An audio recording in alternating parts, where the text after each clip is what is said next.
Good evening. Welcome to the January 9th, 2024 City Council meeting. The meeting is hereby called to order. Members of the public may attend this City Council meeting in person or may watch and listen remotely by viewing the meeting on Channel 8 WCTV and at the city's website at www.wayzata.org/WCTV. Public comment during the public forum and/or public hearing portions of the meeting may be provided in person at the meeting in advance or by logging into the Zoom call and raising your hand during the public hearing. When your name is called in the meeting, you will be seen and heard in our council chambers and the cable channel. You will be asked to unmute, and then you may begin your comment. All public comments must include your full name and address. Second item on the agenda this evening is the Pledge of Allegiance. I would ask everyone who is able to please stand and follow along. I pledge allegiance to the flag of the United States of America and to the republic for which it stands, one nation, under God, indivisible, with liberty and justice for all. Thank you very much. Next item on the agenda is the roll call.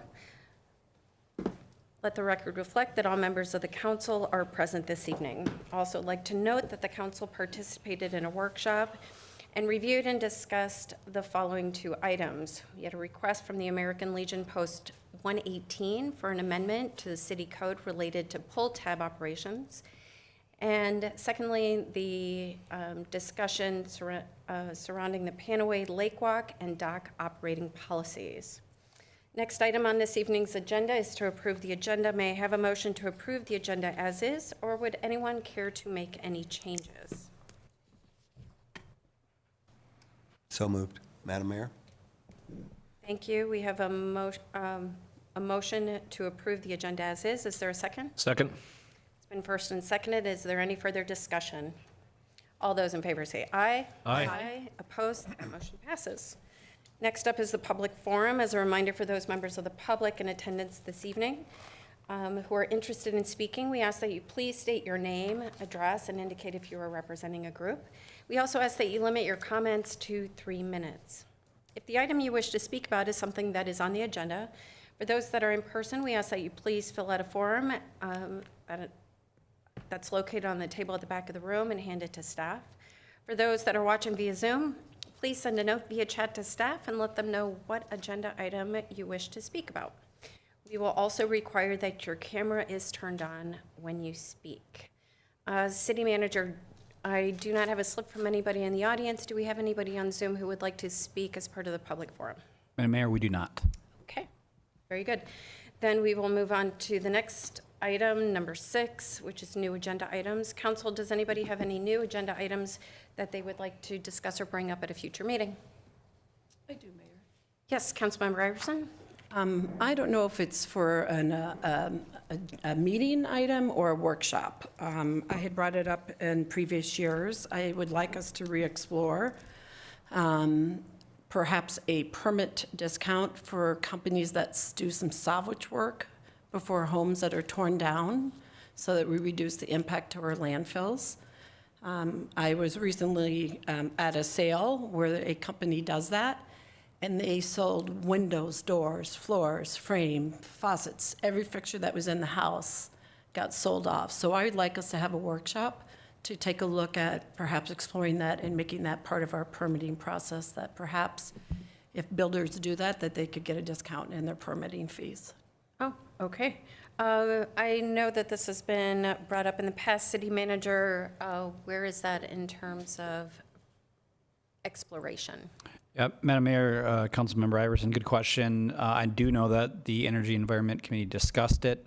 I don't know if it made their priorities for their up and coming work plan. Obviously, it hasn't come back to us, so I don't know if either they're still working on it or it just hasn't been a priority. But what I can do is just get back to the council with an update on that, and then, you know, if we want to potentially bring it up as an agenda item again, I don't know if you know, the status of it could determine whether it merits a workshop or not.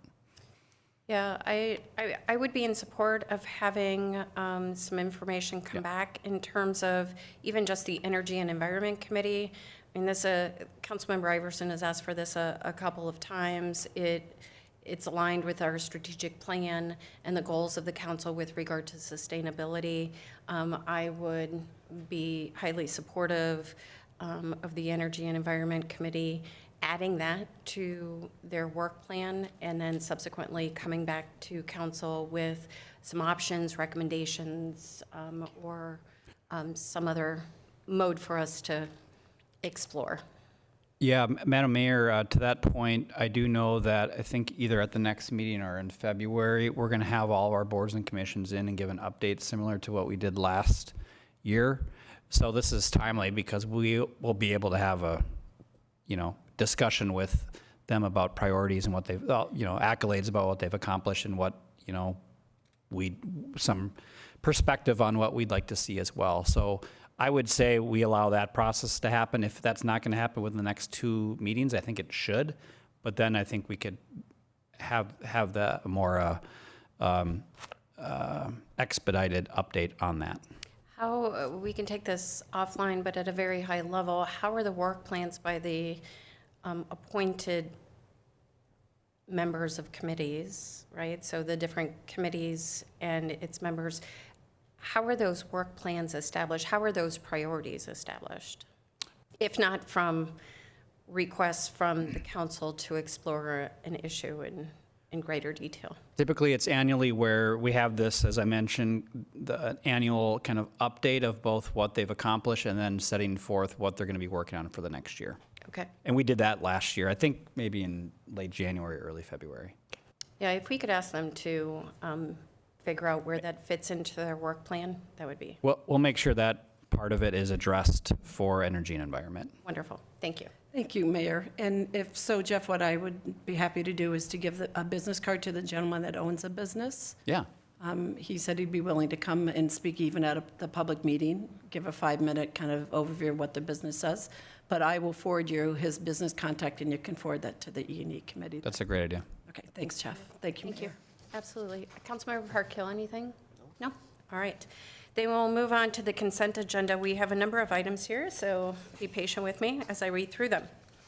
We have approval of the City Council workshop and regular meeting minutes of December 19, 2023. Approval of check register, approval of municipal licenses, approval of memorandum of agreement with University of Minnesota Humphrey School for Metro Transit Park and Ride Redevelopment Research, approval of 5:30 p.m. April 18, 2024 as the time and date for the 2024 Local Board of Appeal and Equalization meeting, approval of annual license agreement and use agreement with Lake Minnetonka Conservation District to utilize community room and AV equipment, approve 2024 Wayzata Area Chamber of Commerce lease agreement, approval of First Amendment to grade crossing construction and maintenance agreement between the City of Wayzata and BNSF Railway Company, authorization of mayor and city manager to execute engagement letter with MMKR for fiscal year 2023 auditing services, and adoption of resolution 04-2024, appointing election judges for the 2024 elections. Members of the council, do any of you have any questions for any items on the consent agenda, or would you like to pull an item for further discussion? Council members? Yeah. I'm good. Councilmember Plekish. I don't want to pull anything, but I just do want to make a note, and I forgot to mention this to the city manager, but the April 18th date for the local Board of Appeal and Equalization meeting, I do have a conflict that night. I'm not sure I can get out of it, but I just wanted to make a note that I may not be here for that. Okay, thank you very much. Any other items? No. Okay, I have a couple of comments on the items, but I also have a couple of questions. So thank you to staff for the memorandum of agreement with the University of Minnesota. They did great work for us in analyzing our sales trends within the city when we were looking at our food and beverage tax. So they did great work there. I'm very excited to see and hear from the students in terms of their research and what they come forward with. With the local Board of Appeal and Equalization meeting, I know that we're only required to technically have one person who's been through the training. My ask of those members of the council who will be there, please, it takes 30 minutes, do the training, it's great. It's a great primer for those conversations. And also reiterating to the county to send out the notices as soon as possible to give them as much time to work with homeowners and commercial business owners to discuss any questions they may have with regard to their valuations, which ultimately then reduces the number of people who then have to wait here on the 18th to discuss their concerns with us. That would be fantastic. Auditing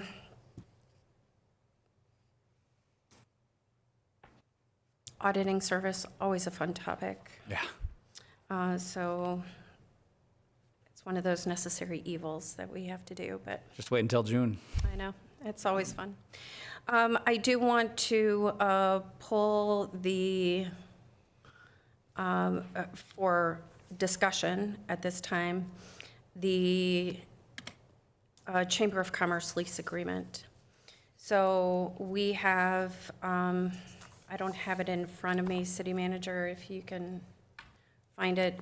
We have an annual rent of approximately $3,000, 3,000 and change.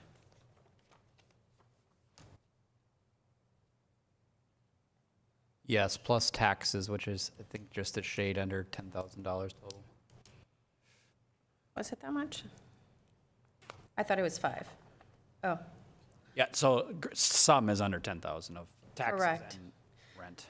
but the point of that is, I mean, the taxes, that's net, right? I mean, if that's what we get billed, and that's what we get reimbursed for.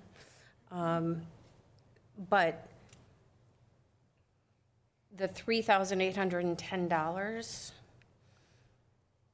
I had asked staff to look at the price per square foot, and it comes to $12.24 a square foot, which, it's an older building, and they're a partner, but I think we need to look more deeply at that. It is an amenity of the city, and it needs to be representative of, we can't be at a loss when we're collecting those rents.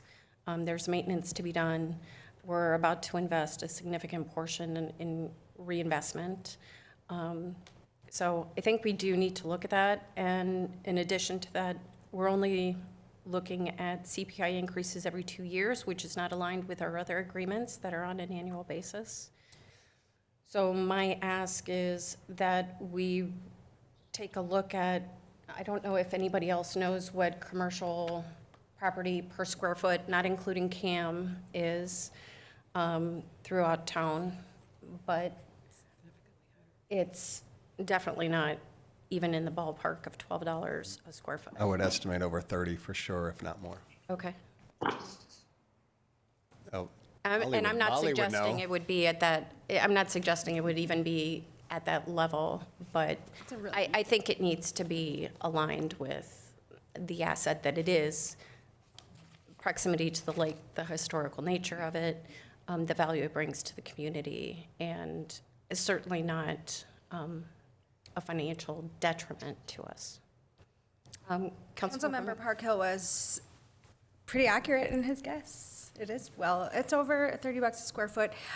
This has always caught my eye every year. And frankly, usually, any lease that I've ever signed, you've paid CAM and taxes, not just taxes. So I've always wondered, why isn't there any CAM, which is like community area maintenance? Which at my building is north of $20 a square foot. So just the use of the building is, let's call it 30? All for of easement. us, all the tenants pay for all the taxes and then all the maintenance. So it comes to about $55 a square foot. Okay. So we're pretty far off. And again, I'm not suggesting that that's, given the partnership and the relationship with the chamber, if that's what it should be. But I do think we need to take a look at that. So for me, what I would like to do is I would like to pull that item in terms of the vote, to vote on that separately.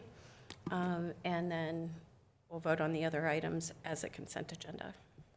Okay?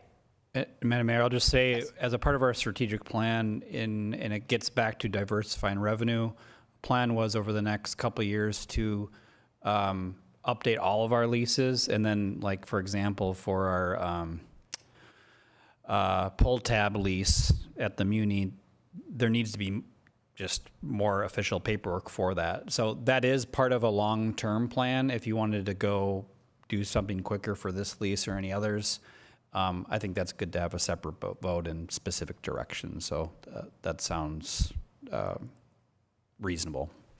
So when would we be reviewing this particular lease? I think as a part of our plan, we had that as a 2025 goal, but we can scoot that up for this year yet. Okay. Councilmember Parka? Yeah, and we're paying the utilities over there too, so we're not getting any revenue from that. After we pay for the utilities and we pay for the taxes, we're getting no net profit. And I just don't think we're being fiscally responsible to the community by not having some sort of revenue come out of that property. Mayor, if this item is getting pulled and we vote on it individually and say, the lease agreement does not go past, what happens next? Feel like I would prefer to have that information before we vote. Is that possible? I mean, it's up for discussion. I would prefer to have a shorter term with the existing terms, right? A shorter term lease at this cost or whatever it may be, and maybe we need to bring it back to council.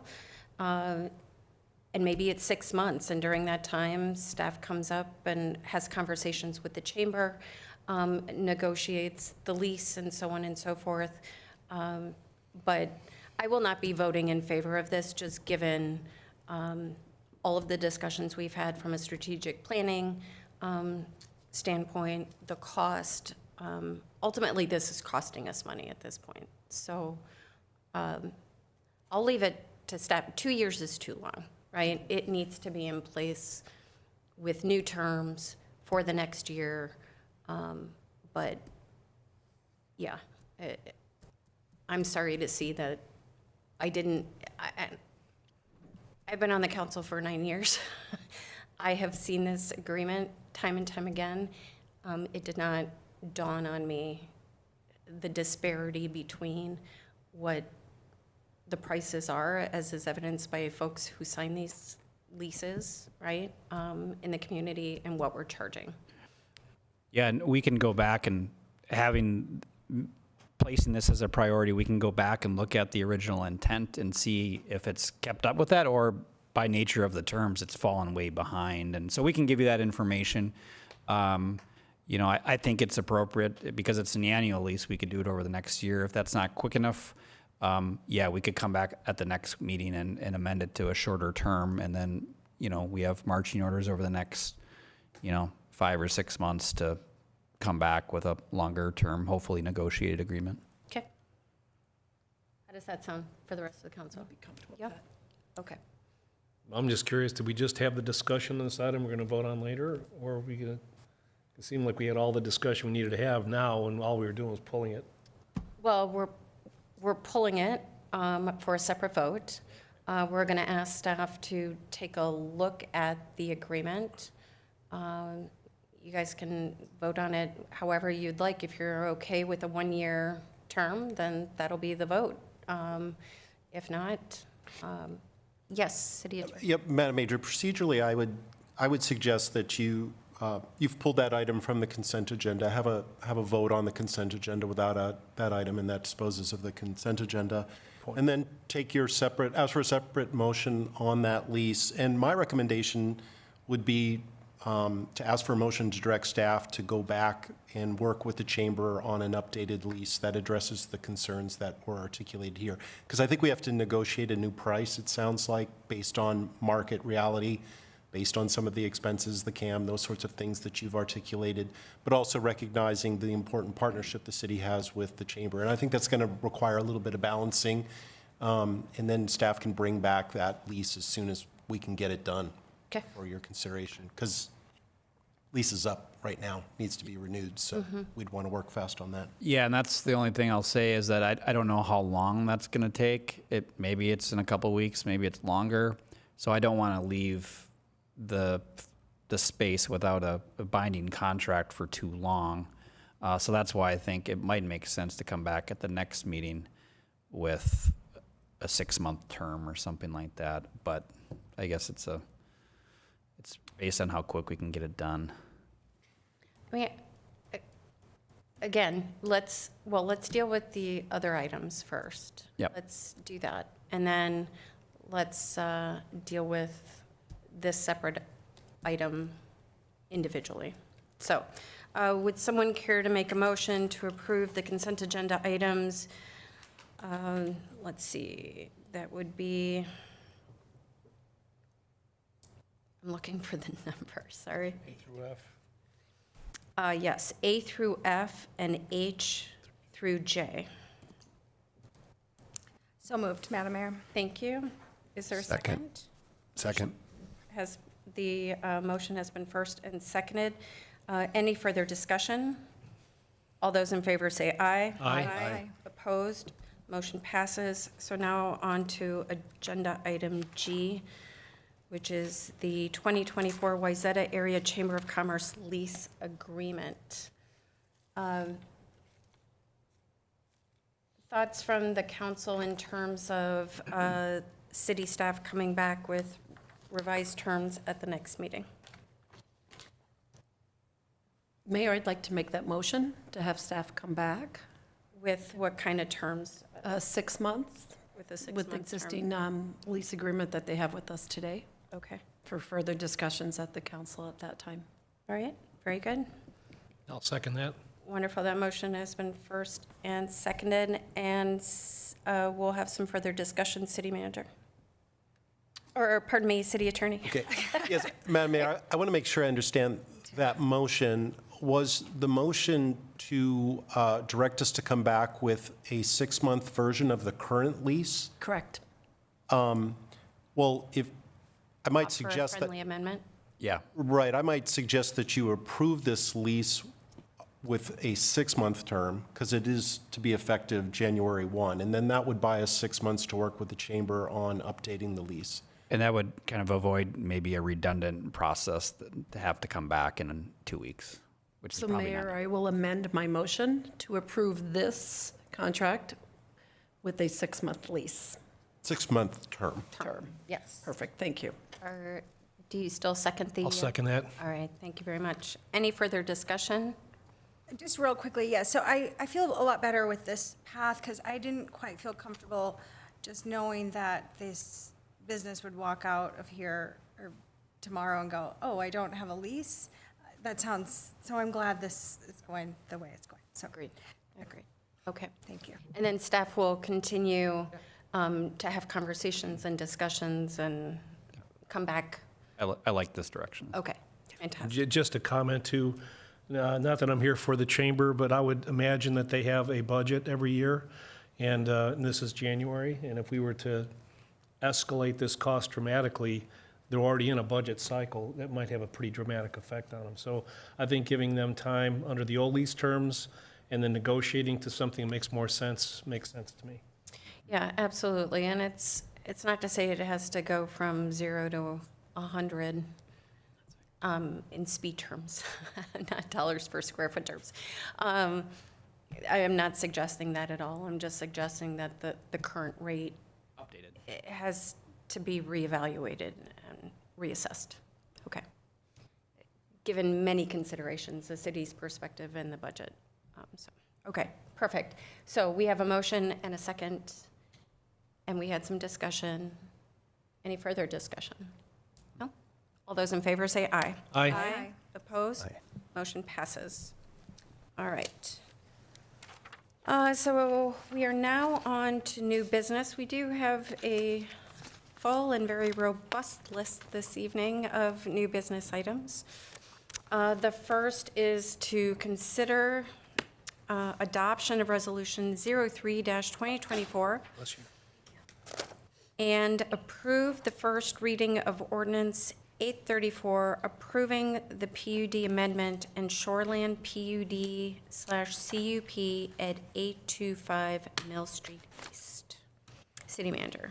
Thank you, Madam Mayor. So Community Development Director Gellner is going to kick this one off and then kind of tag team with Assistant Planner Quarles. Yes, thank you, Mayor and Council. I will turn it over to our Assistant Planner, Valerie Coral. She worked hard on this application, and so I'm happy to turn it over. Thank you. Good evening, everybody. Tonight, we're going to be talking about a development application at 825 Mill Street for a PUD amendment and Shoreland PUD/CUP. The applicant is Wayzata Bay Superior Retail and Presbyterian Homes and Services. They own the property.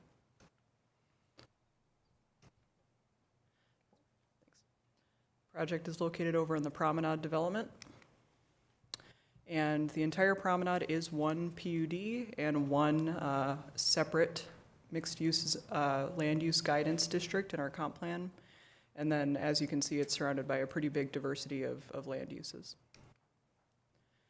We're going to be zooming in today specifically on the Superior block in the promenade, which is bounded by Superior, Mill Street to the south, and then Promenade Ave to the east.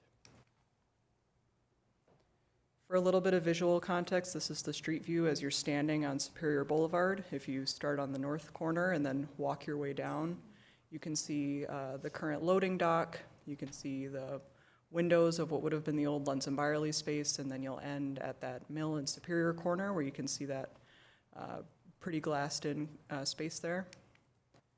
And then this is if you continue around that corner and start walking down Mill Street into the Promenade development, you can see that there are elevation changes, street parking, and sort of a canopy that comes over the sidewalk there. For some background, this building was completed in 2012 as part of the whole Promenade redevelopment. We refer to it as the Superior Block. The first floor is a mix of uses. The largest chunk of it is that former retail/grocery space. It was the Lunds and Byerly's Kitchen from 2014 to 2017. There are also some other commercial tenants on the Promenade Ave side, as well as the Mill Street corner.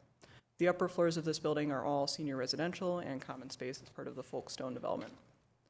The project area dimensions, which is just one corner of the first floor of this building, is about 35,000 square feet altogether. That does include the current loading dock area. Without the loading dock area, that's about 25,000 square feet. And that's just to clarify that if you had been standing inside that original Lunds and Byerly space, it would have been about a 25,000 square foot space. For some history, in 2008, this project got their general plan approval. It was a mixed-use redevelopment of the entire Wayzata Bay Center. The planned uses on the Superior block specifically did include that Lunds and Byerly's, retail, and senior living. In 2019, there was a PUD amendment processed for this space specifically. This was to make it so that the Commonwealth Health Club could enter that space. That was approved by Planning Commission and by Council, but that tenant actually exited the project before they were done, post permits, before project completion, just due to the onset of the COVID pandemic and that effect on health clubs and gyms at that time. In 2020, the council took a holistic view of the entire PUD and expanded the list of uses allowed throughout the entire promenade first floor. You can see that in the middle, in that yellow, those are all, that was expanded to allow any use that's allowed in C4, which is generally allowed along Lake Street. In the southeast corner there in blue, it's also C4 uses, but they decided to also allow residential as a conditional use in addition to those C4 uses. And then in red, along the Superior and the Lake Street frontages, it was pretty intentional at that time to be very specific about wanting to continue retail and restaurant as the most important uses to prioritize there. and continue to allow those as actually the only uses allowed in that stretch. The idea being to support higher pedestrian activity, vitality, walkability, and general visual activity overall. This is an updated leasing map from the end of 2023. The Planning Commission actually saw a slightly outdated map with less tenants in it. Since then, there has been some progress made. Red Cow moved in, and there have been other updates over the last couple of years. You can see that the Superior Block definitely has that largest space still unleased, and then you can also see on the East Block where the Landing Hotel is, there are quite a few smaller spaces that are still struggling to get leased. But this is the leasing map, just as a note, that potential tenants do see. So this is the public one that's available on their website and is generally advertised. So you can see that that 25,000 square foot space over on the Superior Block is advertised both as something that you could get all at once, or you could look at dividing if you wanted to. So you mentioned before it was 35,000 square feet, but this shows 25,000. The 25,000 is the leasable space. The 35,000 includes the loading dock area. And I'll zoom in on the next slide to show you how that breaks down a little bit Okay, more. thank you. So that blue is that 25,000 square foot space. And then in that lighter green above it, it's sort of an L shape. That's the loading dock. And that's a pretty significant chunk of what ends up being part of the proposal that we're going to look at today. But when people look at leasing, they look at that 25,000 square foot space that also has a loading dock. It doesn't end up counting towards that total. So those are those two spaces. The rest of the block, you can see there's a substantial amount of interior parking that was originally, created to support the grocery store. The senior units above also have their own parking separate from this, so there really is quite a bit of parking built into this building. And then in yellow is all of the outdoor sidewalk space before you get to the property line. So the proposal in front of us today is to take both that former Lunds and Byerly space and the loading dock and convert that to 12 residential loft-style walk-up units with an interior common/amenity space. So the requests that we need in order to do that are a PUD amendment, which is to include or actually add residential as an allowed use for this space only. Planning Commission and staff have discussed a rooftop access condition as part of that, making sure that those residential units have access to the same outdoor space that the Folkestone residents have access to. There's actually some on the roof that's pretty nice. And then that also requires a really long title, a Shoreland Residential PUD/CUP. And this is just a section in our shoreland ordinance that says if you're going to do a project over 5 units within the shoreline district, you need to get this particular entitlement, and that's a fairly straightforward CUP. So just to walk through these floor plans a little bit, you can see that the units on the south side are all fairly rectangular, fairly uniform with the exception of the corner unit. The way that these are laid out is that each of them have their own individual access from the sidewalk. Some of those can walk straight in from the sidewalk on grade. Some of them you can see require some steps to come up to their door, and you can see, if we were to go back to the street view, you'd be able to see that that grade changes quite a bit as you go into the promenade development. There's also a common entrance way to the east there that leads you in. That corner unit has their own access to the south there, and then it's definitely one of the larger units. And then one of the really important things to note is that these are all intended to be mezzanine style units. So not only do they have this pretty substantial first floor floor plate, they also have a mezzanine level that residents can walk up a set of stairs to and have that as well. So from there, just to zoom in a little bit, and I'll have a little bit more detail on this on the next slide, each of these spaces near their front door basically has their own little patio area. And the idea is that this is a little space for furniture, for an entrance, and generally changing the look and feel of the facade today, which is meant to be sort of an urban style grocery store, to this urban style living with these individual sort of stoops. This is something that we emphasize a lot in the design standards. The design standards don't apply to this project, but this is still something to think about that we've prioritized as a city in the past of breaking these up. I'll zoom in a little bit. Sidewalk clearances were something that we've discussed quite a bit. You could see in that initial street view picture that there is that canopy sort of area that comes over, and so there are clearances both within that canopy for room for people to walk and outside of that canopy. It does get a little tighter once you're outside of that canopy. It comes down to maybe a 4-foot clearance outside of there, but you're still able to sort of come in, and there are still clearances there. And then it gets wider as you come out to that corner of Superior and of Mill. These are definitely the more interesting parts of this proposal. Everything in teal there in that first image was part of the original loading dock. So all of those units are going to be raised up above the street level by a couple of feet, and you can see that they also have those areas to access on the outside. Every unit has their own individual walk-up. And then the interior is definitely what the architect has talked about as the most interesting design challenge, because this is a big space, it's got a lot of depth to it, and at a certain point, you can only go residential so deep.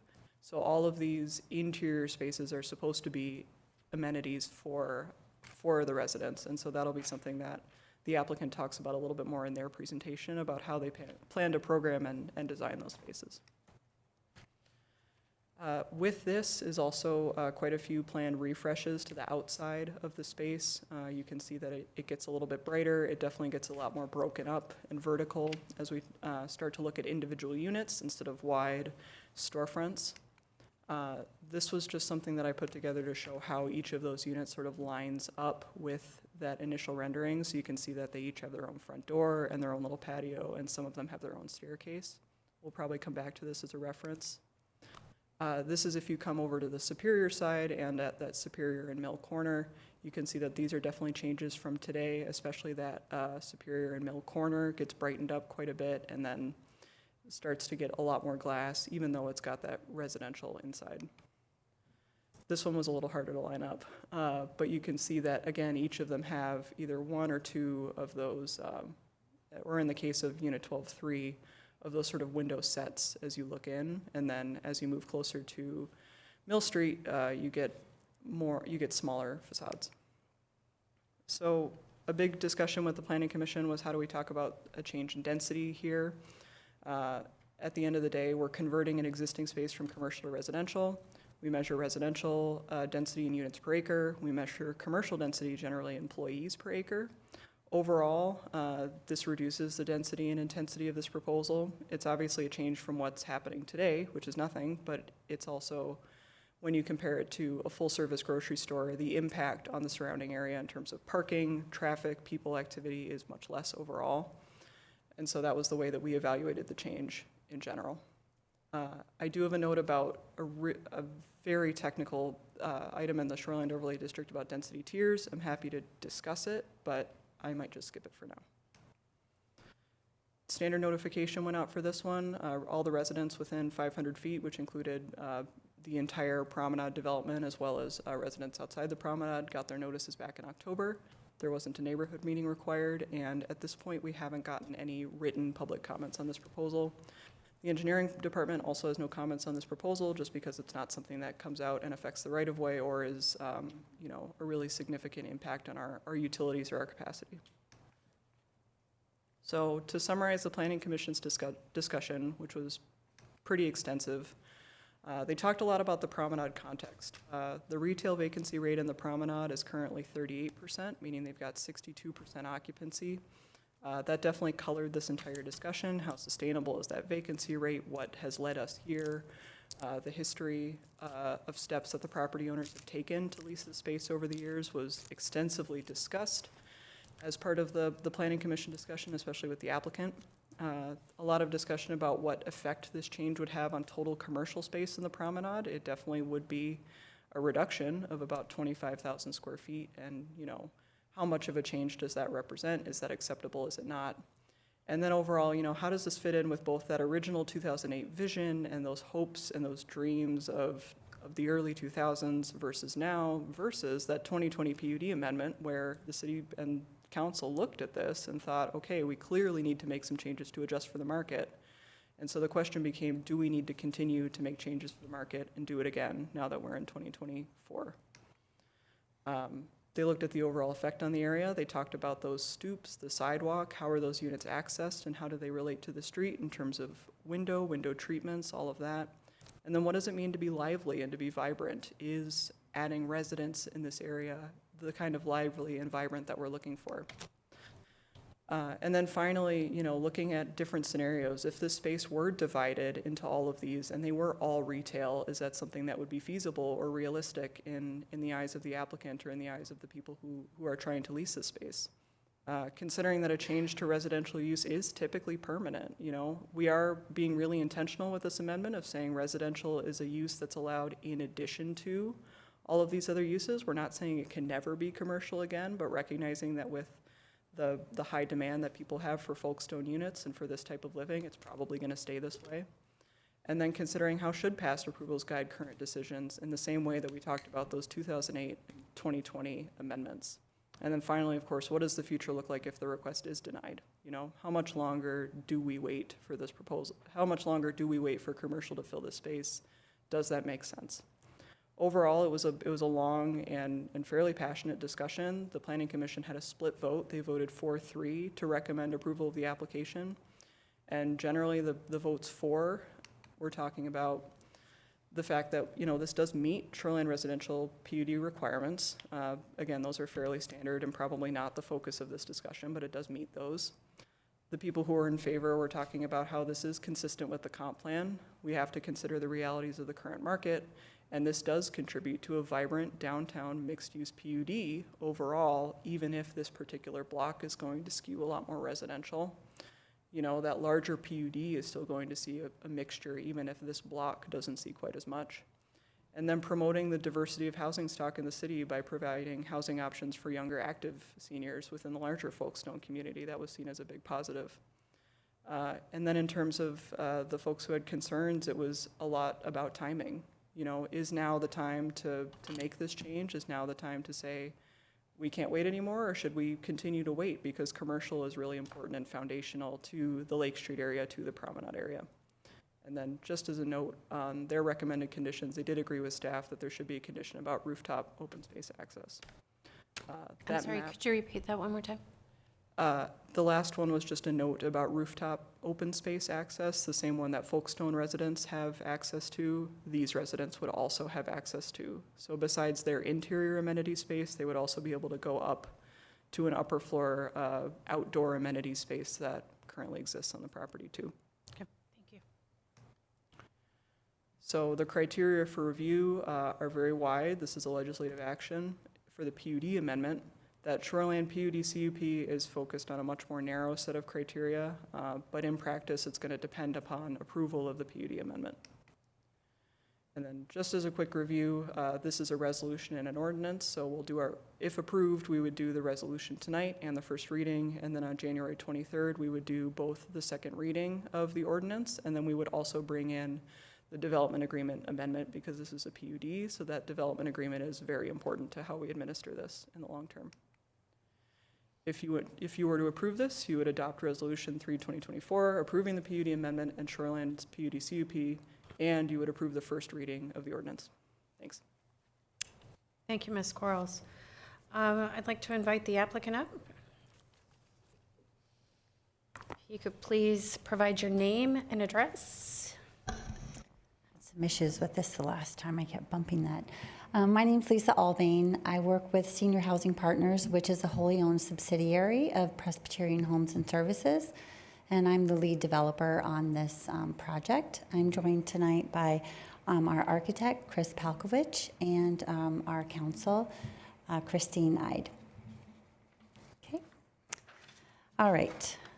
So thank you so much for the great presentation there by the planning department. We've worked very well with you over the last several months on this project. And I just wanted to give a background of how we ended up where we are today as Presbyterian Homes and Services. In 2013, Folkestone was established. In 2017, Lunds and Byerly's Kitchen vacated the property, or that particular portion of the promenade, and it has virtually been vacant ever since. So for over 6.5 years, that property has been a very quiet part of the promenade development. There was a approximately 1,900 and some change square foot boutique hair salon. Twigs was there for 2 years. And then Twigs moved in 2020 to be on Lake Street because it's a better location, more visibility, and more foot traffic. So since Twigs has left, we have gone to great lengths to lease that space because, not just because it's a very quiet, unactivated portion of the development, but it's also a financial hardship to our ministry. That vacant space, just in CAM and taxes alone per year, is about $325,000 hit to our ministry. And that's not factoring in the revenue that we were counting on when this development was established to be able to serve seniors and to create more opportunities for seniors to live their best lives. And so not just the impact to the lack of viability, but a financial impact has also led us to look for creative ways to reactivate and bring vitality to this portion of the promenade. Some of the challenges that we've had with this feedback that we've gotten as recently as Red Cow, because I know that the city has been very in favor and wanted to have a restaurant there. We've wanted a restaurant there too, but you can't, just because you build it doesn't mean they'll come. And Red Cow was not in favor of that location and opted for a location on Lake Street because of the visibility, because of from Lake Street, the walkability, and so they made that choice to move there. But we've engaged Ryan Companies right now is working as our property manager. And as you know, they're a top property management firm and commercial real estate construction firm in the Twin Cities and nationally as well. And then we've also been working with Mid-America and have a top broker there who has been working on this project diligently since the get-go. In fact, she was named the last 2 consecutive years from the Finance and Commerce, the Power 30 member. She's very accomplished and a very good broker, and we've worked really hard to leverage her experience, her and networking, as well as our own to no avail. So basically, just to reiterate, since 2013, the overall promenade occupancy has fluctuated between 30 and 60%. And the current promenade occupancy is 63%. So with the conversion of this 25,000 square feet to residential, that will leave, that impacts only 2.3% of the existing property. So it's not a huge, it's a large amount of square footage, but overall to the project, it's only 2.3%.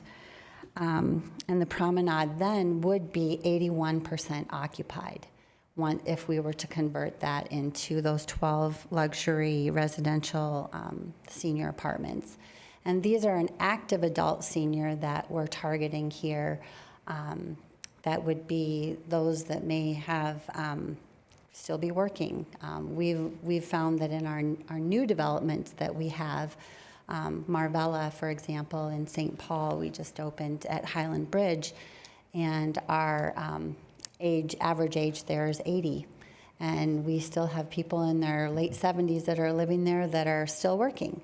And we envision that this would be an additional living opportunity or option for seniors to be able to stay in Wayzata who have lived here, have businesses here, have family, and have established themselves in the community, to be able to remain in the community even though they're not ready or have no desire in the next 10, 20 years to move into what would be a senior living community.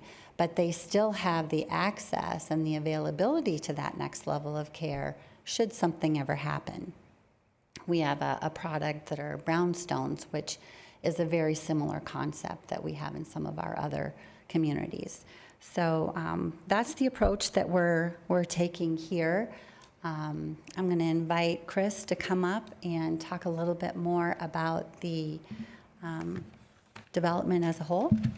And Christine is here as well if you have questions for either Christine or I when Chris is done. Thank you. Why don't you go ahead and stay, because we may have questions for you. So it'll save you an extra trip. Absolutely. Good evening. Good evening. My name is Chris Pelkowicz. I am an architect and partner with BKV Group. We're at 222 North 2nd Street in Minneapolis and have been, were founded in Minnesota 45 years ago.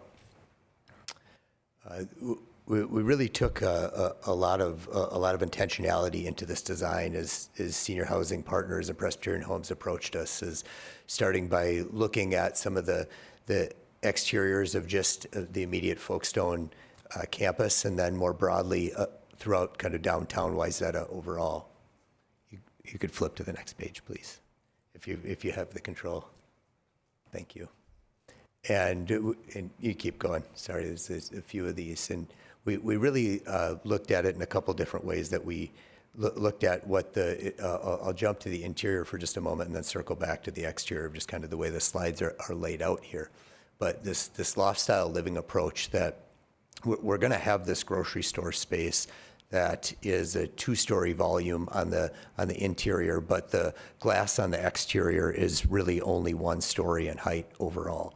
So we're really thinking of ways to maximize the usage and create something that's a little bit different, that within some of the city comp plan, it spoke to providing a variety of housing styles. And this is a unique housing style that Folkestone doesn't currently have, this 55-plus active adult, but also just loft style where people are going to be able to walk straight out and come down and enjoy downtown or go to the lake overall.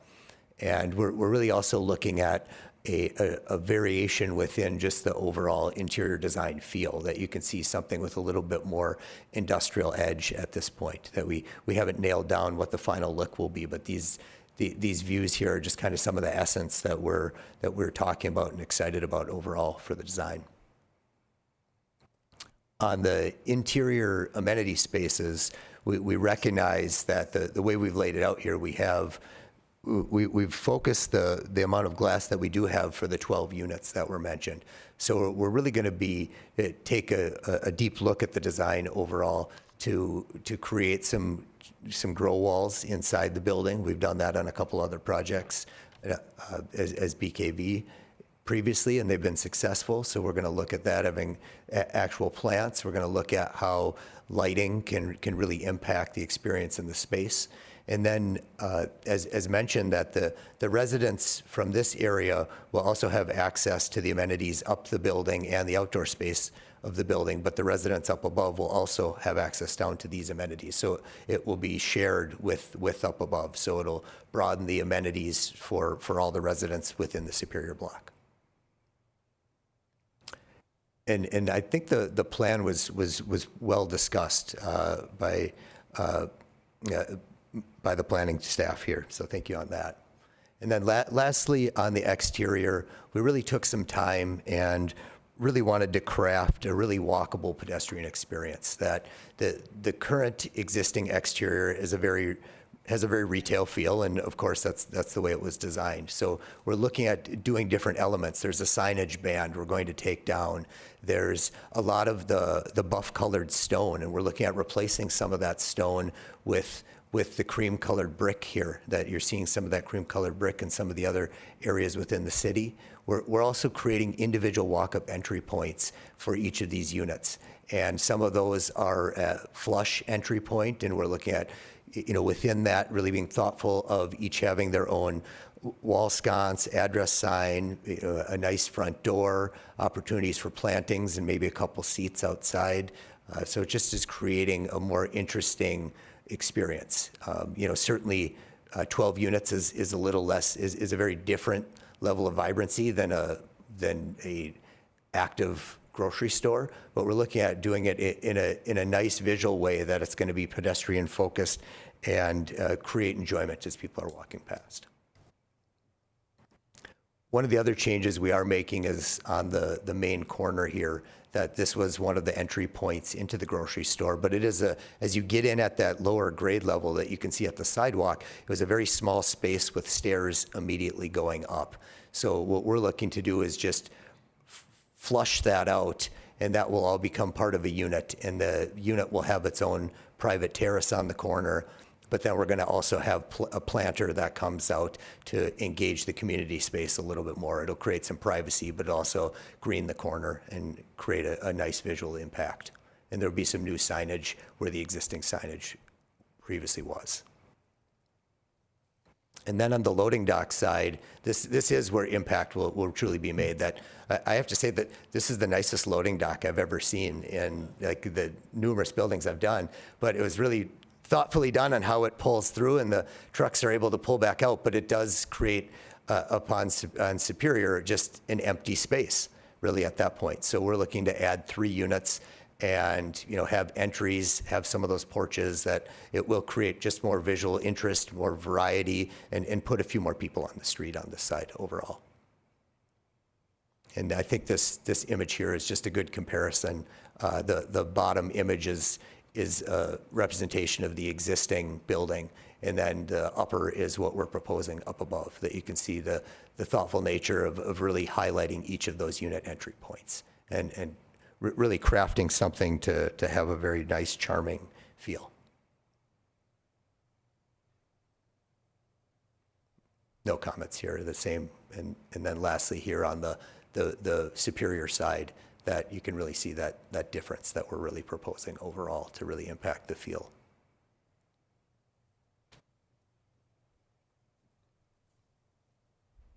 Thank you. Wonderful, thank you very much. Members of the council, we do have one person who would like to speak. Before we get to that individual, any questions of the applicant? Yes, Councilmember McDonald. I also have a question for staff. I missed Absolutely, that please go ahead. Moment, if I could just squeeze that in real fast. Planner Quarles, when you put that first slide up and you showed the entire Superior block and you had the whole thing highlighted, is that whole thing, that whole space wants to be amended in the PUD? Go back up just, yeah, that, so, yeah, that one. Everything in the blue is part of the PUD amendment, or is it just you're showing us a general location? This is a screenshot from the Hennepin County property map, and this is how they show this block as a property. If you click into this property, there's actually a couple of different, what they call registered land surveys, and it breaks it down by different floors and parts of the building and stuff. So a big part of this, the legal work behind this one, is making sure that our approval is really specific to this space in particular. So the blue is more for illustrating. So if I may, follow-up question for my own clarification, just make sure I fully understand. So is the current the existing PUD prior to tonight's decision, that entire highlighted block? The existing PUD is the entire promenade development is under one PUD, and then there are many properties within that PUD. Okay, but we're looking to only amend, potentially, or consider amending the PUD for just the properties that are highlighted. Meaning, if tonight gets approved, in the future, can that entire highlighted area be changed to residential under what we're considering this evening? No, it is specific to that former Byerly space in the loading dock. Thank you for the clarification. Okay. Sorry, just a moment. Let's go back to Councilmember McDonald and then Councilmember Iverson. We can follow up if you have any questions. Certainly. Some of my questions are in regards to the engagement from your leasing managers. I had some experience with Mid-America in the last 3 years that left a lot to be desired. I didn't feel that person was really a great advocate for you guys. They didn't show up to meetings, didn't respond to messages from the chamber, from staff, from fellow business owners. And I'm curious how long your power broker has been involved, because that was not the woman that I was trying to get a hold of for multiple years. Well, Jessica Doherty is has always been our broker.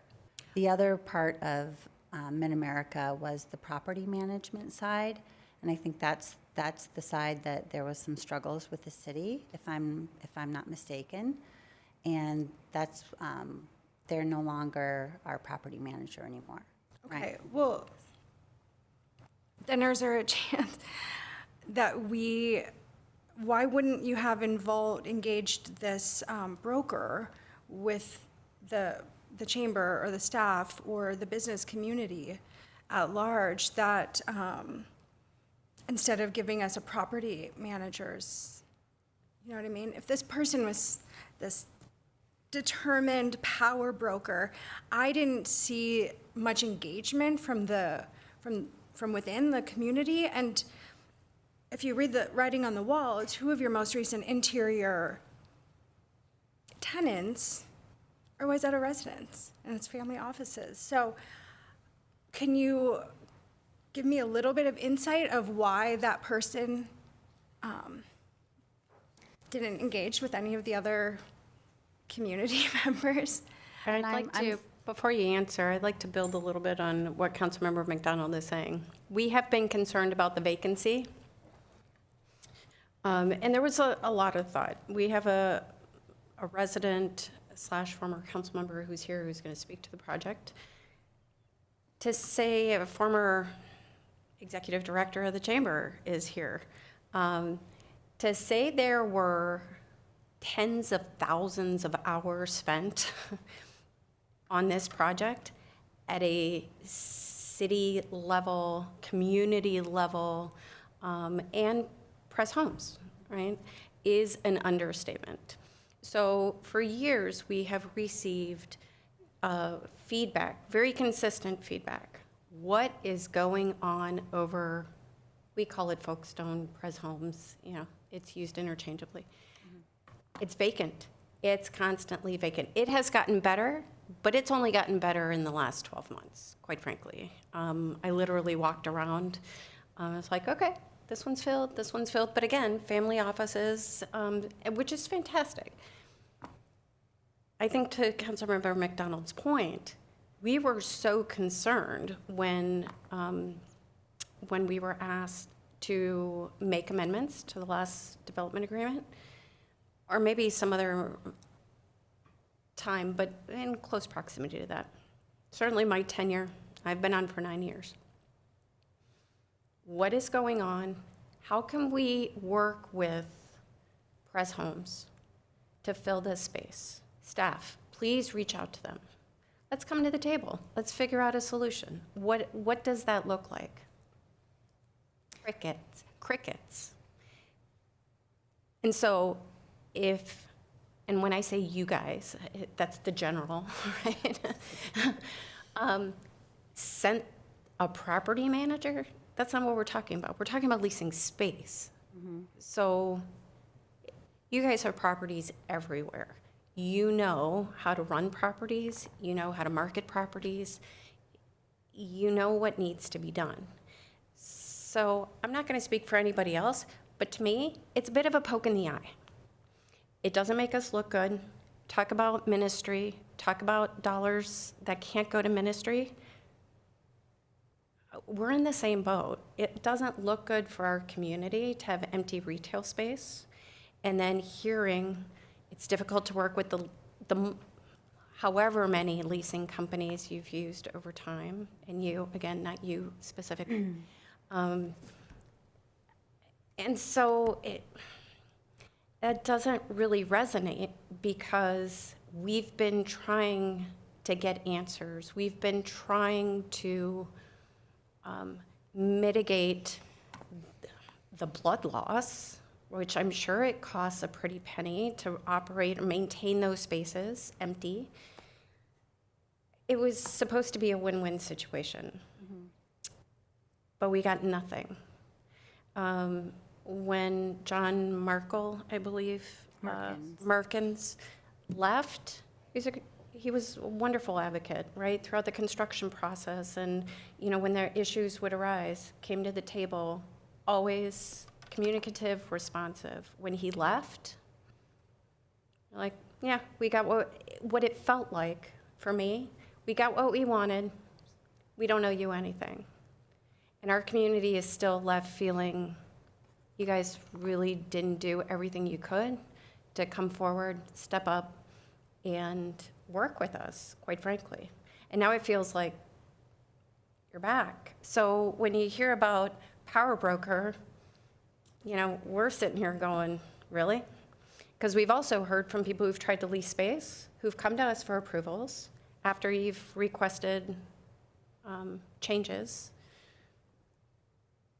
How are they to work with? Whew.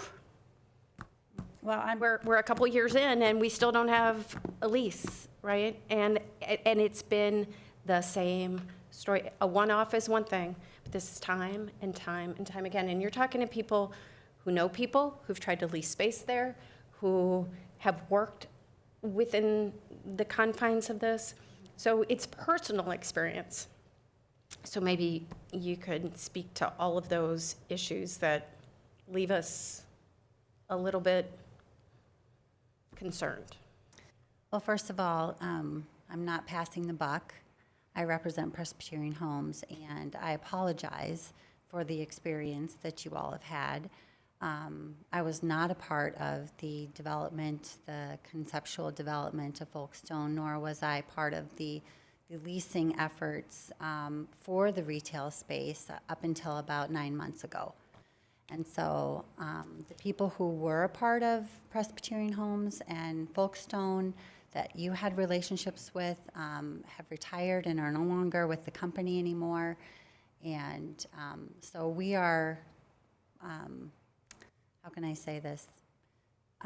We are doing our very best to locate files, to understand history, to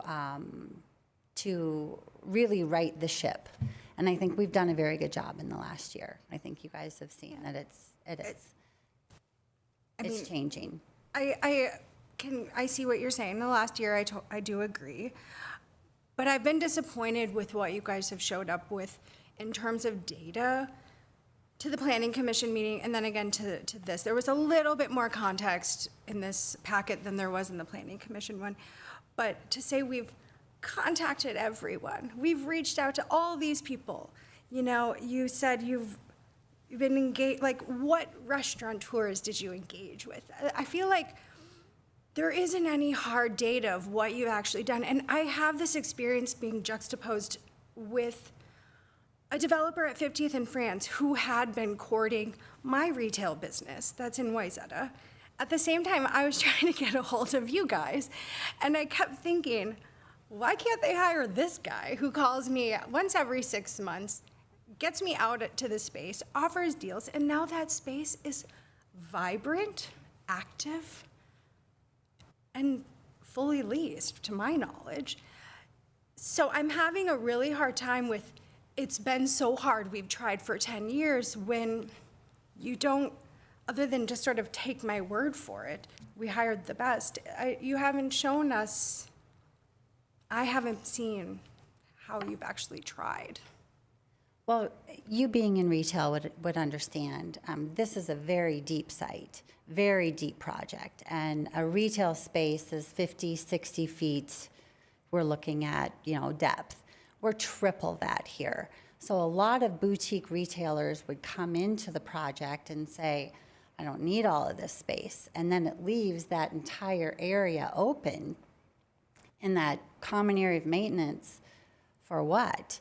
So it's basically unleasable space, which is, again, a challenge for us to break this large, deep bay with only windows on the perimeter and access from one point inside at the interior for the parking garage to try to get a boutique retailer to come in when they've got struggles with walkability. They struggle with visibility. If you look at the grades that are present there at that site, if you're going to break that space up, they'd have to access via stairs and not be able to come in through the building.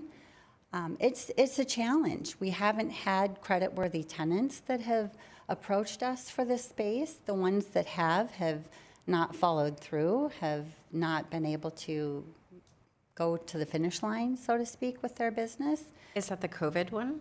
The one that backed out because of COVID?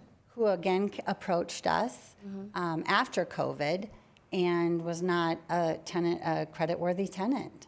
And so if you take a step back and look, we have no reason for this to remain empty.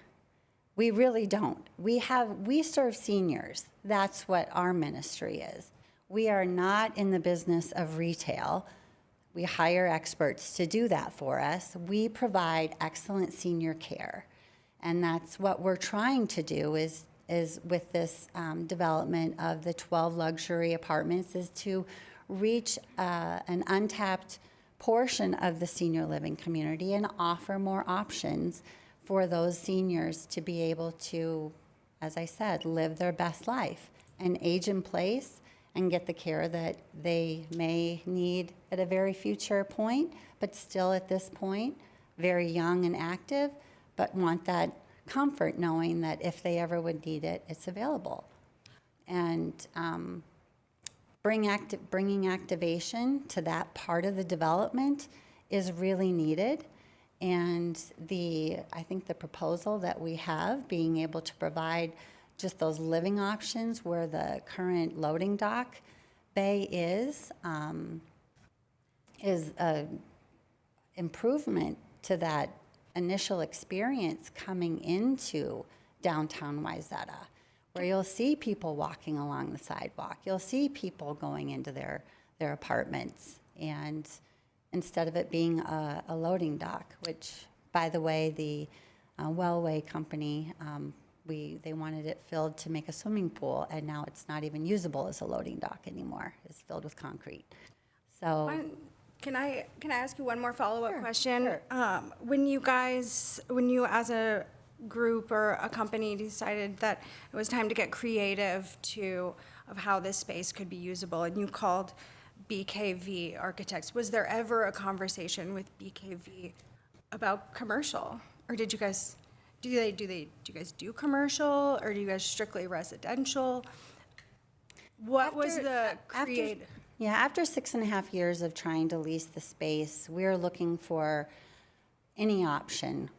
Pickleball courts, golf simulators, residential. We looked at a lot of different operators, options. But the work to split up the space individually, did you guys talk to this architect about commercial, or even one step further, retail, before you landed on residential? We did not, because any retailer that comes in and wants that space would have an architect of their own and would design the space per their specs, But not if you were ours. looking for someone who didn't, say, want 25,000 square feet, but Right, and 1,200, right, and we did with Twigs. They were 1,900 square feet, and they were there for 2 years, and they vacated to Lake Street because of the lack of foot traffic and the lack of visibility from Lake Street.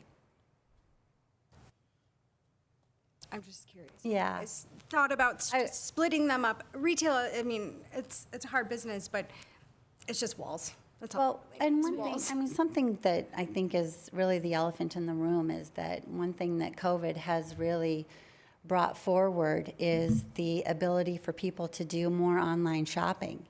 And we're seeing it in shopping malls that they're closing, and the brick and mortar stores are not as necessary in order for consumers to get their goods. They can go to Amazon and they can order whatever they need on Amazon instead of, oh, I've got to run out and get some legal pads. Instead of going to Office Depot, I just get on Amazon. It's You'll here the have next to day. take So- my word for it as a retailer that that's not exactly completely accurate. You guys know your housing, but I don't think you have a firm grasp on retail. Well, and I think you filled some space recently in the last year, which is fantastic. But yes, just a moment. I would like to get to some of the other council members. Councilmember McDonald, did you have any other questions for the applicant at this time? Thank Okay, you, and thank you. certainly. I had just one kind of final comment in just regards to that, that it was brought up, and we do retail and mixed-use projects, but it's more about the grade of this space makes it more of a challenge than other spaces, because there truly is really only on the east end of Mill is the only point where the retail is flush with the street. The rest of it is either through stairs or there is a big ramp up to the corner right now. So it is making for more challenging spaces overall. So beyond the discussion that just occurred, I'm just saying for just how it can function. Creativity, though, right? And then when we're talking, just for clarity's sake, we're talking about retail, when we're talking about commercial, we're talking offices, we're talking retail established, anything that is non-residential. Correct. Okay, and just make sure we're on the same page for conversation purposes. All right, Councilmember Iverson's been waiting patiently. I will turn it over to her for her question. Thank you, Mayor. So to not beat a dead horse, but as an interior designer, I had the exact same experience, and the build-up for my client was horrible. Horrible. But I want to go on a different note, since we've talked about that. Could you please put the exterior renderings up? One of the notes that I wrote is that you've changed the facade, and it feels so much more inviting, that to me, this feels like this could invite more retail. So did you explore doing some exterior changes that would make this area a more viable retail area? This reminds me of things that I see when I go into Minneapolis shopping, when I go to other neighborhood shopping. This feels so much more inviting by changing the white, by adding the color, a different color brick. Was it even a conversation? And I think you already answered that by saying we really didn't look at retail. We really just looked at this senior, the 55 plus active. I looked at this tonight and I go, oh my God, this could be a game changer in and of itself. The stairs shouldn't be if you've got a viable business that people want to seek you out, going up a few steps shouldn't be a deterrent from wanting to go and shop. And Shop Small Saturday this year, to Molly's point, crazy busy. I think retail has been thriving. So again, I don't want to beat the dead horse about the amount of efforts that we're putting, but I, from a client, representing clients, had nothing, unfortunately. A good experience at all. And I think there's an opportunity. We all learn. That's part of our life. But there's an opportunity now to do perhaps some changes. I think you've made internal changes. You've got a different management group on in this project. I think there's a lot of opportunity to make this a viable retail area. So thank you. Thank you, Councilmember Iverson. Councilmember Plekish or Parkhill, any questions of the applicant? Madam Mayor, I just had one question at this moment at least.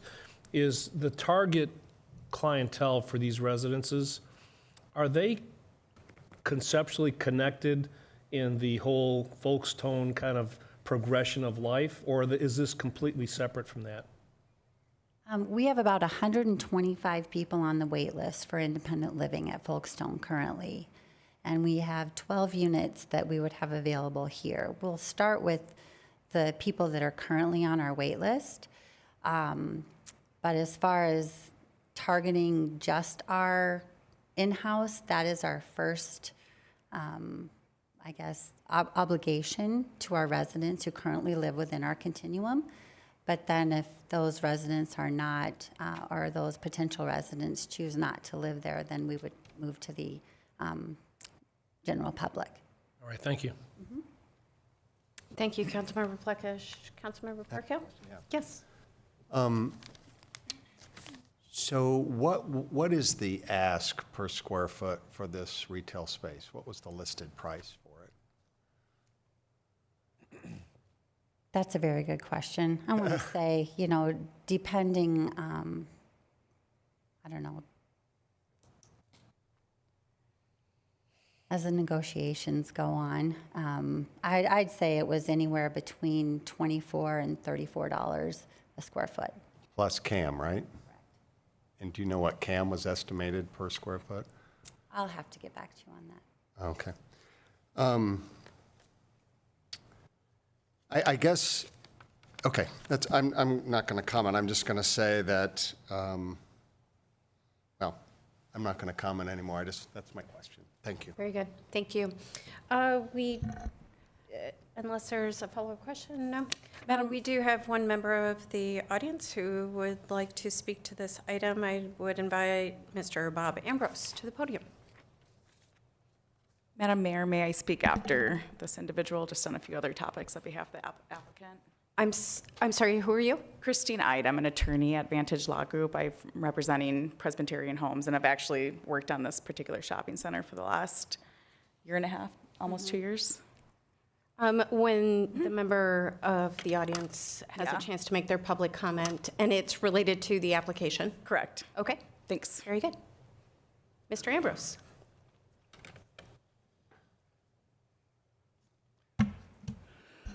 Oh, thank you, Mayor and members. The main reason I'm here and the main reason that I testified at the Planning Commission is because of my personal history on council and with some of the policy issues that are involved here. I'm no expert on retail. Nor on residential, for that matter. But I would say that I was instrumental in the late 80s and early 90s when I was first on council in instituting the policy of really encouraging retail on the first floor of, in particular, the stores, buildings along Lake Street. The issue at the time was how do we get foot traffic to go west of what may still be called the Peterson condos, just west of the Ben & Jerry's, that big grassy space that The grassy knoll. yeah, right, grassy knoll, that people somehow didn't want to walk beyond to shop in stores, and this is basically what we came up with as a council as a way to encourage that. I think that it has generally been successful, but again, not as a retail expert, but just as a almost 1 year resident of Folkestone, the south building, the one that faces Lake Street.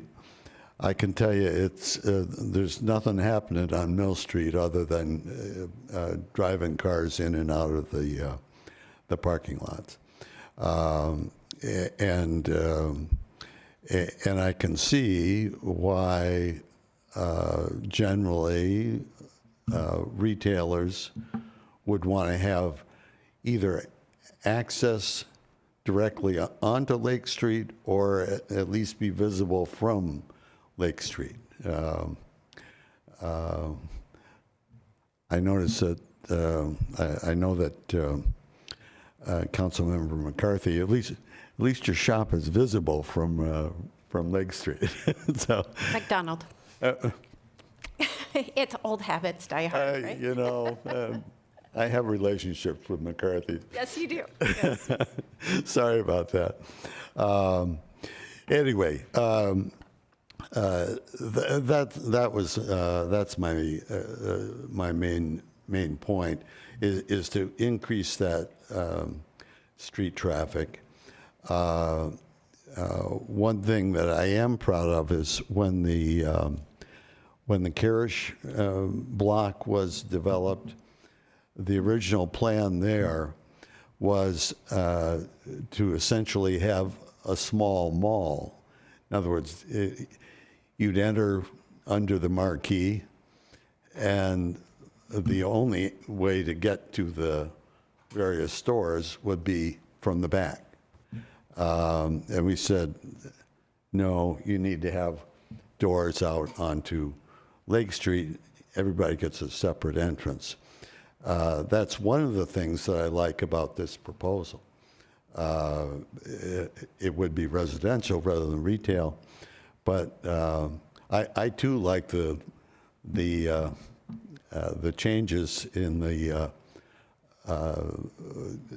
getting this new color scheme and having the porticos. That's much friendlier to me, and it really does. I would think it would make people view that area as an active, vibrant area. So those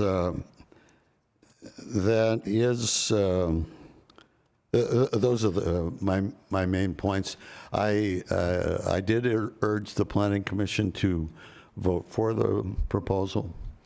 That's still where I am. At the same time, I know that I hear many of the things that you members of the council hear of, gosh, why are there so many empty spaces? And it's better than it was, I think, but certainly not solved. So. Thank you very much, Mr. Ambrose. Thank you. I'd like to invite council up. If you could please introduce yourself, with your name and address. Christine Ide, I'm an attorney with Vantage Law Group. Our office is at 125 Main Street, Southeast, Minneapolis. Thanks a lot for having us here. I appreciate the hard work that city staff has put into presenting this, and also appreciate all the prep work that you all have put into this, as well as giving your opinion on the history. I just moved to this area about almost 3 years ago, so I am also kind of personally interested in what happens to this area as well. Emily or Valerie, can you put up the picture of the entire promenade? So just to give you a little bit of background on my history, I've been an attorney for 15 years. I am exclusively real estate, so I do development, acquisitions, dispositions, leasing. I represent national retailers. I represent landlords as well as local retailers. So Councilmember McDonald, when I hear stories like your store, I love that, because for me, it's important to keep retail alive. I think there's definitely, something to be said for brick and mortar stores.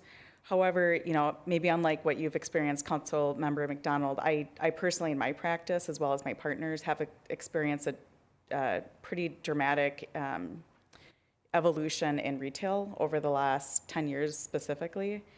And I think that's attributed to, of course, probably the online shopping. However, there's certain kind of experiences and benefits that a brick and mortar store can provide that online shopping will never provide. At least that's why I'm hoping that everyone out there continues to believe, because I certainly love what I do, and I love helping tenants and landlords keep spaces filled. But there has been a change, and especially after the pandemic, there was obviously a change in retail, and some of that was short-term. But now with inflation and just this economic uncertainty in this environment, there has been another seismic shift in the way retail is being done. And I can say this from personal experience all across the board. That difference is trying to reevaluate how much of the bottom line is going to space, how space is utilized. And so more so than ever, retailers are being very specific on what they're looking for, and that includes, you know, finding the right building with the right floor plates. So finding space with visibility, finding space with foot traffic. So that's kind of the backdrop. And, you know, and I am not actively looking for tenants. That's not my job. My job is to paper it once and to negotiate the leases once they come to my desk. And so what I do know what is important for a landlord is to have a creditworthy tenant who is willing to pay the rent that's needed long-term to sustain the tenant's occupancy. So when a tenant's going into a building, it's not good enough to say, well, you know, we're willing to occupy the space. They're looking for an improvement allowance. And in a case of a fitness center, for example, where they get a large improvement allowance, if they decide to vacate, you know, that's really on the landlord to recoup those costs. And so it's not as easy as saying, well, this is an open space, we just need to find a tenant to fill it. It's being discerning on who that tenant is to make sure that they can fulfill their leasehold obligations until the end of the term. So with this particular space, my understanding is the challenges are that, you know, the floor plates, just the depth of the space, they're no longer relevant in today's market for retail tenants. This plan was, you know, based on my reading, the concept was generated in 2008. We're in the year 2024. I mean, I don't know, maybe I'd go so far as to say it's almost been 20 years since that point. Well, it took 5 years to build. It did take 5 years. The concept, you're correct, in 2008, but then, you know. Correct, Mayor. It took many, many years to build the site in order to even house a tenant. So Yes, just yeah. for clarity. Yep, it took 5 years to build. But that was a concept. That was actually, 2008 was the year I graduated from law school, and I think about what I was doing, where I was living, where I was shopping, what I was wearing, and it's different. It's dramatically different. And, you know, earlier in the meeting, you were talking about the rental rate of a certain party that was paying rent for a city facility and how that hasn't changed and how that needs to change. And things need to change because the world evolves, people's habits evolve, retail has evolved. Retail's not dead, but it's evolved, and tenants are being very discerning in the space that they're leasing these days. So what is on the screen right now is the entire promenade. And I know I'm going over what has already been explained, but what I want to relay is the percentage of the overall project that is devoted to retail, and Emily, correct me if I'm not wording this correctly, is reduced by 2%. So the retail portion of the property, I think, was just under 10%. And so what we're asking is it to go to, or not, when I say retail, I mean commercial, is we're asking for a 2% reduction in that. And why is that important? Well, it's 25,000 square feet, and the project together is, It was a 2% reduction of units, not commercial. Could you guys clarify? I can clarify, this was something we discussed a little bit with the applicant ahead of time. There's about, and I can check these numbers, I'm spitballing a little bit. It's about 111,000 square feet of commercial space in the entire development. The entire development itself has about 1 million square feet of floor space, so that's all of the apartments, residences, hotel rooms, commercial, everything. And so that 2.3% reduction, if I recall correctly, is the change in the total floor area of the entire development as opposed to the commercial area, Correct. which is about 111,000. so of the total portion of the development of the project that's comprised of retail, commercial, that's only being deducted, there's not a significant change in that when you look at the project as a whole, because I think we're talking different things here. So how much square footage is there currently on ground level, which was the intended purpose of all retail commercial space? As I understand it, that ground level retail and commercial is about 111,000 square feet. throughout the entire, throughout the entire development. and when that's North Block, Superior, that can't be. Every block. Every block. Yes, the entire PUD's commercial space is about 111,000 square feet. That 2.3% number, I believe, refers to all of the square footage of everything in the entire development. So is this a More than request to commercial. change 25% of the entire? Okay. So just to make sure we're talking the same. Right, yep. Okay. So So of the- 2% is residential and commercial, not just commercial space. Well, the 2, so the 100, let's just say round numbers. So let's say the development is 1 million square feet. The retail commercial is 100,000 square feet, which represents 10% of the total area. So it's a smaller reduction than what it would seem ordinarily if you were to say, okay, look at the Superior block and. But isn't that just a numbers game? I mean, because is. if we have 100, let's just call it 100,000. Yeah, We could use a different number, the 111 or 112, if it makes you more comfortable. But you're requesting a change of that 111,000 of 25,000, which is roughly a 20, let's say 24, 23% about change 23, yeah. of just the residential commercial. So it's not 2%, maybe of the entire of the development. entire development. But if we're talking of what we're being asked to look at and review, it's a 25% change. Of the commercial, Correct. Yeah. Yes. But the reason why and I'm not trying to be, elusive when it comes to, smoke and mirrors, what this means.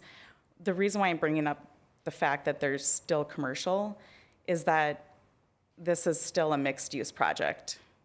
And so when you talk about there's still retail, there's Red Cow that's on the block, there's, other retail uses. We mentioned family offices. I'm not sure if I would really consider that as adding to the vibrancy of a project, in particular because at least what I've been told in working with family offices is a lot of times they don't want to be in the space. They want to have space if they need to, but they don't actually want to have to be in the space and continuously occupy it. And why that's relevant from a legal leasing perspective is, in any retail lease, I try to say, a tenant, you have to be open and occupied at all times. You cannot go dark. You can't stop, operating. For the sake of the vibrancy of the entire project, you have to be open and operating. And we get a lot of pushback when it comes to certain uses because they don't want that. They want to have a space they want for their clients. But so that goes to say it doesn't really add to the vibrancy and the foot traffic.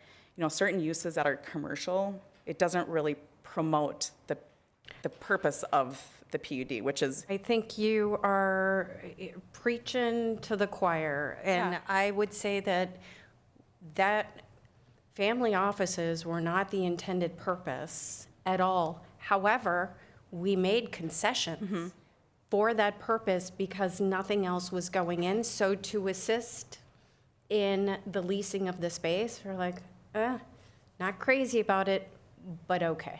Right, because. So we certainly understand and appreciate, and you're making a very valid point, but frankly, how many residents total are within the complex? And before we continue with this conversation, suffice it to say, that is a neighborhood for us. It is a lovely neighborhood. We have the most amazing residents over there, and we value them enormously. They bring so much to the community. But also, I mean, we don't have, it's not a beach town, right? At a certain point, people are more apt to stay indoors. We don't see walking clubs around town. It is a senior and assisted care and memory care, so a lot of the residents, so even adding to the vibrancy, as one of your residents just mentioned, even the residents and the residency part doesn't add a tremendous amount of vibrancy. So we're trying to figure out that right mix as well.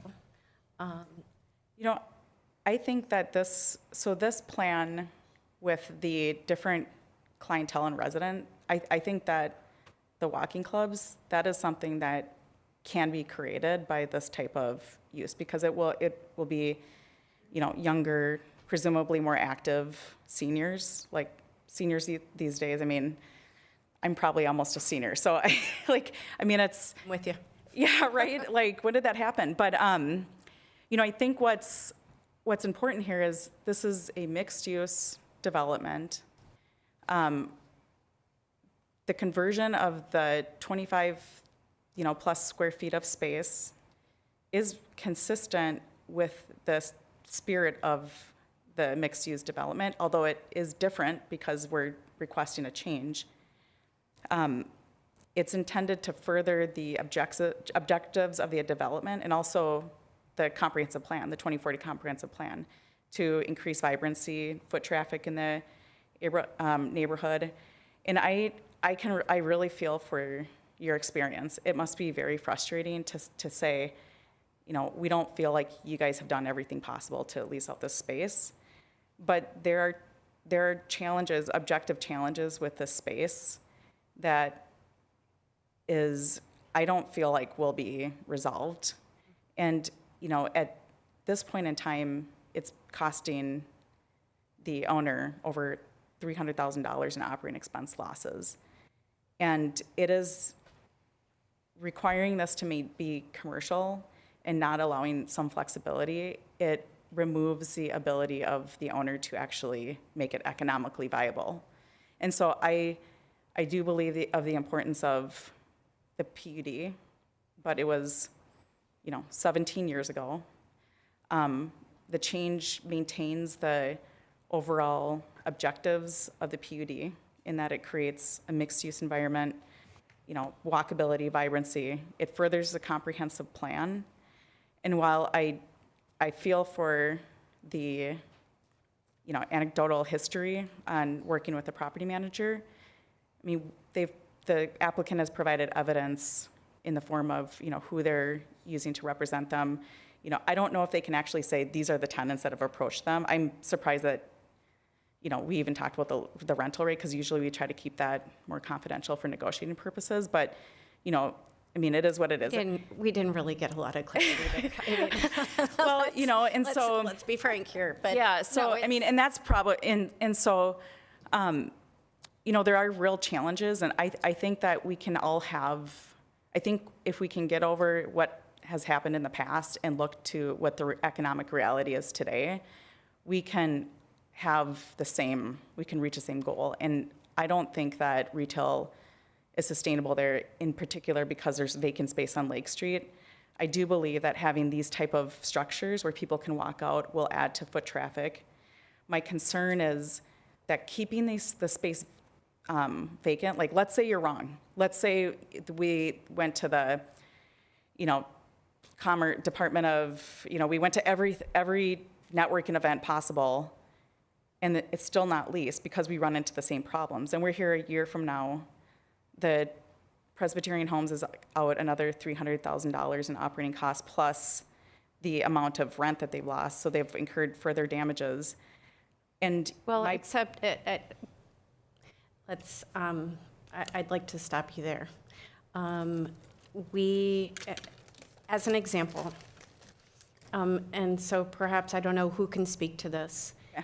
Has anybody reached out to the city in terms of, could the city use that space in some form or fashion? I personally have not reached out to the city, but I don't know if. I mean, when we talk about exploring all possibilities, you know, I'm not saying that's even on the table. So I know staff is probably, you know, beads of sweat are on their brow.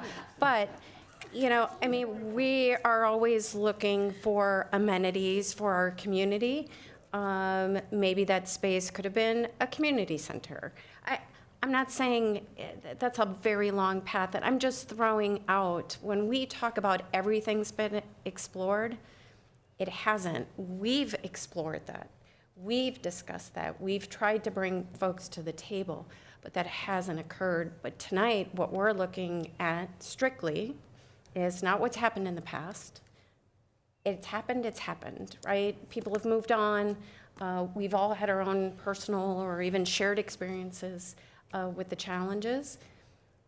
We are here almost as volunteers.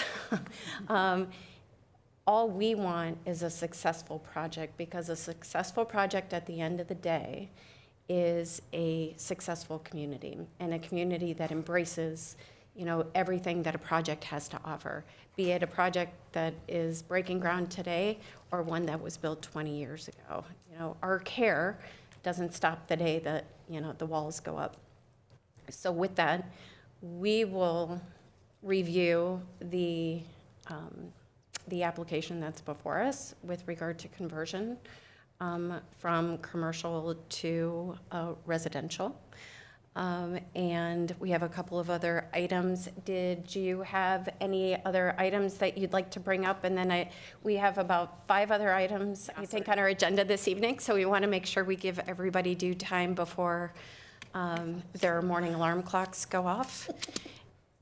The only thing that I wanted to mention is that should this project be approved, we're ready to move forward with design, and we'll be under construction right away. So the facade changes that you saw, that vibrant addition to that portion of the development would not be years down the road. It would be right away. Wonderful. Thank you so much. All right. I would like to bring it back to the council for discussion. And I think, there are a number of items here ultimately for us to consider. But first and foremost, I think kind of the first item, order of business is, are we willing to entertain the PUD amendment? Because without that, that's kind of the bifurcation in the road, right? And am I correct, Ms. Yes, Elmer? that's correct. I recommend starting a conversation first about the PUD amendment and then moving into the Shoreland PUD CUP. Wonderful. Okay. Thank you very much. All right. Council, thoughts on, great idea, Councilmember Perkins. Let's get more. It's about to get hot in here. Yes. Anybody care to share their thoughts, their concerns, the pros, the cons? Anybody? Councilmember Blackish? I guess I can start here. Wonderful, thank you. I honestly didn't know where I was going to land when I walked in this evening about this. I was anxious to hear what was going to be presented. I'd like to start by saying I do truly value the work that the Planning Commission put into this. It was a split vote, but both sides articulated some pretty good things, and I think they really did a yeoman's job there. So I made a little list here of what I saw as the pros and the cons. Let me start with the pros. I think this project would have a parking benefit, lots of things there, but basically the bottom line is it would help the city in terms of its parking space. My feeling is that this plan would revitalize a vacant space.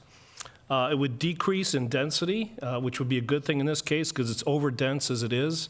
So the plan would actually get us closer to where we would limit it currently. I believe that we've talked about this all evening, I think it would improve the aesthetics at the street level. It would also bring a diversity of demographic versus what Folkestone has right now into that area.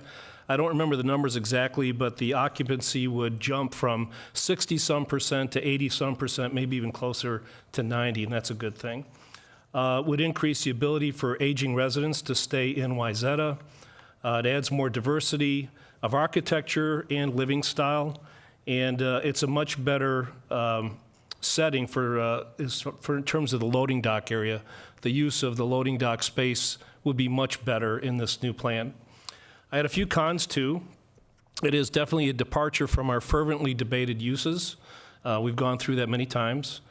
And a con is that there's at least some sense that I've heard tonight that the entities involved just haven't worked hard enough to fill it with retail or commercial. So for me, the bottom line is we've had almost 7 to 10 years of a concept or a model that just hasn't worked. And yet in that time, we know in this city, residential has worked.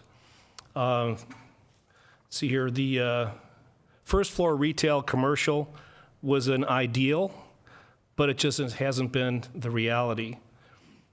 And to quote what the mayor said here just moments ago, we all want a successful project. So bottom line for me is that I'm very much in favor of this. Great, thank you, Councilmember Fleckish. Who would like to go next? Yep. Councilmember Parkhill. Once again, thank you to the Planning Commission. They spent hours on this and had a great dialogue, and that really helped me in reading that, get to the crux of what was going on. And applauds to the architect. I really think the design is fantastic. Very refreshing, inviting. I think it's beautiful. I worry about these fringe commercial spaces too.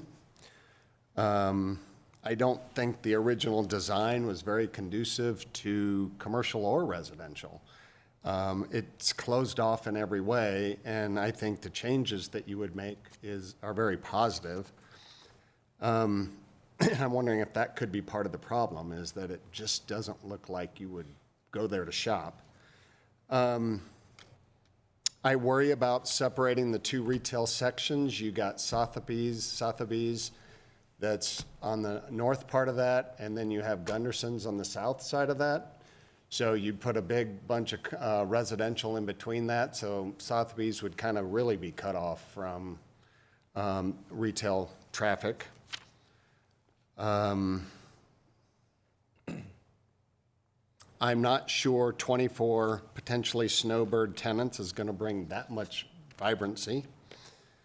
I worry about, for the most part, and this is kind of a new direction that I don't know that's been brought up, but I worry about competition and supply in our market to keep our prices down. I feel like the retail prices or the commercial rents are very high for businesses.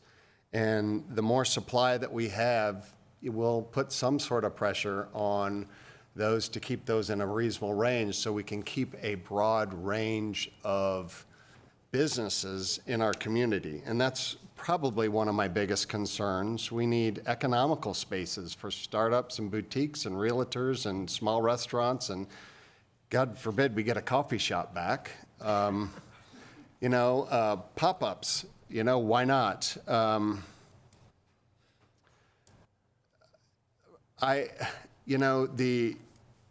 The $325,000 that you guys incur a year, that's $9 a square foot for that space.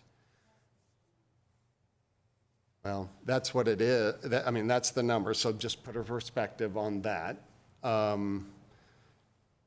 Maybe there is an opportunity to reduce the ask per square foot. Anyway, my concern is, and the reason I'm not for this project is because I want to continue a vibrant retail community in our town. All right, thank you, Councilmember Parkhill. Councilmember Iverson? Just go down the line. Thank you. And thank you for all the time and effort. And again, I do applaud the application as well.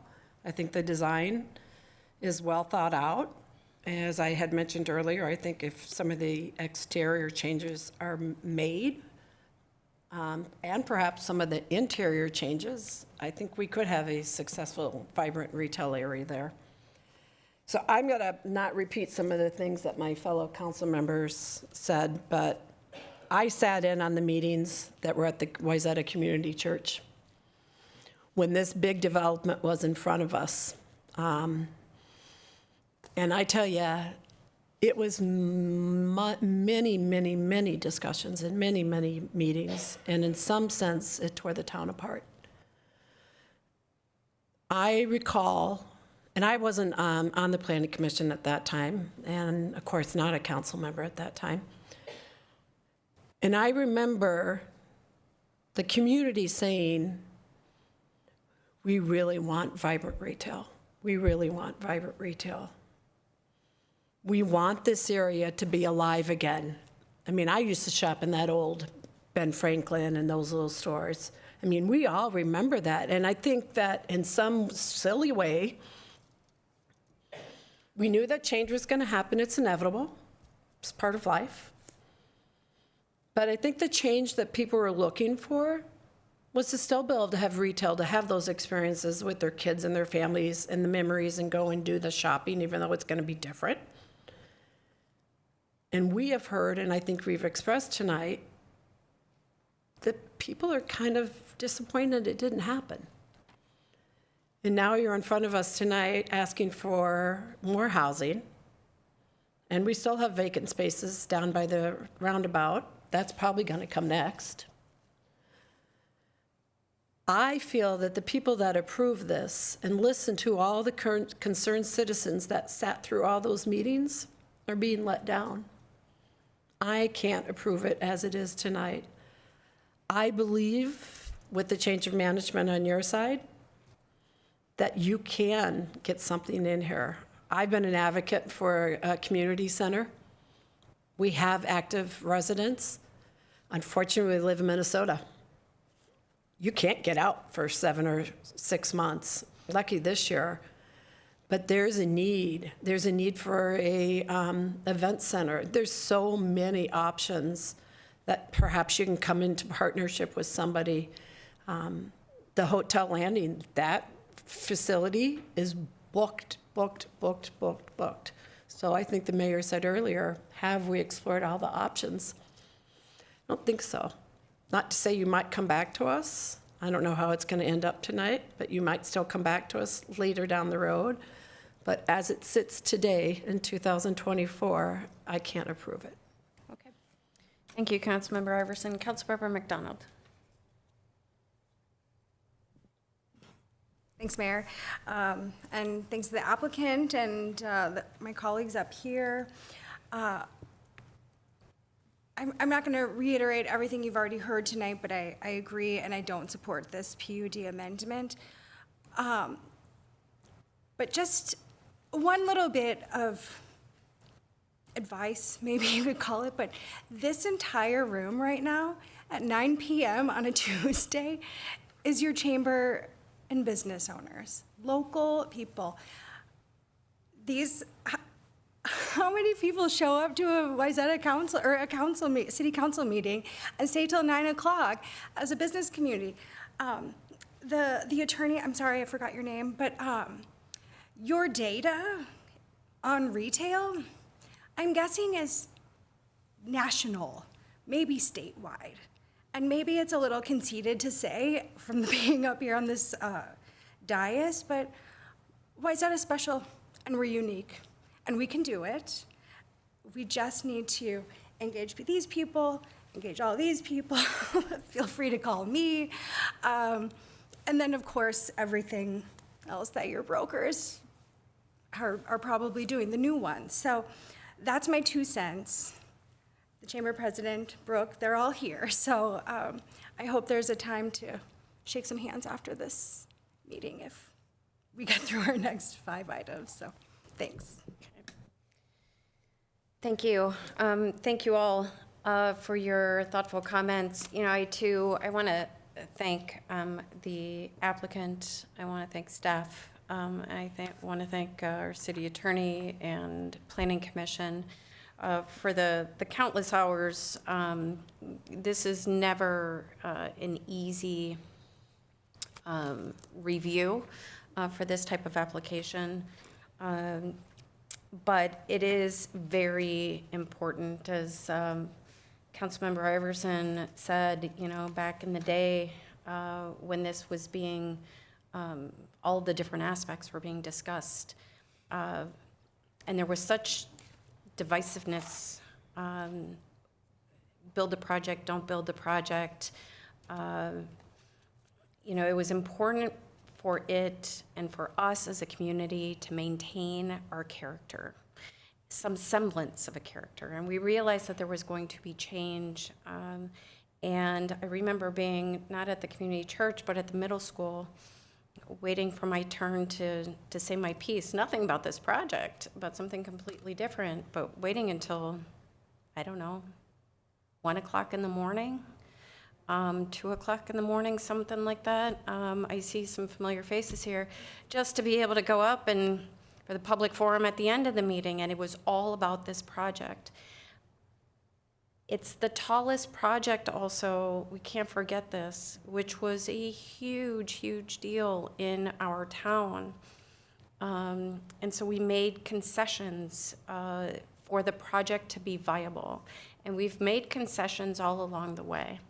And it's taken a while to heal a fractured community who was very divided about this project moving forward, not about the people who would live there and what it did for the community, but because of the size and the scale and the mass and just the overall change.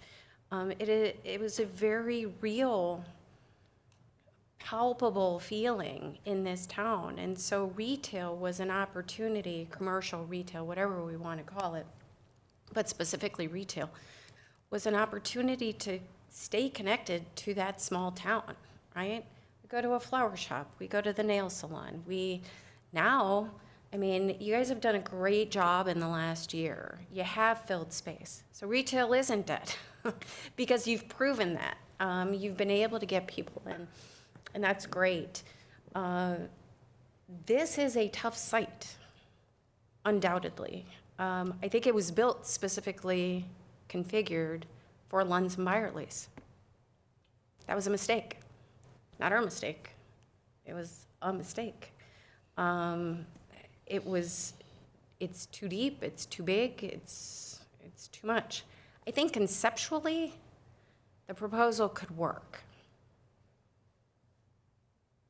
But what I can't get past this evening, I don't think we've explored every option from a retail and commercial perspective.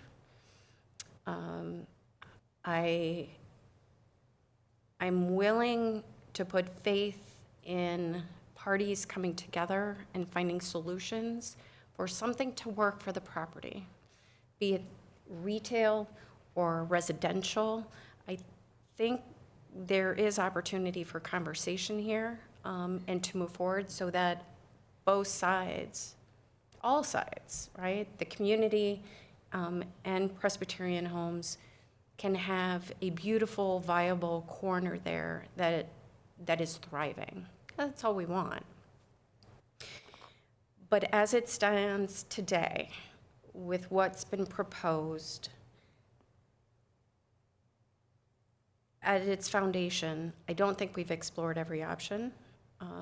From a retail perspective, I think the members of the Planning Commission who voted in opposition to this proposal were correct. And maybe it's just still a little too soon. We haven't fully fleshed this out. And secondly, even if this were to move forward, and this has nothing to do with the PUD amendment, even if this were to move forward tonight, I have so many questions about what this is going to look like that we would have to flesh out. Sidewalks, furniture, windows. I don't want to see people's dirty dishes in the sink when I'm walking down the sidewalk if we're activating it, when their shoes piled up by the door. I mean, these are realities of urban living, and we're not urban. We're a small town, and we want to keep it a small town. And I'm not going to judge anybody who wants 3-story high windows where you could see. I mean, frankly, I maybe don't want to put my shoes in the front hall closet when I walk through the door, but I certainly don't want people walking down the sidewalk to judge me for that. All that being said, we have a lot of learning to do as a city, and for a development that's this prominent, that has so much stature, I don't believe that we're there yet. And so for me, like the other 3 council members that are not in favor of moving forward with the PUD amendment, I would not be voting in favor of the application. Which leads me to a procedural question. And so we have a motion to approve the PUD amendment. Yes, City Attorney. Yes, Madam Mayor. So this is teed up with the report and recommendation from the Planning Commission to approve. So what's in the packet is an draft approval resolution and an ordinance that would go with it, first reading to change the zoning. Based on what council members have voiced, the reasons they were would vote against. My recommendation would be to ask for an alternative motion to direct staff to prepare a draft denial resolution with Okay. supporting findings based on the reasons that were articulated by city council members this evening for review and consideration at the next city council meeting. And so everything else is moot. Yes, Madam Mayor, you could certainly ask for a motion that's teed up here on the screen, but based on what I've heard articulated, where council members stand on this, I would recommend that alternative motion, which Okay. again would direct staff to prepare a resolution with findings supporting a denial. Yeah. Okay. Would someone care to make that motion as articulated by the city attorney? So moved, Madam Mayor. Thank you. Councilmember Parkhill, is there a second? Second. Any further discussion? All those in favor say aye. Aye. Aye. Opposed? Nay. Motion carries. Right. Anything else that we need to address from a housekeeping standpoint on this matter? No, I don't think so, Madam Mayor. So staff will work on that resolution and have it in the next meeting agenda. Excellent. And then for the applicant, I don't know what the applicant's intentions are, but if there is an opportunity to kind of sit down and talk through, I'm willing to have those conversations as well, if that's helpful, or, well, sorry, I looked at Councilmember McDonald because she had personal experience with but suffice it to say, staff, applicant, I certainly will make myself available to have conversations about kind of things that maybe we can do together based on our shared experience to help resolve those. Yeah, Madam Mayor, staff will meet with them, I'm sure, follow up with them, and we'll keep you posted on any additional Okay, communications or insight. fantastic. Okay, thank you. All right, let's see. It is 9:15. We have, wow, we're cruising right along. We have 1, 2, 3, 4, 5, 6 items ahead of us. We have been at this since 5 o'clock, at this particular meeting, but in general. I am going to ask everybody's patience for 5 minutes, take a brief recess while we step away, yeah. I think that's all we need to say. All right, thank you very much. We'll be in recess for 5 minutes.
Ms. Horvath? Okay.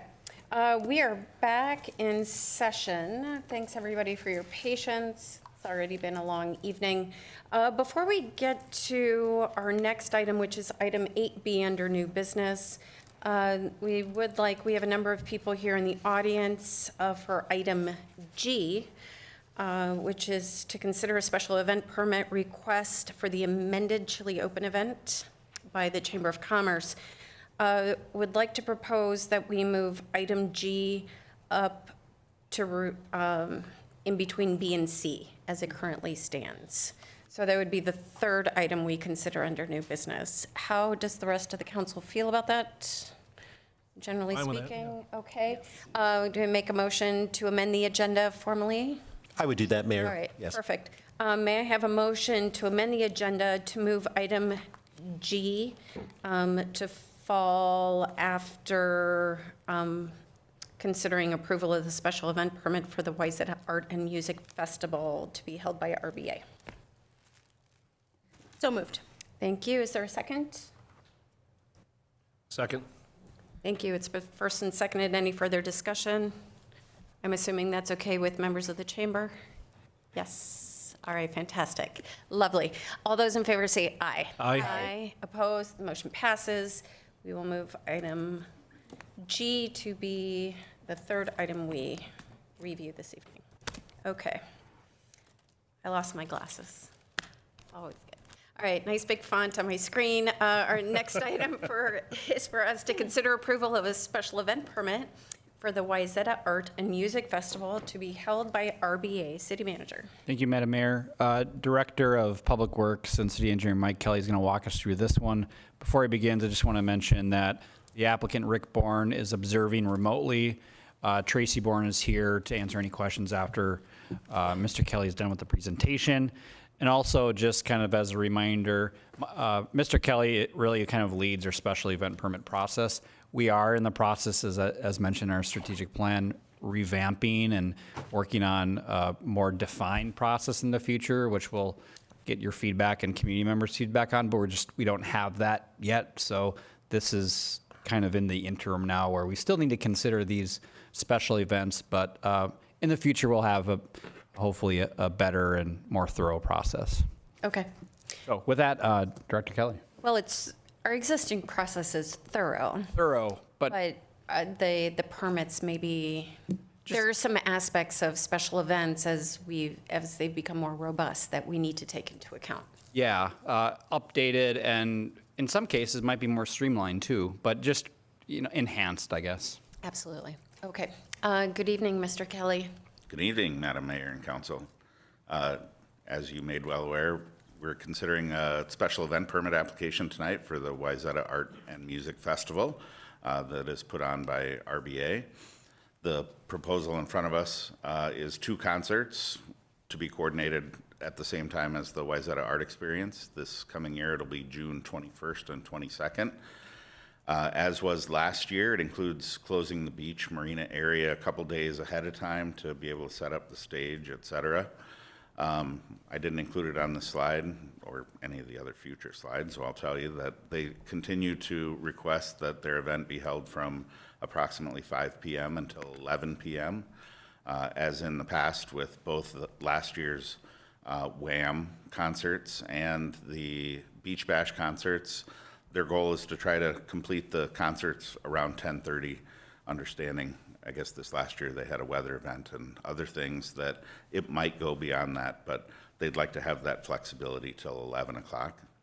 Public access to the beach, yes, ma'am? Start time, I'm sorry, you said was at what time? Approximately 5 o'clock. Okay, because I thought the application was at 4, listed 4 o'clock. The gates opening, I don't have the application directly in front of me, but it may be 4 o'clock, bringing people in, concerts to start soon afterwards. Okay. All right, thank you. Access to our beach is retained until 4 o'clock. That's when they close things up to prep for each of the event nights. No public access to the beach and marina after that point. In the past, we've had, particularly for the Wham and last year's Beach Bash, we had some conditions of approval for the permit. I've listed some of those as well as some of the responses that the applicant has provided in their narrative in the packet. Last year, we obviously want to minimize the access to our beach and marina areas.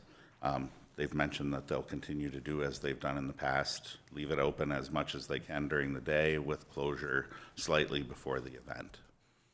Crowd security, last year there were some comments after the WHAM event about people carrying alcohol out, trash, potentially some property damage. The applicant has stated that they'll work with the police department to kind of manage that flow out of the event, provide some additional garbage containers, work with the chamber and the city to provide a better Lyft and Uber location rather than vehicles circling around the intersection, and hopefully manage that a little bit better. As with their past events, they typically have somewhere in the neighborhood of 5 to 7 police officers that are contracted for the event, as well as their own security for the event. That will continue. As for noise mitigation, that was an issue with last year's event. The electronic dance music, or EDM, is proposed to occur again this year.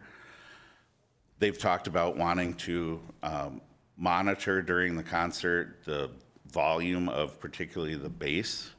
Last year, with weather conditions and location of some of their equipment behind the stage, that didn't work out very well, and they're proposing to try to work with the sound group to provide additional buffering behind the stage with, whether it be the buses or additional equipment. We may ask that they provide some sort of sound barrier back there to try to mitigate that, but they're working on that with their sound team. As was last year, and when we have these larger events, we've asked the applicant to provide a communication plan. We have an active marina at that time. It's summer. There are adjacent property owners that should be made aware of the event, and we ask that they prepare something that we can review before that's sent out. Oops. The layout is similar to the Beach Bash and last year's WHAM event, with the concert stage being set just on the south side of Grove Lane, with the amenities of VIP tents and restrooms. Security is shown on this map, etc. With that, the request is to consider approval of the special event permit for the 2024 Wayzata Art and Music Festival with the conditions of approval. And I would stand for any questions. And as Jeff mentioned, Tracy is here on behalf of the applicant. Okay, thank you. Council, questions of staff? Yes, Councilmember McDonald. Director Kelly, can you tell me what you mean by access to the beach? Like, what does that look like? Because I'll just be perfectly honest. I don't, other than going around to Ferndale and down Shaver, that's the access to the beaches. So is that what it's agreed upon? Yes, that access from the west side over the bridge essentially to the beach, past the beach house, as well as the access in front of the Boatworks building. There is a boardwalk adjacent to the lake, between the building and the lake. They want to make aware that that is additionally an access to the beach. Okay, then something would have to change from how it was set up last year, because they blocked that boardwalk on the lakeside of the Boatworks building with their porta potties.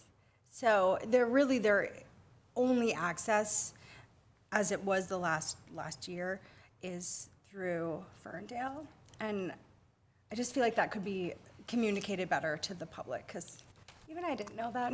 Got caught. Yeah, my understanding is that access through the boardwalk should have been maintained up until that 4 o'clock time, and then a section of fence closed across whatever open area there was for access to the beach. Okay. So we'll work with the applicant to make sure that that happens. Thank you.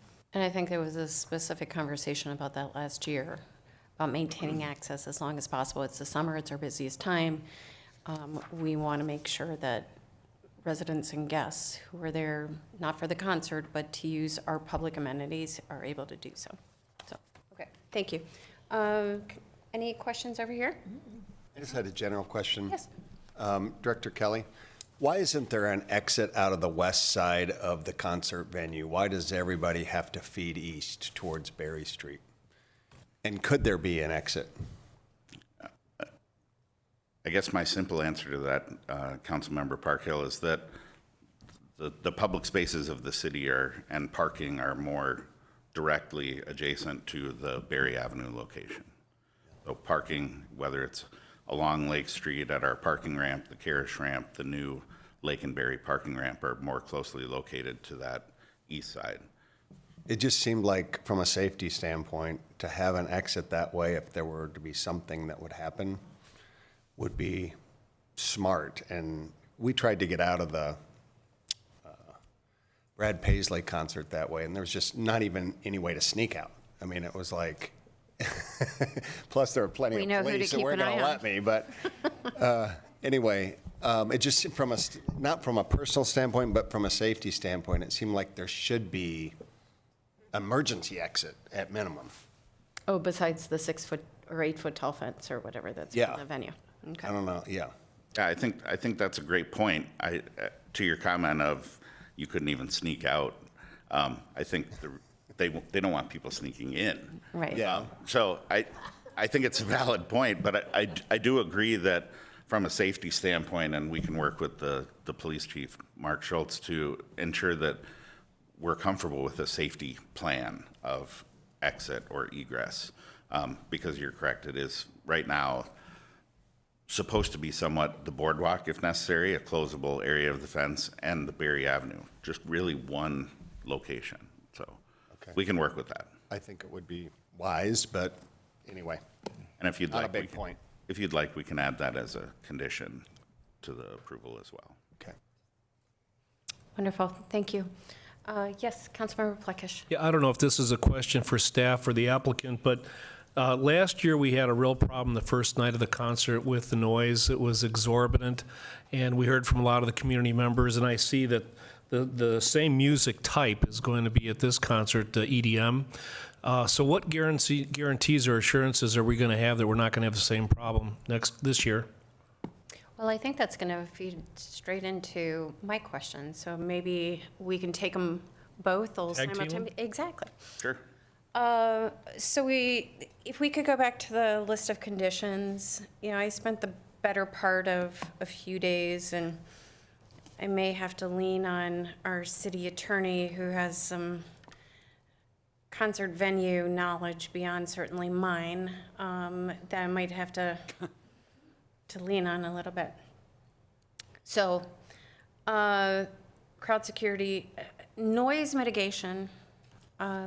So as Councilmember Plekish indicated, we had a lot of very positive comments about the event, but we also had some very serious comments, very strenuous objections, shall we call them. Not just in Wayzata, but beyond, like on the opposite side of the lake.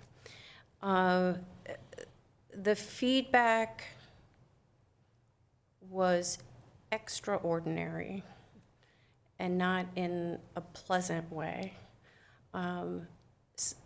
I think the concert, on its face, should move forward. I think people enjoyed it, but we need to mitigate, especially with this type of music, the noise.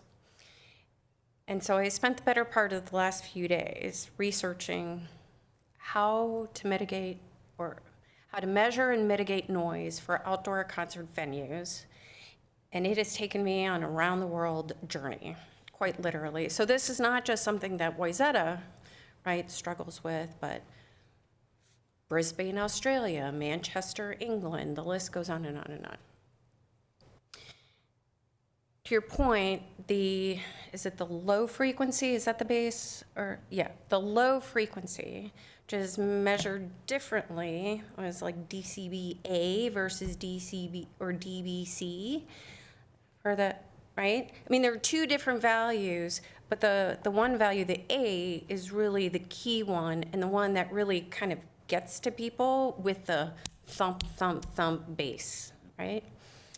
And we want to try and find that level that allows for concert goer enjoyment, but isn't ringing people's ears who have no desire to participate in the concert.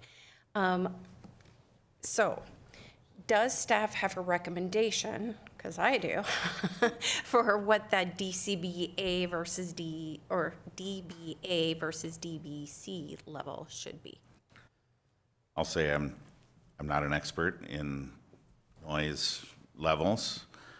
We don't have anything in our city code that talks about how to manage certain levels, other than our code talks about meeting MPCA regulations related to noise. And what does MPCA state? Because I guarantee you an EDM concert is going to be beyond like the safe hearing levels. The brief looking that I did earlier today, just because I understood that this might come up as a question, most of the MPCA requirements regarding sound are related to building activities. It might be air conditioners. It might be those types of things. So I was unable to find anything related to an event, whether it be an amusement park or a concert. So did a little bit of looking, and the typical range of decibel levels, and that's the combination of both of those different frequencies that you were talking about, is somewhere in the range of 90 decibels and could be as high as 120 decibels. So the question is, what's the right fit? And I'm not sure what that is. Our music guru over here, City Attorney Schelzel, may be able to help out. He's our music concert venue guru. Yeah, perfect. But I will say that the applicant has commented on the fact that he understands that that was an issue as well. And I'm just going to read from the application. This year, we will also monitor the sound levels and have devised a plan with our stage and production team to baffle the low-end bass at the stage. Yeah, but we need to be specific. So before I would like, I'll just throw out some numbers because a week ago, and I'm not an acoustic engineer, everything I have read below 95 decibels, it's going to limit people's enjoyment of the venue and the music. And when I say decibels, it's the dBA, right? That low frequency thumping sound. The other measurement is at 100. And that found the right mix for understanding that at particular distances that sound's going to travel, people will still be impacted, but the number of complaints as that sound traveled went down. And so I guess I'll pause there. And City Attorney, is that, and again, this, so to be more specific, this is also measured at the mixing table at 30 meters. So it was very specific where that decibel level is measured. Yeah, you know, so Madam Mayor, a couple things I'd say, and I am also no expert in sound, but there are a lot of variables involved in how you measure it. And one of them you just pointed out is where you're measuring it from, and then also the frequencies involved at that particular spot. And I think what I hear council being most concerned about is not so much the people that are standing there enjoying the concert, but those that are outside the concert perimeter. So the applicant sounds like they're going to do some monitoring around the perimeter of the concert area to make sure that the decibel levels don't go above a certain level. And whether that's 100 dBs or 120 or 90 or whatever, I don't know what that right number is. And the other variable I would say is you've also highlighted is whether we're talking about low frequencies are high frequencies. Low frequencies can shake buildings and cars, and I think that's what most people were complaining about last year than the high stuff.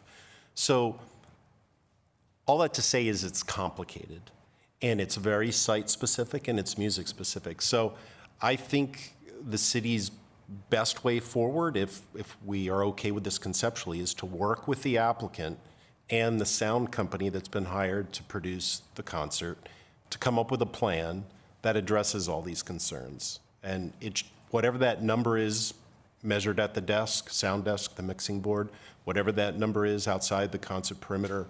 How are we going to know? Who, from a city standpoint, is going to say, that's too much? And well, first of all, we don't have any sound experts on staff. And this, if we wanted to hire an independent sound consultant for this, we could, or we could put that on the applicant to have their production company, which will certainly be a reputable and good company if they've got a certain level of talent, provide us with a report and plan. And we could review it and probably say, yeah, that'll work. But outside of hiring an expert, we couldn't really guarantee, that we wouldn't have issues. And I guess the third thing I'd say is there's going to be some people somewhere in town that will complain, Absolutely. even at 50 dBs, because 100%. We just cannot have the same reaction that we had. There will be noise. I think we're all in agreement. There is going to be noise. It's an event. We don't have to have this. But I think, it's a privilege. It's not a right. It's only the second year that we're choosing to do this. The first one, we learned a lot from. Second one, I think we'll learn more. Me personally, I don't think that the decibel levels should be above 100, and on the low frequency, the 95. I mean, that's still a loud concert. And the other thing is the amount of time. The duration last time, I think especially with this type of music, hey, if it's classical music or jazz or something, I mean, you could probably withstand, if you live in close proximity and you have no interest in this music, you can withstand a certain amount. 6 hours or 7 hours, I think, is what's on the permit or the application. That is way too long. So I'm in favor of 4 hours and at 10 p.m. That's our noise ordinance. This, we've had residents who have lived there longer than this concert's been in existence, and especially exposed to this type of music. And in terms of buses, the stage is higher than the buses. That's not going to do anything. I mean, it's just not going to do anything. That we need proper, portable sound barriers around the back of the stage, push that forward in a communication plan to the folks within Wayzata and the folks across the lake. I mean, that's the only way I'm going to support this, because I'm not going to live through another experience that I went through last year. So, thoughts, council? Those are my conditions, and I like the exit plan too. The exit. Anybody? Sure. I agree with a lot of what you said, Mayor. I think the hours of operation being slightly shorter is a good idea. I actually like the idea of keeping it till 11. That part doesn't bother me. But having it start so early really does. It's just a kind of a weird mix of crowd at 4 or 5 p.m. Down on Lake Street, and I think some of the EDM goers may have kind of made some eyeballs open a little bit much.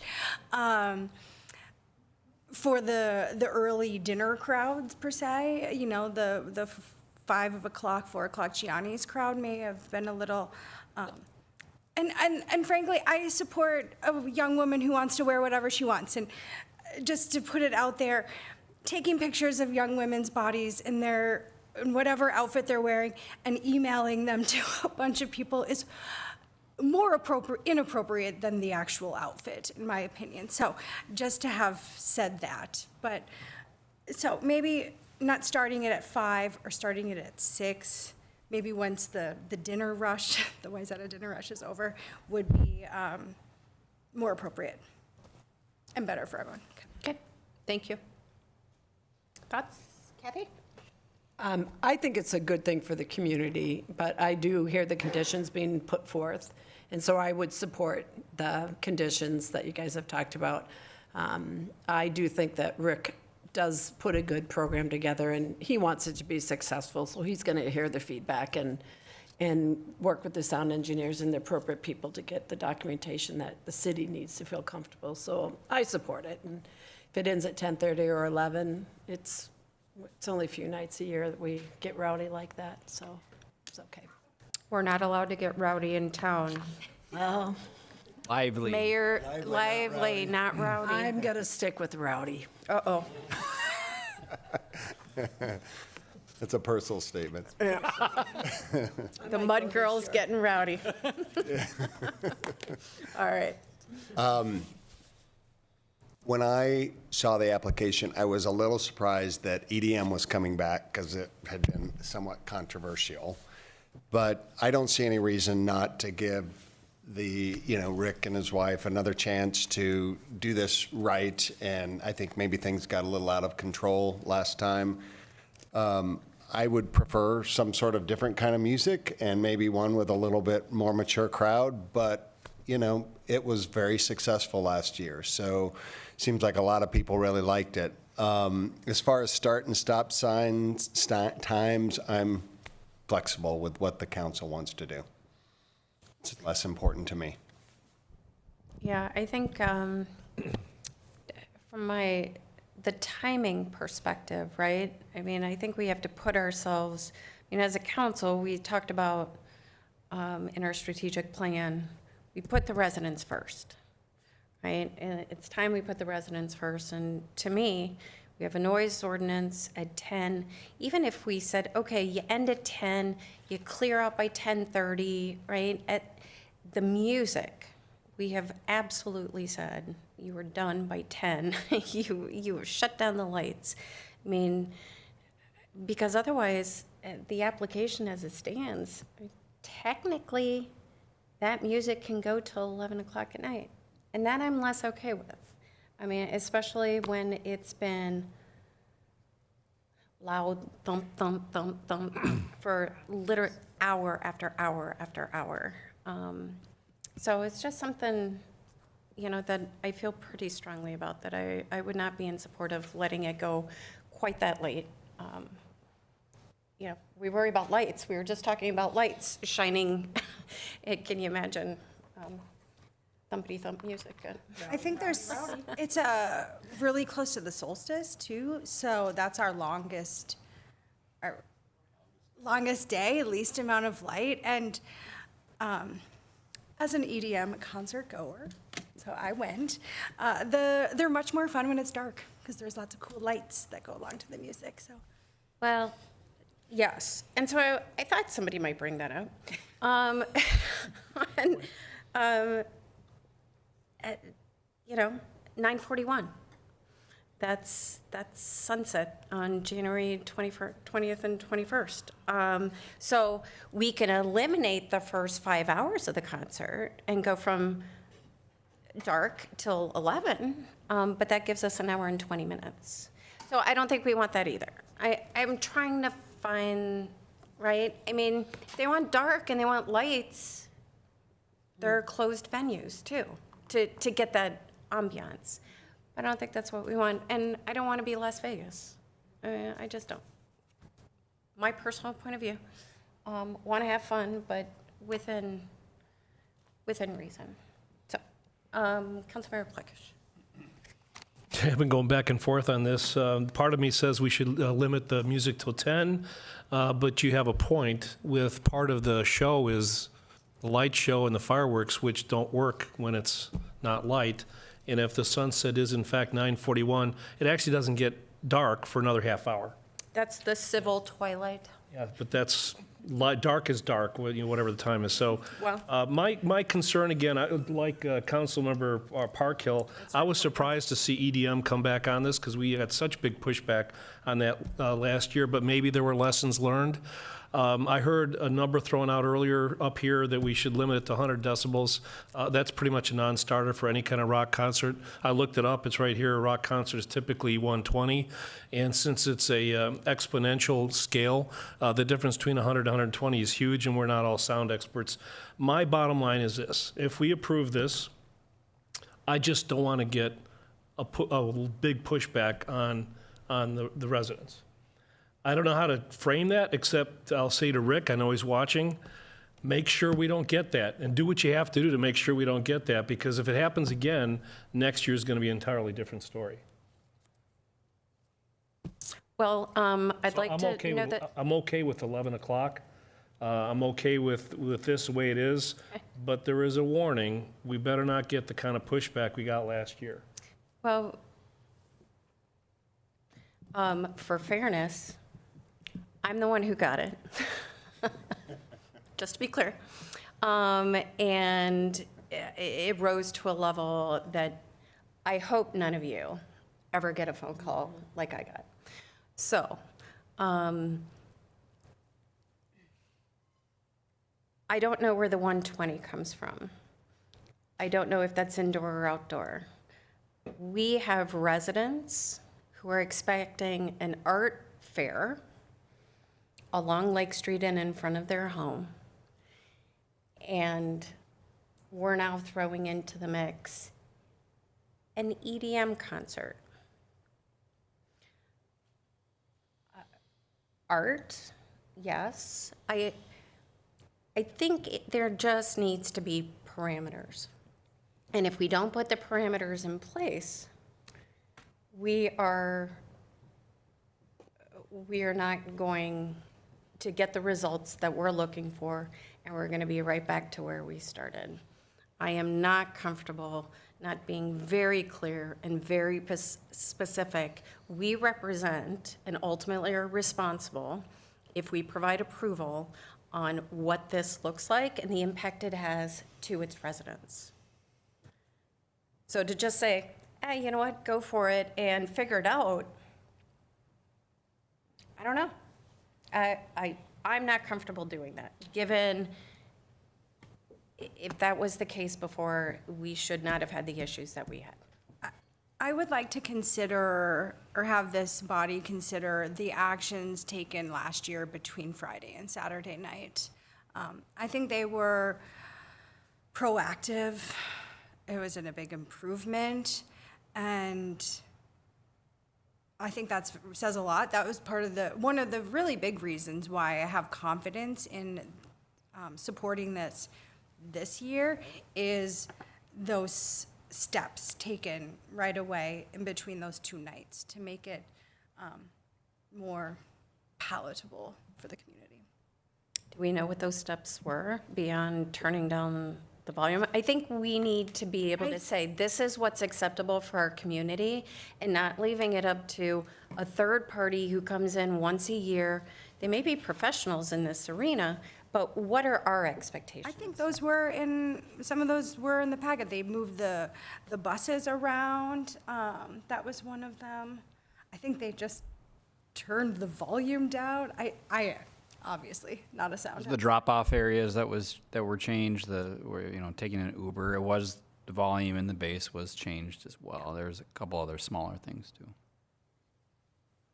Madam Mayor, I didn't bring up the fact that, two things. One is I think the applicant might have a few things to say. Two is Chief Schultz is an integral part of our special event permit process. I don't know if he had anything to add, but from a public safety perspective, I think that's been a big concern, and I think it changed also from Friday to Saturday night. Chief Schultz, did you have anything to add, or everything kind of? Well, so before, the chief said there were no substantive issues. Right. It sounds like the crowds were manageable and people were polite. So Chief, would you, I don't want to get too far down we dealt with this. The issue here, quite frankly, and sorry, Chief, for making you stand up there. These events are wonderful for the community that is enjoying it. But we have a responsibility to those who don't see it in the same light. The taxing this is on our resources.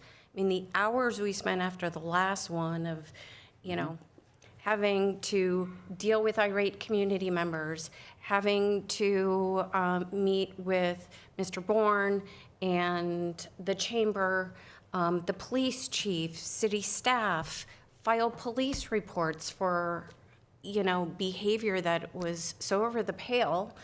At what point is an event worth it? And we have to ask the tough question. A nice to have versus a need to have, and at what point is the nice to have too costly to the peace of mind of our residents, to our staff, all of those different things. And, this is only the second one, right? And this is growing and growing, and I want to make sure that regardless, if something like this moves forward, and let's face it, 5,000 people show up, it's not 5,000 Wayzata residents. These are 5,000 people from outside the community coming in, for the most part. We have an infinitesimal number of Wayzata residents that are attending in comparison. So are we doing this for us? Are we doing this for everybody else? Are we doing this to make money? I mean, those are some tough questions, and I'm sorry to sound like the negative Nelly here, but these are the things we need to be considering. And for months, I've been saying, let's have a plan in place regarding decibel levels, how we're going to deal with this, and we still don't have it. Yes, Madam Mayor, and as you mentioned, rather than kind of just relying on the applicant, this is the appropriate time to set those standards. It really depends on what those standards are. So I agree with you there. I did want the chief to just chime in on based on just their overall capacity, because you're right, it did take up a lot of our resources.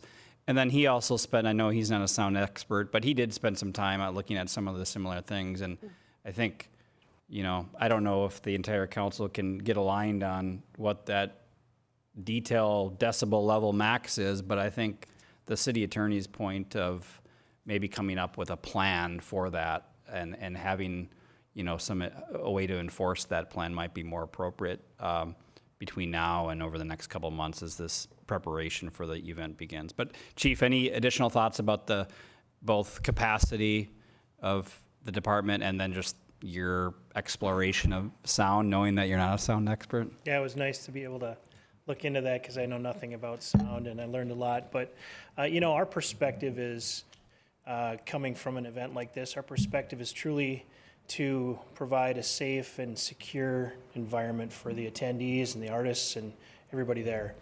And I will say that last year, not knowing what to expect in this first type of EDM event and all the horror stories you hear about the different types of things that happen all over the world, I was very pleased with our crowd and our staff and the way that everything really truly worked until we had the torrential downpour and everything kind of went to chaos. But that is what it is.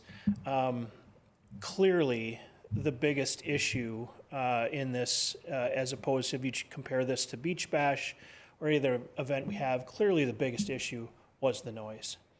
And unfortunately, there aren't many of us in this room who are noise experts, and so we don't really know how to answer that question. But I was pleased to hear that the applicant has already approached their sound folks who are noise experts and who probably have the best handle on trying to mitigate that to meet our recommendations, our requirements at that level. That would be a lot easier than having our staff try to do that. And so I think, and I will say this, given the conversations that we had immediately after the Friday night show last year, those things were mitigated. All of the issues were mitigated, including the volume. So Rick and his team were very, very responsive to some of the suggestions that we brought forward. And so I'm confident that we can have a great experience again, as long as we get the noise under control. Excellent. So, thank you, Chief. That's very helpful. So, City Attorney, if the path forward was for the applicant to work with their sound engineer, come up with a plan, how are we going to Evaluate that evaluate plan? the plan? Well, I mean, the only way we could really do it would be to, I mean, in one sense, would be to hire our own expert to evaluate the plan. I think that might be overkill. I think we have an example, as the chief just testified, of a good evening last year that everyone agrees went really well, and that the number one issue of sound was mitigated that second night. And so I think we put the applicant to that standard. And we look at that plan. I think we have enough layperson expertise here that we could look at that plan and see if it's bogus or not. I'm sure it won't be. I'm sure it'll be a sound plan. And we hold them to that. And that'll be another standard by which to measure the success of the event. So again, I think I'd be very reluctant to put a number out there now just based on what we've read about, because I think there's too many variables. And the sound company hired to do the show should know the site, they should know the music, and they should hear our concerns. And they would be the ones who would be able to implement the sound barriers Yes. behind the stage? Yeah, all those sound mitigation techniques, and you can have physical barriers, you can actually do lots of technical things with the sound too, the way the speakers are positioned. And they'll have that technology and those physical mediation techniques, and that'll be something that the applicant will have to pay for and implement. Okay. All right. Crowd security, applicant to work with PD to improve flow and trash collection.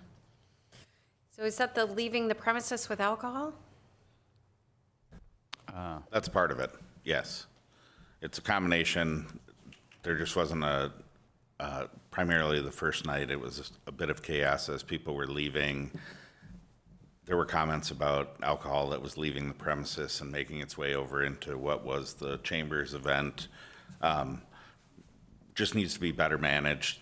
The applicant has stressed that they will work with the PD to ensure that. If that means some additional security at the exit, some additional garbage containers at the exit, they'll be working on that. So, sorry, the chief, to make you come back to the, to the podium. My question to you is, so that's 5 to 7 police officers, is that on site inside the gates? And then 40 Asia security personnel around the perimeter and inside? And for 5,000 people, is that sufficient? Yeah, so for the most part, you're correct. During the event, we've recommended 6 patrol officers, uniformed patrol officers, in pairs of 2 throughout the venue. And that's worked really well for extricating folks when you get somebody who's down in a medical issue, you need to get them out, you need to be in pairs. And so that works really well inside the venue. On top of that, we've also got myself, Deputy Chief Baker, Detective Sergeant Lee, who were there in addition to, so we had extra folks, much as Overwatch, essentially. And on top of that, we had a staff cadre of officers that were working the Art Experience event who were able to come back and help out as needed. So we had adequate personnel there. And I think, given the issue that was raised about the trash and the perhaps alcohol being removed upon exit, we're just going to need to do a better job of recognizing that and mitigating that, getting our folks there, working with Asia to set up a better point of communication with the folks leaving. Perfect. Thank you. Yes. Mark, is there a use of a drone? Did you guys use a drone for one of the country concerts? We did for J.J. Hill Days and both the carnival, the J.J. Hill event, and the Beach Bash. It was a drone that we had borrowed. It was a tethered drone, so it wasn't There was no pilot, but we were able to capture video, and it was a big help in certain situations. Will you use that again, do you think? Yeah, probably most certainly. Okay. And I found it surprising that there was people on top of the building, too. Wasn't that security? Yeah, but I mean, I thought that was good, Oh, so. I thought you meant Yeah, that was me. concert goers Oh, on the God, building. no, just police officers. So thank you okay, for new those extra condition. measures. They didn't go unnoticed. So thank Who you. pays for the police officers to be there? Is that the concert production people? Yeah, we work with, in a case like this where you've got essentially two events going on at one time, Art Experience and the Wham Fest, or J.J. Hill Days and Beach Bash, we work with the Chamber for their event, and we work with RBA on their production. And so we want to make sure everybody's got adequate staffing. And then we can switch in and out as needed and mix people up, but we keep the staffing numbers the same for each event. So that's not a burden on the city then? Well, I'm not going to tell you we don't go home really tired, but our troops really like to be there. And it's, we've got bike patrol out there. They're super active, very successful when it comes to clearing people out of the way for medicals. And so you see a lot of smiles on their faces. So if it's taxing on them maybe at the end of the week, sure it is, but they all look forward to it. Excellent. Thank you. Communication plan. What is staff recommending on that? Beyond staff approval? In terms of detail, that everybody, all property owners and, tenants, anybody that's renting, that they're informed of the plan, essentially. I don't know, Director Kelly, if there was anything more to it than that. No. And to us, obviously, the city, in terms of the level of detail for the event, but. Yeah, we've done the same for some of the other events that have happened throughout the community over on Ferndale Road, et cetera. A requirement for the applicant to just notify the adjacent property owners. I know that there was a comment about how do we deal with the fact that we had complaints from across the lake. I'm not sure how we address that other than maybe a call to Shorewood and Excelsior to let them know. That's what I was thinking, their city managers or whatever. we Deep can do Haven, that. Shorewood, Yep. Just to Excelsior, let them know of the dates of the event. Minnetonka. Yep. Maybe we border a lot of communities then. So for those other communities, other than just a point of contact to mention the event, more specifically, we're concerned about notifying the residents that live adjacent to the venue, be it Grove Lane, Ferndale Road, Ventana, some of those other condo The lakeshore locations. properties, right? Yes. I mean, because that sound kind of does a cone and impacts, and then the people, yes, on Lake Street that are directly adjacent.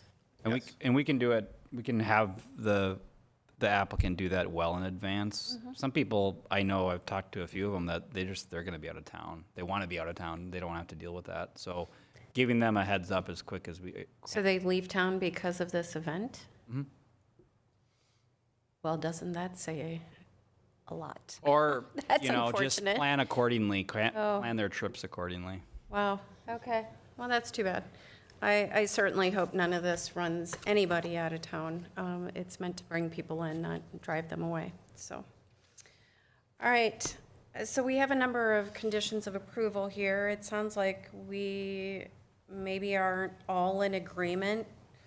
So I will leave it to somebody to make a motion, and then we'll see where we land.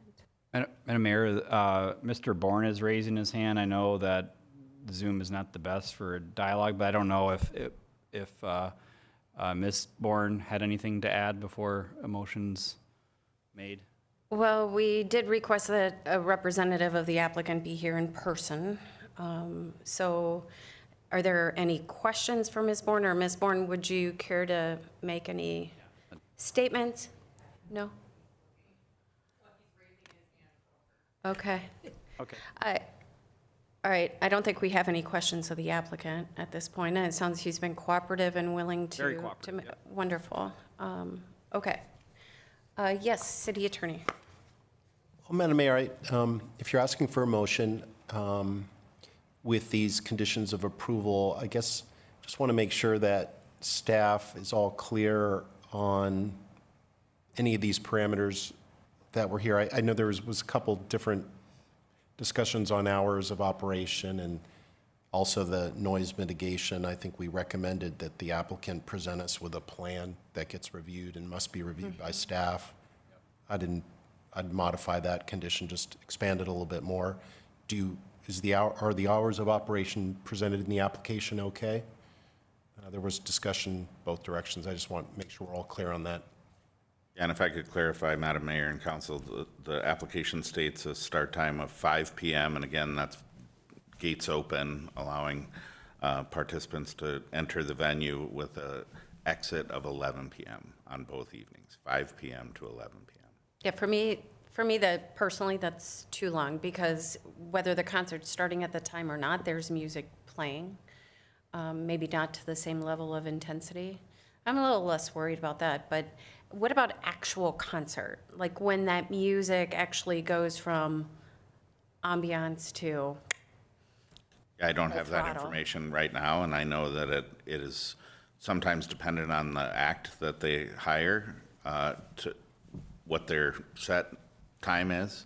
I know that in the past, and Mr. Bourne and his team have worked very well to understand that the council's intent is if you want it done at 10, he'd really like it done at 10:30. They really do try to be done at the time they say they're going to be done, and in their application, their goal is to be done at 10:30.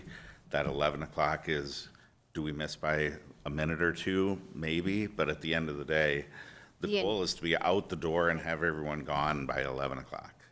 Right, and we want cops on their way out and Correct. home and everything else. Yeah, I mean, me personally, I would prefer music off, 10 o'clock. People start streaming out, because they're still gonna be meandering through town and through the city. We have all kinds of residents there at 10:30, and equipment takedown and everything else, either that night or the next day. So that's kind of where I'm at. Music off, 10 o'clock, and allow concert goers to slowly make their way home from there.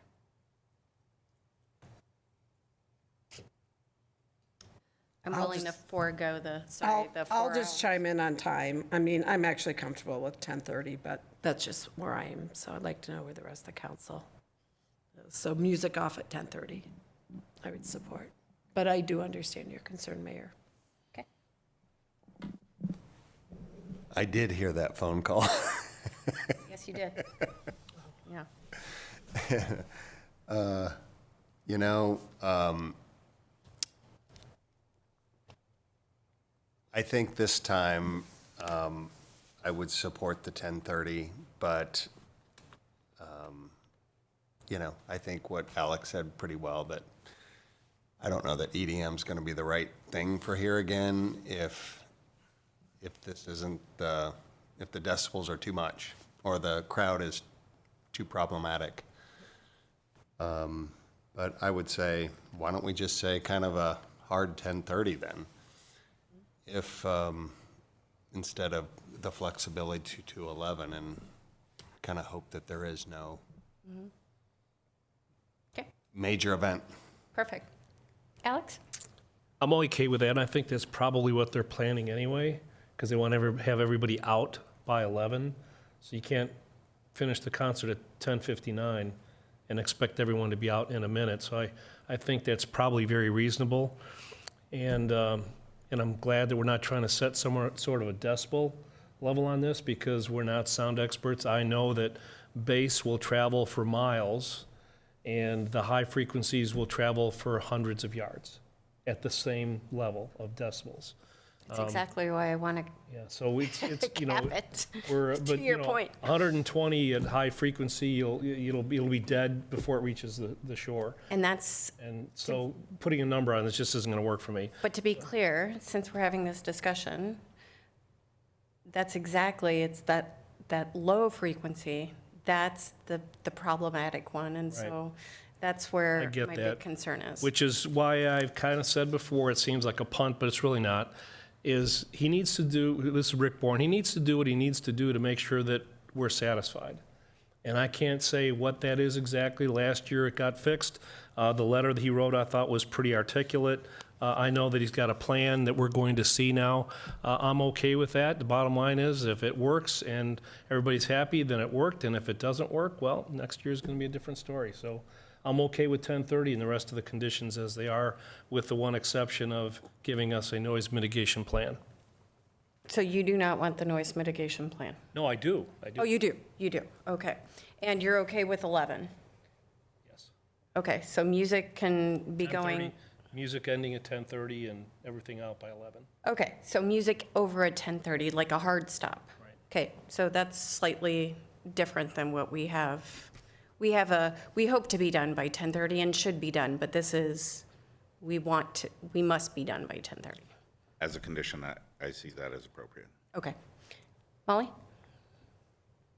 I'll go with the flow. I'm okay with it. All right. Noise mitigation plan, noise mitigation plan. Yep. All right. All good? Starting point? Oh, Madam Mayor, I'll just say, I mean, they said 5 o'clock. Yeah, I mean, the application though does say 4.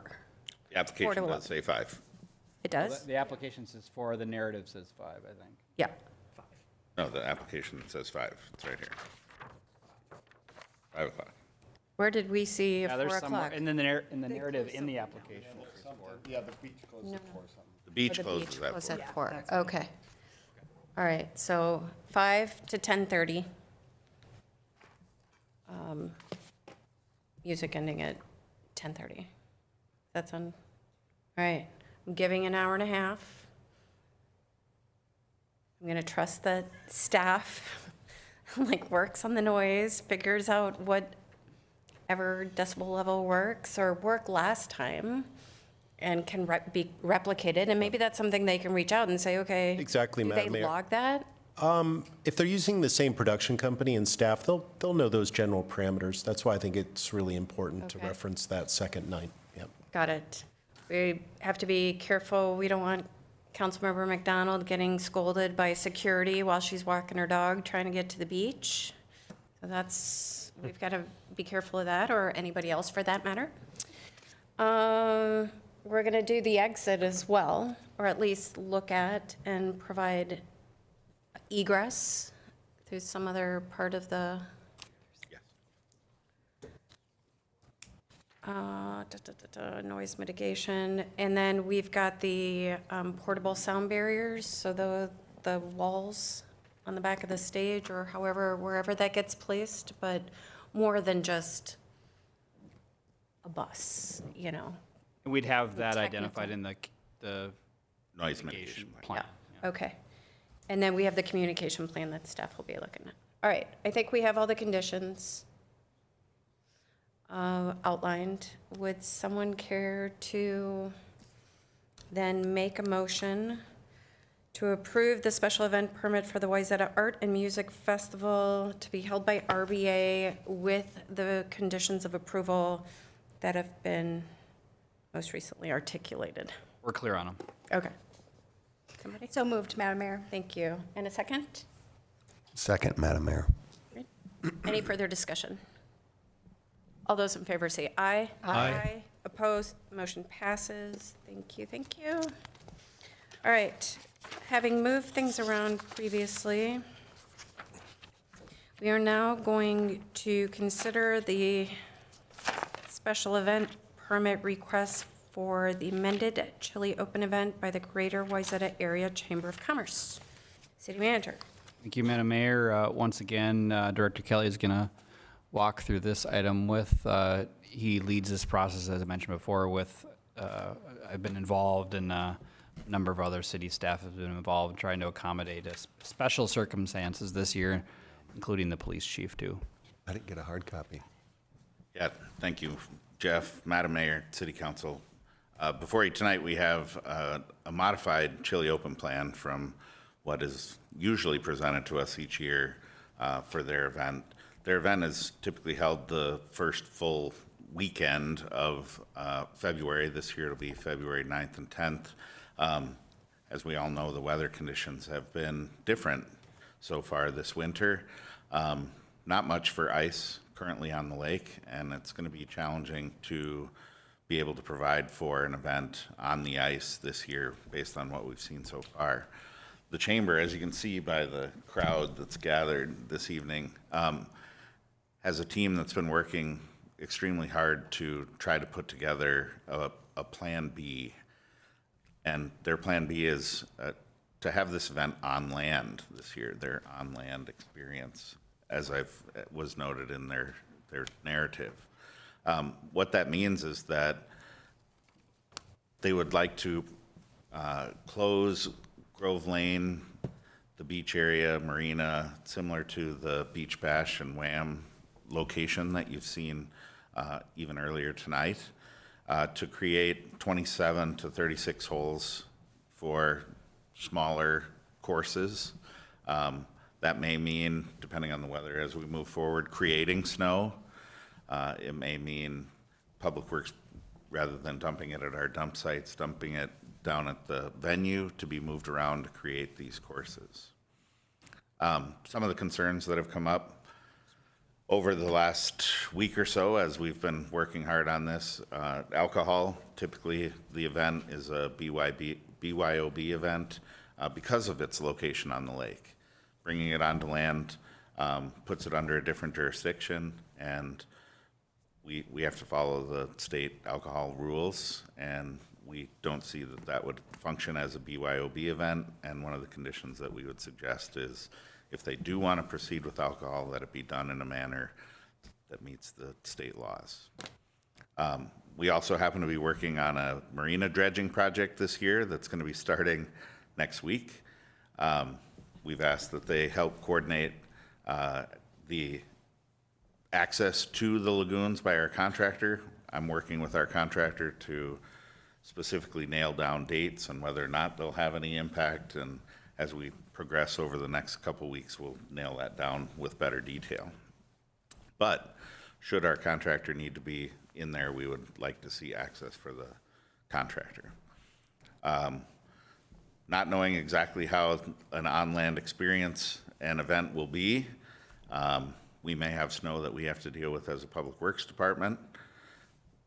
We can't fully commit to how we might manage snow following the event. So we just want to make that clear to the applicant. If we are able to assist, it's not part of our normal duties to take care of that. We feel that we should be reimbursed for the time and equipment that might take. The chamber should provide any necessary traffic control. In this particular case, it's not much different for a road closure at the Grove Lane Railroad crossing and some sort of closure at the west end of their event, potentially Ferndale for the day of the event. As I mentioned, they do want to work to prepare the course. There are activities that need to and will continue to happen within the Boatworks building leading up to the event. So they'll need to provide access for that. We would just ask that they provide traffic control for that. Public safety and Public Works access need to be maintained as well before, during, and after the event. The city has a lift station that needs to be accessible on the property, as well as the Met Council that has a lift station that needs to be accessible. And when you say accessible, you mean by vehicle? We need to be able to get to it by vehicle, larger vehicle. We may need to pull pumps, bring our pumper truck down. We need to be prepared. And then, as always, and as mentioned with the previous application, we want to make sure that adjacent property owners are notified of this modified plan should it be approved. And so so when you say the adjacent property owners, we're talking about Grove Lane, Correct. Ferndale Road as well. Ferndale Road, and then what kind of feedback I mean, if we're open to feedback, and they're like, yeah, no, we're not okay with this, and it's approved by the council, how does that proceed? What's the threshold? 1 person?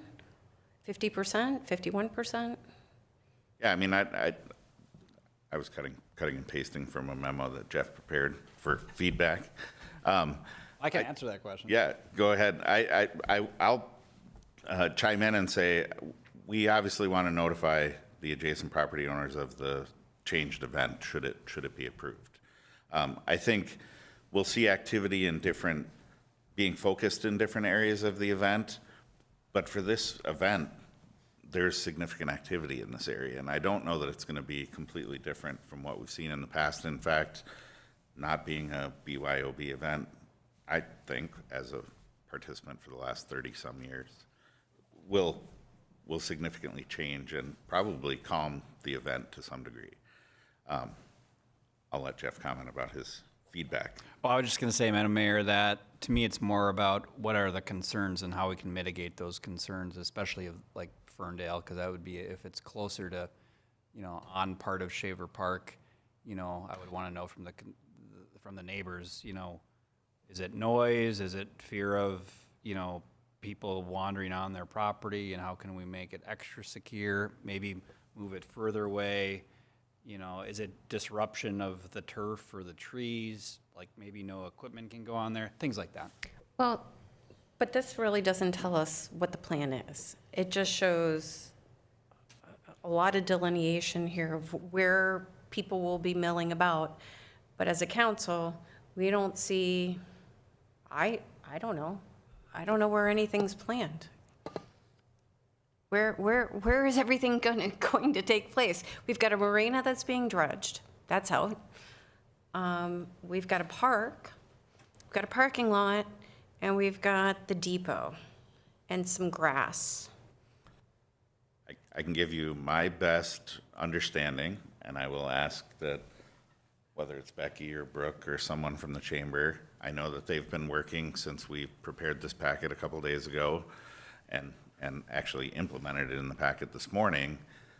They've been continuing to work since that's happened and may have some additional updated details. I know that they're working to provide a course likely within the Boatworks parking lot, likely along Grove Lane, likely in Shaver Park, and potentially at the depot.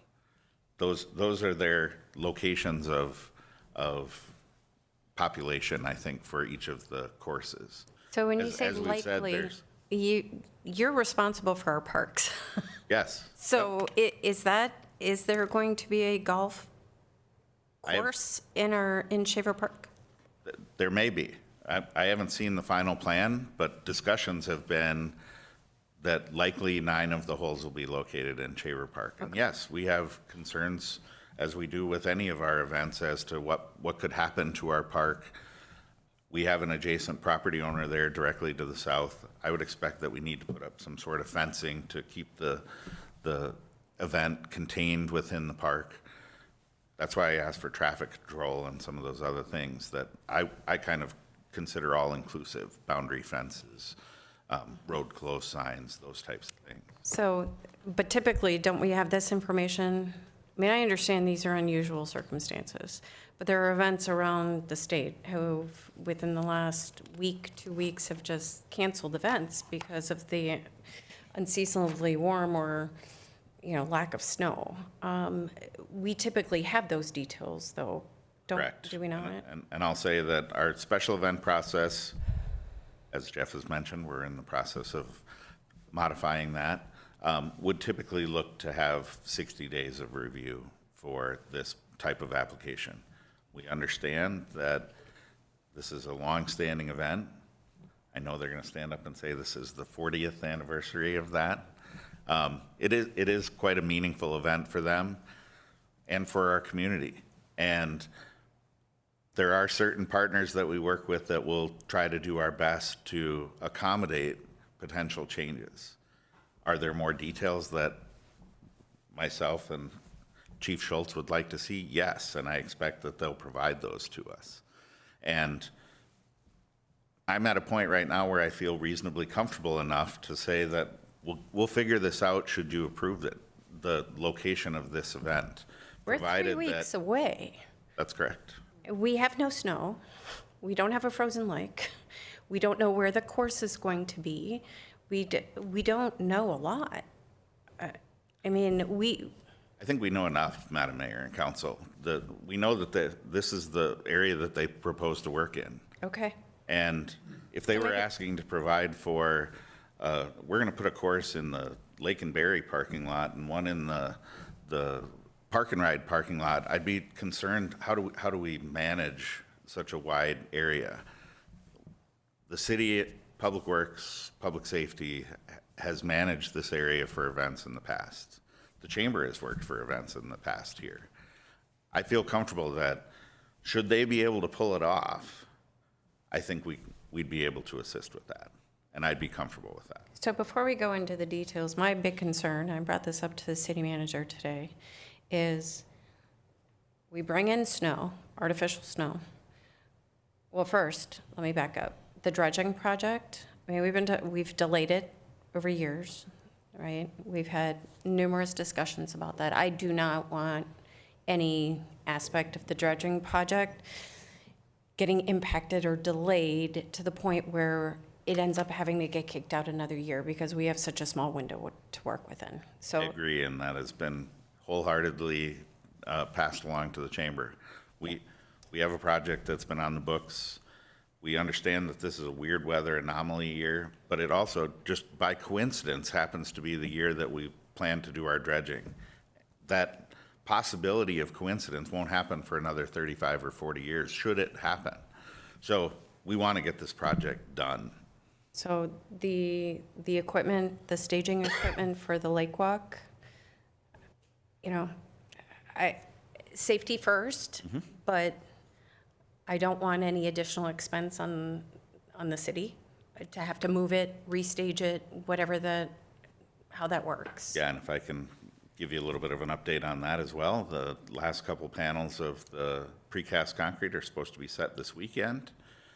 Following that, they're going to be removing equipment, consolidating some of their storage of materials, opening up the parking lot for some of the possible locations of this particular event. And then thirdly,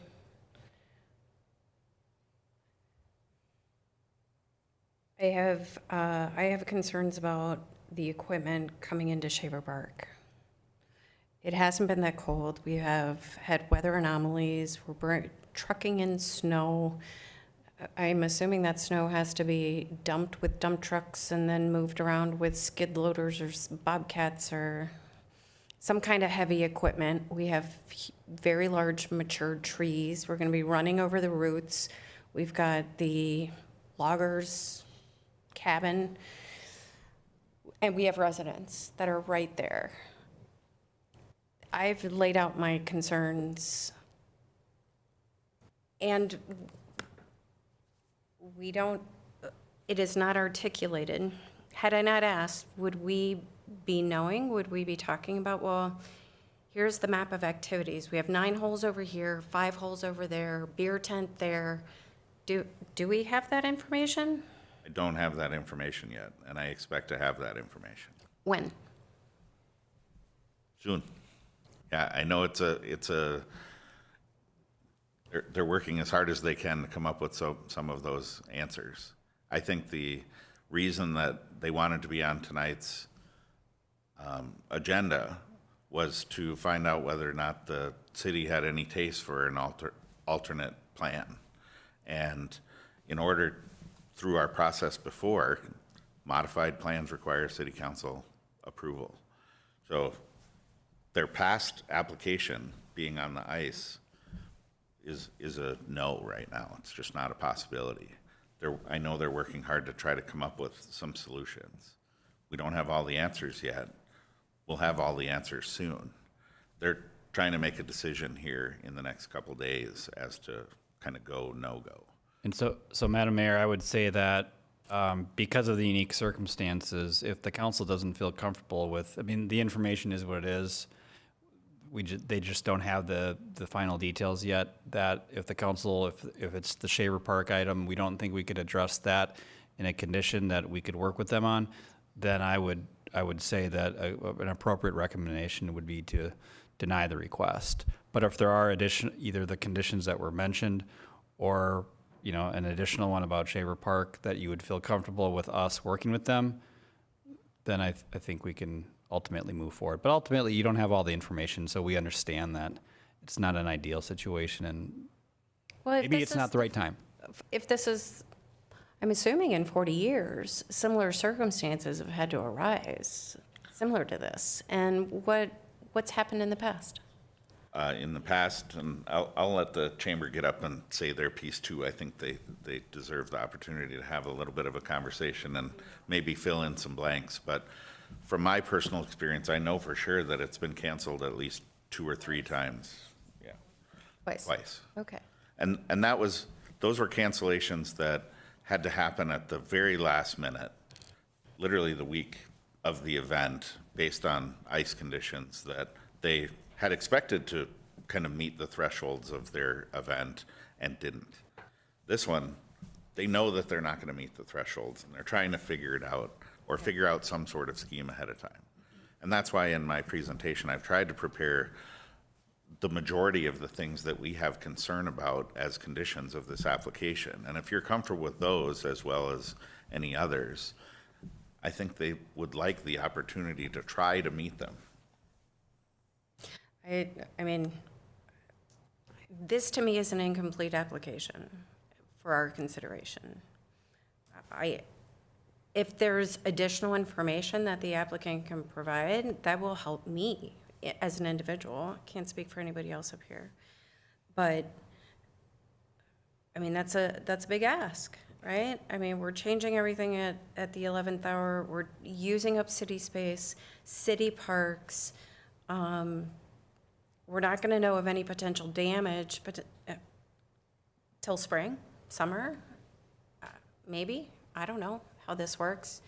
I have to look to our public works director to tell me.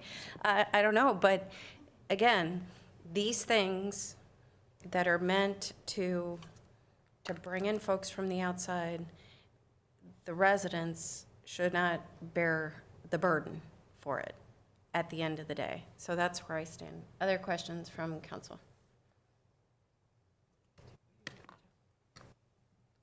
Have any questions? I don't think. Kathy? Comment, but not. 2 questions. On Grove Lane, by where the residents are, and then the residents in Schaefer Park, will that actually all be fenced so that people cannot go into their property? I'm not sure what the final plan will be for the event. If that's a condition that you'd like to have, yes, we could do that. But at the same time, we want to make sure that our residents have access to the public park. Okay, then you'd have to work out an access. I just have concerns about people going into the residential homes, their lawns, their properties, urinating, and we know what happens. Garbage, all that stuff. So I feel that if it moves forward, we need to protect the residents. And then we're going to be using a lot of Rick Bourne's parking. And has that been approved by him? I don't see anything, but I don't know. Perhaps you can answer that. Is he behind this? I know that the chamber's had conversations with both Mr. Bourne and both restaurants that are active in that building. And I know that they've gotten at least a thumbs up from Aconda. I'm not sure if they've gotten that thumbs up yet from Sixsmith. Yes, they have. So they've been in communication with the property owner there, and he's aware of their desire to modify this plan. And what are the hours for this event? This event, they have 3 tee times. They typically are 10, noon, and 2.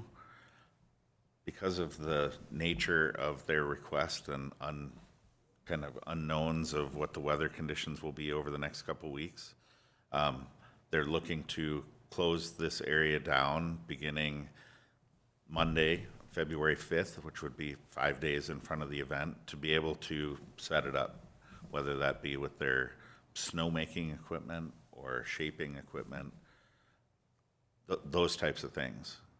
It's a bigger ask this year because we don't know what the weather's going to be. Should we get significant snow in the next 3 weeks, then maybe it's not as big a deal. But that's the ask. The day of the event, people start showing up around 9 o'clock for 10 o'clock tea time. tea time is at 2:00 and people are leaving around 4. Okay. Have we looked at any alternative sites? Yes. I'll say that I've asked lots of questions. I know that they've been asking various locations. I know that they asked the Wayzata Country Club for, I don't know what other areas they've asked. So maybe, Ms. Pearson, you can come to the podium. I'd like to know what sites have been explored and who do we have there?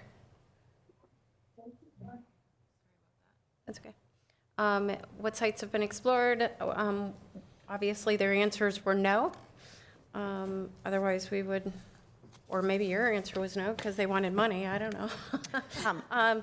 But what their rationale is, Okay. Yeah, thank you, Madam Mayor, council, staff, for allowing us to be here, for running through this with us, and thanks for people that are here to support the event. We appreciate it. Yes, happy to answer this question and any others that come up. In terms of the other places that we have considered that we would ask the city potentially for Clapbridge Park. We were extending an opportunity to possibly use the school grounds. We have contacted the Wayzata Country Club, as Mike had mentioned. We considered some other lakes, those types of things, but because we do have, you acknowledge that we've got some other communities that are canceling because of the weather. There just isn't a lot necessarily of just open land space available. Ice space is not available. So we have considered a number of those things. The goal of this, I mean, we've got many goals, but one consideration is that we want to try to maintain the experience for the event so it is still successful. It also, we consider that it's an opportunity for us this year in trying something different for these future situations if weather comes up. I mean, we have had to cancel it a couple of times, but the weather that we're experiencing this year is really very unusual, and we just really wonder if we're just going to be in a different situation going forward. A number of years ago, we moved the 19th hole tent off the ice onto land, and we haven't moved it back just because it just helps with those requirements. So we look at this as an opportunity to test and learn, like we've talked about in some of the other events, in this space, because we feel like it's already a space that we have used every year for 40 years. We're potentially using some additional space as indicated on this map based on what we might need for those holes. But it's trying to keep something in a space that we've used that's comfortable. We know how to work with it. It's been what the golfers have and the sponsors have experienced as well. So we felt like this was the best option for a Plan B to try for this year. So you said you considered approaching or using Wayzata Country Club, the school? We asked Wayzata Country Club. Oh, and what was their response? They were not, they said that they wouldn't be able to do it this year. They, they have been able to extend the time that they're using their course, and so didn't feel that they could ask the members or that would be appropriate. They said next year when they have a different situation with their golf course, because I think they've got some plans for some improvements in the future. And at that point, they said perhaps we could have a conversation, but this year in particular just wasn't an opportunity for them to use it. Is it a freeze issue, that the frost line isn't deep enough, and that, I mean, what? They didn't go into details on the why. Okay. What about the school? The school, we were going that direction, actually in terms of size, because we were trying to figure out how to lay out these courses and how they would potentially need to scale. Just the whole idea of being able to sell beer, wine, that kind of a thing that has been a part of the events and typically is part of them, that would not be an opportunity up at the school grounds because it's just not something that they allow. Similar to, not that we were necessarily going to call it Wayzata Sailing because you don't have the space, but so those kind of things, there were just opportunities that quickly are eliminated even without. Okay, all right. Just in terms of what we hope to achieve at the event. Oh, so the school would not allow you to sell beer and wine, or But for if the- anybody to carry it on. or to carry it on Correct. site? Okay, That's a state law. right, Mm-hmm. okay. All right. We don't have a full plan or layout. Where are we in terms of the chambers? Yeah, we've got the layout of the potential space that we are asking to be able to use. We haven't been able to necessarily plot the courses specifically because we are still we're just learning about the dredging. We had a plan that now has to take out the marinas and that type of a thing. So we are also understand that we need to make sure that we can accommodate the staging for any of the contractors for the dredging. So we're working through what space we have. And once we know that, we will plot that down. We also needed to know if we've got the approval to move forward to continue to do this. But Mike was pretty close when he was talking about the intent right now is that we would utilize that parking lot area for a course or two. Grove Lane potentially would be a course. The road? The road, Okay. as well as the parking area in front of the boatworks. We've noted that we would have Shaver Park on there, but we would not be going into Shaver Park. We would be looking at utilizing that flat space that's adjacent to the marina, rather than going into when it starts to, step up and gets into the trees and that kind of a thing. Your question about equipment, we don't anticipate, it's not like we're going to drop the 19th hole tent or anything into Shaver Park. If we've got any kind of equipment beyond just, or any articles beyond just carving the course with snow, just so there can be something for people to be able to experience, it would maybe be a sponsor tent. I mean, we have sponsor tents that they will pop up for hospitality for the golfers. So that would be the only thing that we would see. And so what we'll be doing is sprinkling sponsor tents in these areas. We'll try to have them designated in areas by color, like we do out on the ice, and then somehow try to create a pathway for each course. What's the plan over by the depot? A backup, depending upon how much space we have, when and if we can get through the process to identify yes, we can do this, and how much space we have. Our intent would be to make it as confined as we can, but we just wanted to give all of the adjacent space as the realm of possibilities, knowing that we would bring that down to whatever is required. Plan for the beach? We've always utilized the beach during the event, so we would continue to utilize that, whether it's for the warming house that we've used in the past, potentially holes. This is something that, again, that would be that next step. If this is approved tonight, then we will be meeting with we've got a sponsor, Rembrandt Landscaping. They do all the plowing for us, have been great partners with us, and we've got a meeting that's at the ready to work with them. They've already been out with us and walked around the course, have given us enough indication that yes, they too think that we could make it work. They've been plowing the courses out on the lake for some time. So Okay, great. that would be next step. Additional questions of Ms. Pearson? Yes, Alex? Yeah, just one real question is, I'm looking at the weather here. It's supposed to get well below zero for like 4 days in a row next week. Yeah. If the ice does get thick enough, will you go back to Plan A, or is that like out at this point? No, I think if we have ice that's safe, we would certainly consider that to be an option. I mean, that's something that we know how to do it. We can set it up fairly quickly.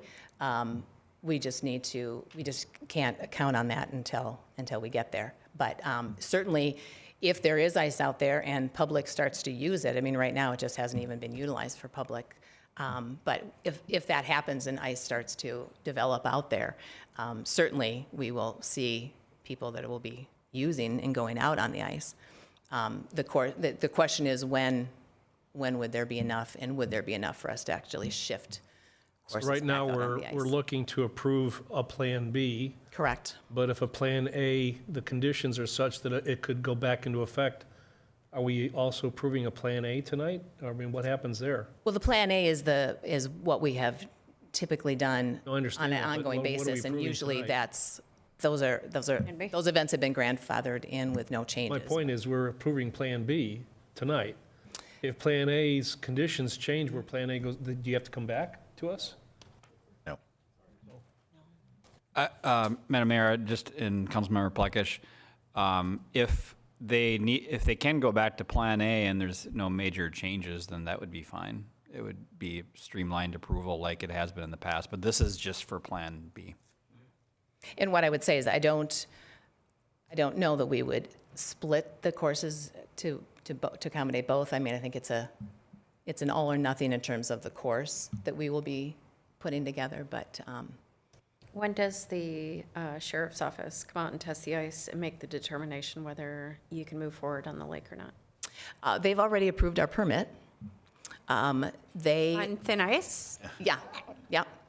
So I assume that they will approve permits even in the summertime. I don't know.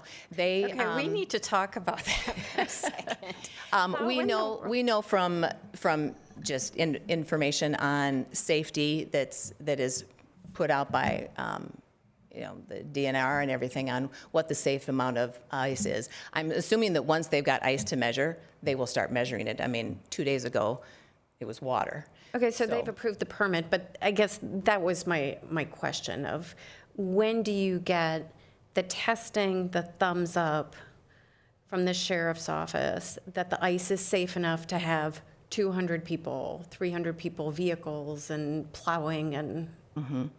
They will start measuring ice anytime there is ice to measure, recognizing that events are coming up. The city also, they do a lot of ice measuring, so we take information from both of those sources. The permit with the Hennepin County Water Patrol is that ice is never safe, and these are guidelines of when people can walk, when people can have motorized vehicles, larger vehicles and those kinds of things. And so that So maybe I was under the false assumption that you needed approval from the sheriff's office to move forward with your plan for your event. Is that still true? Or They have not true? historically, they have given us you need to have 16 inches is a number that we have had in the past. They have pulled those kinds of details from their permit this time, but I don't know if it's because of the conditions.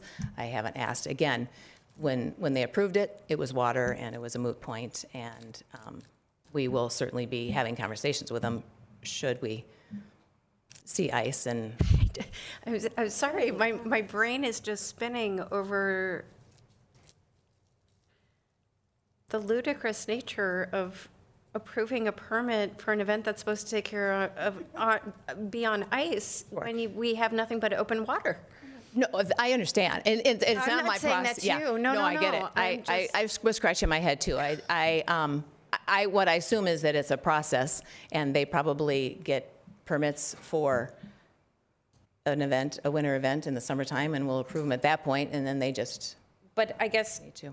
so for everybody, I just need to clarify. I was always under the assumption and was always okay with the event per se because I believed that the sheriff's office went out and tested the ice the day before and said, okay, looks good. It's nice and thick. You guys can put out hundreds of people and everything else. It may not be a city event, but it's a chamber event, and we know if anything bad happens, the reverberation, no one's gonna go, oh, well, that was a Wayzata Chamber event, that's gonna be that's a City of Wayzata event. And now to learn that the sheriff's office may have adjusted how they go about, or maybe I'm not understanding you. I think they have requirements for people being out on the ice. They have safety recommendations for people They're out on the guidelines, ice. but There are guidelines, and who is they expect that approving? we will follow those guidelines. All right, so, And we would, and Madam Mayor, I would say that we have always done that. We are out there measuring with them at their side. okay, We but are- ultimately that responsibility then falls to us because we're approving a permit, and I was always under the false assumption that the ultimate say was the sheriff's office in terms of safe ice.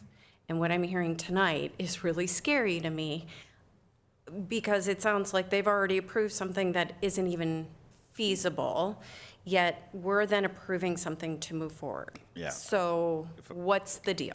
Yeah, if I could provide some clarification, we have no jurisdiction over Lake Minnetonka.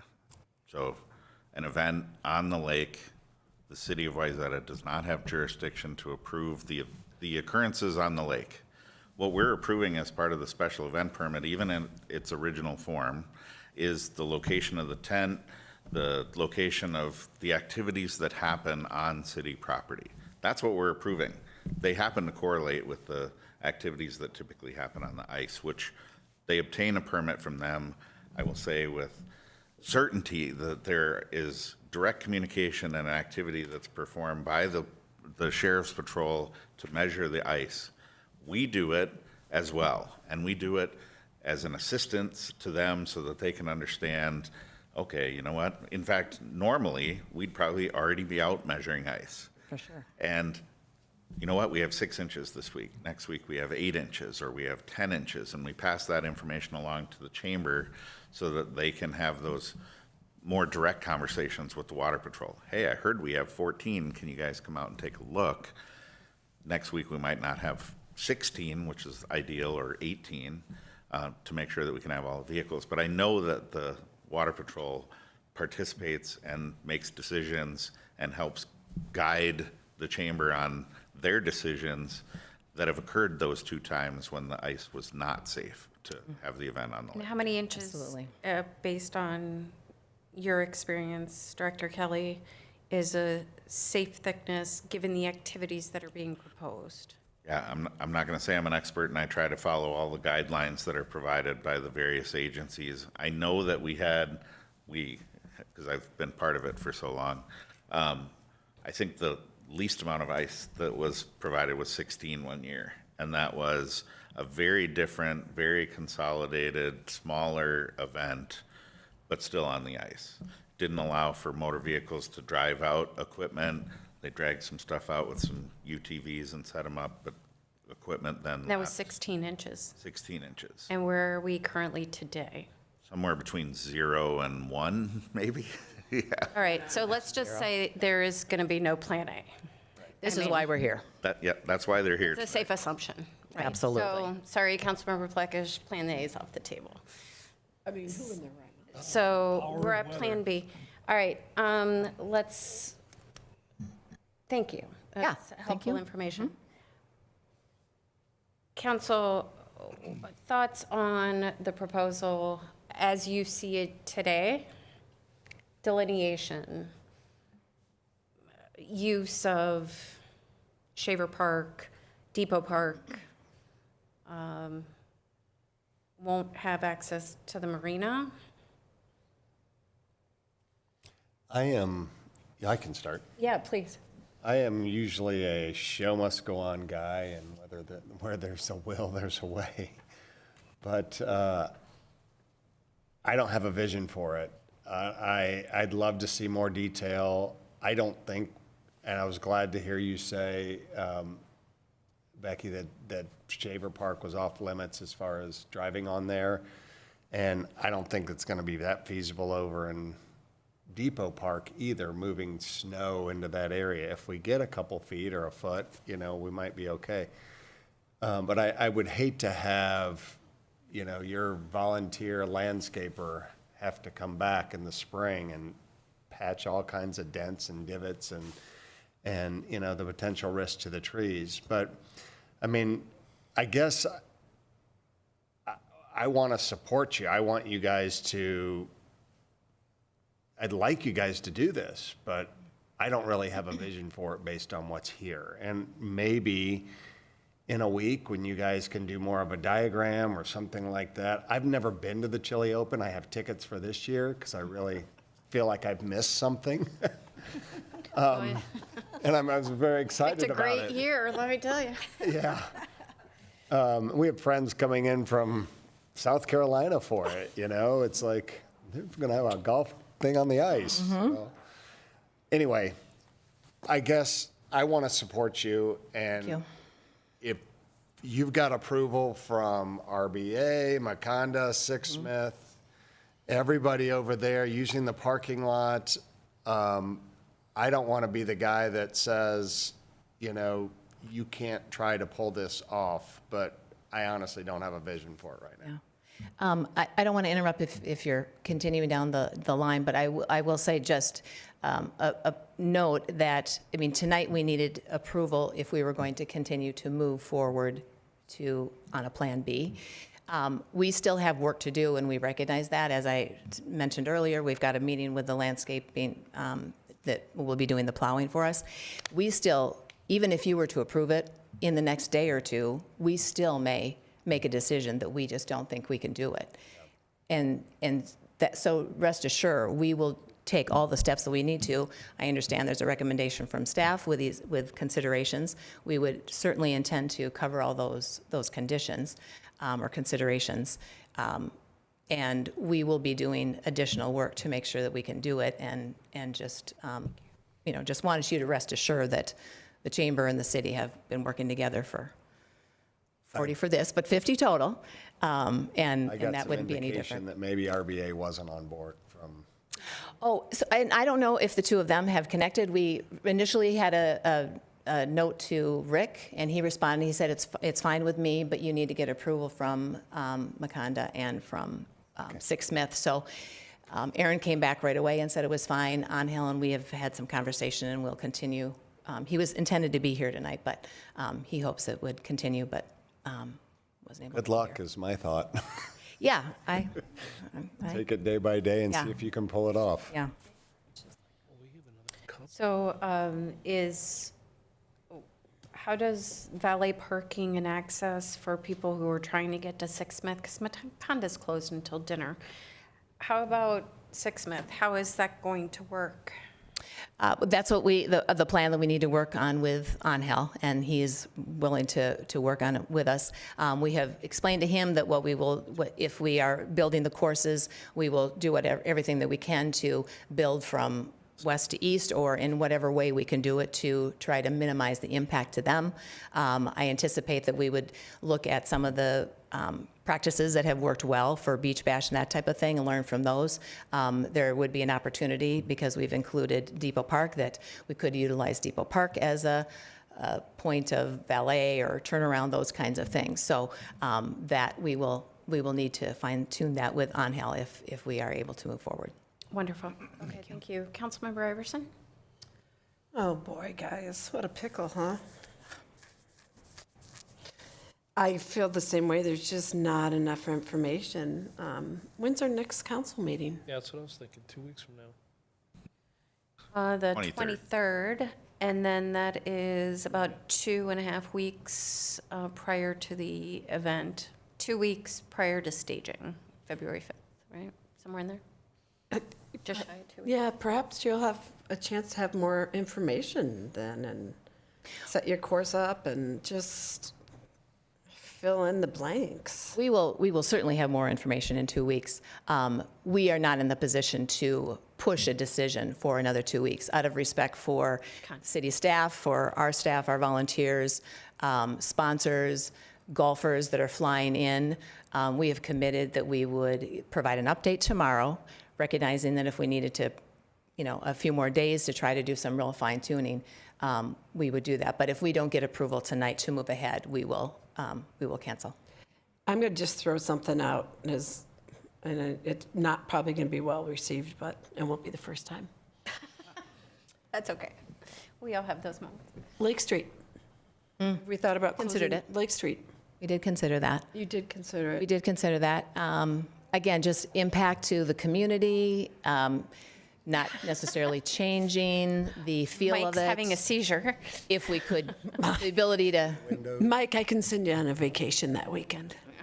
the ability to utilize, use the ice if something becomes available for people to go out. We also have a approval from Lake West that we could utilize both of their parking lots and their building for that matter. So we did consider that and wonder if that's an option. We chose not to consider that for a relocation for a Plan B, but it is something that's available to us in terms of helping facilitate valet parking and some of those kinds of things that we would be considering. Because if we could find you hard surface to bring snow in, I just think that that's going to be a better situation for you. I just think that with everything going on in the park, at Schaefer Park and residents and everything, it's just not perhaps the ideal situation there. So, okay. Okay, thank you. Councilmember Pluckish? I'm with my fellow council members here. I mean, I wish you had a detailed plan. I wish you had more time. There's just not enough here for me to say that I'm comfortable with it, which is tragic. I mean, Wayzata is known nationally for this. But with such limited information, and the impact to the community, we'd have to know that better too. I just can't go with it right now. All right. Councilmember McDonald? Hi, I actually thought it sounded like there was great communication and great collaboration with the city and the chamber, and my only thought was maybe just kind of cut it off at one of these access dredging points and skip Shaver, so you're not too close to that one neighbor or too close to the other neighbors. But, so I was ready to throw my faith in and just make sure, that the powers that be, with great communications and great track records and great relationships, that would make this all, be a fun, interesting, different event. So I do support the event permit for Plan B. Okay, thank you. So I think we could have provided more, just in terms of documentation, understanding that things can shift and move, and it's a plan, right? And things can shift from that plan. So I'm disappointed in the lack of information, but at least it would have given us an option to consider and look at. I really like the conditions that Director Kelly put forward. I think that's really helpful. This is an event unlike any other, right? In terms of in the state, in the country, and certainly the tenure of it. And so I want to do what we can to help support that, and being that the amount of money that's raised for the chamber as well as part of its budget and operating expenses and everything else. So I am ready to look to Director Kelly and Chief Schultz to say, we can figure out the plan with the chamber's help. You guys set the date you need the final information by. Please, I know this is a lot of work for you guys. If this is to move forward, do not wait until 2 days prior. Don't keep staff, running around in circles. I know you're working very hard to figure things out, but first and foremost, public safety, not an event. First and foremost, lift stations are working and snow is getting plowed and parks are being maintained. So this is side issue. So I would just ask, get the plan together. Let's get it wrapped up as soon as possible. If there's sufficient support for this to move forward, I would be okay with this plan with one major condition, and that is no use of Shaver Park. I am too concerned about damage to trees, be it the roots, the trees themselves, the loggers' cabin, trapper's cabin, thank you, I always keep calling it the loggers' cabin, it's the trapper's cabin, and the impact to the residents along Grove Lane. If we can cut that off, just use the other space, figure out how we use the beach and the parking lots and the depot park, I would be supportive. So that's my condition. Cutting off this map there for anything that I think, like the trail and up, right? The true Shaver, not the volleyball area. Sure. I think what you're talking about is the area essentially, if you drew a line through the letter I in expansion, just straight north-south. Actually, the blue line. That's kind of where I'm looking. Okay. Or just like maybe slightly west of the blue line before we get to the trees, but You know how much work we put into protecting the roots and, but that's kind of where I'm thinking, that I'm open to that. It's not directly in front of people's homes, but also, right, appropriate fencing, delineating where people can go and can't go, keeping them off of private property, and whatever then Public Works and police need to have done. So I would be supportive of that. And again, only if Sixsmith and Maconda are okay with it, RBA, so on and so forth, that we're all good neighbors and. Yeah, and if I could make a comment, you kind of alluded to my recommendation. As I said before, I know that they've been working hard. They have to make a hard decision here in a couple days as to whether or not they realistically think they can pull it off. I'm willing, I know the chief is willing, to get a couple days to figure out whether or not they think they can pull it off. If they're going to provide us with a plan that we don't feel is worthwhile or meet some of the conditions that we have today, we're absolutely going to say it's not going to work. And I think they're going to say it's not going to work. I think we're willing as staff to, as several of you have mentioned, it would be unfortunate not to have an event like this. I think we at least need to try. It may not be successful, but I think we at least need to give them the opportunity to better their plan. Well, and I think also, right, and maybe this is just a tool in the tool belt for future years if weather conditions or plans have to change, that we have a plan B in place ahead of time that maybe needs some fine tuning, but not creation from the start. Yes, and we had that conversation the other day. That Oh, there you go. This is Great this minds. is just good future planning for Okay. potential events that might occur. So with that, it sounds like Councilmember McDonald and myself, we're okay. Shaver, are okay? Yeah, I'm fine with a little west of that line, or, to where it starts to go uphill. Like, you can feel it naturally when you're there, so I trust Director Kelly to. Protect what needs protecting. Correct. Excellent. And I would support that too, Mayor. Okay. I would. I do think that, I love that you guys said, let's at least give them a fighting chance. Okay. You're good, Councilmember Parkhill, Councilmember Fleckish? All right, then let's vote. Somebody make a motion. I'm tired. I'm sure everybody else is too. All right. All right, motion before us is to consider special event permit request for amended chili open event by the Greater Wayzata Area Chamber of Commerce. Who's making that motion? Oh, Madam Mayor, I would just say With the it would be condition. approval, to approve that special event permit. oh, Yeah, that's Yeah. okay. Just, to approve. I know that's your intent. Thank you. And Madam With the Mayor- condition that we shift, Staff's conditions along with the Shaver Park, Yes. as you articulated. that's the motion. Who's making it? I So will, mo- you go, No, Jeff. you go. You haven't done one in a while. All right. I'm just like trying to move it along here. I'll make that motion. Thank you, and a second. Second. Wow. Further discussion? All those in favor say aye. Aye. Opposed, motion passes. You may all escape. Good luck, you guys. Good luck. Thank you, Madam Mayor. Stay warm. Hey, Maybe a little stay off luck. the thin ice, please. A little bit of luck. Mind blown over ice events approved in open water. That must have been hot. I know.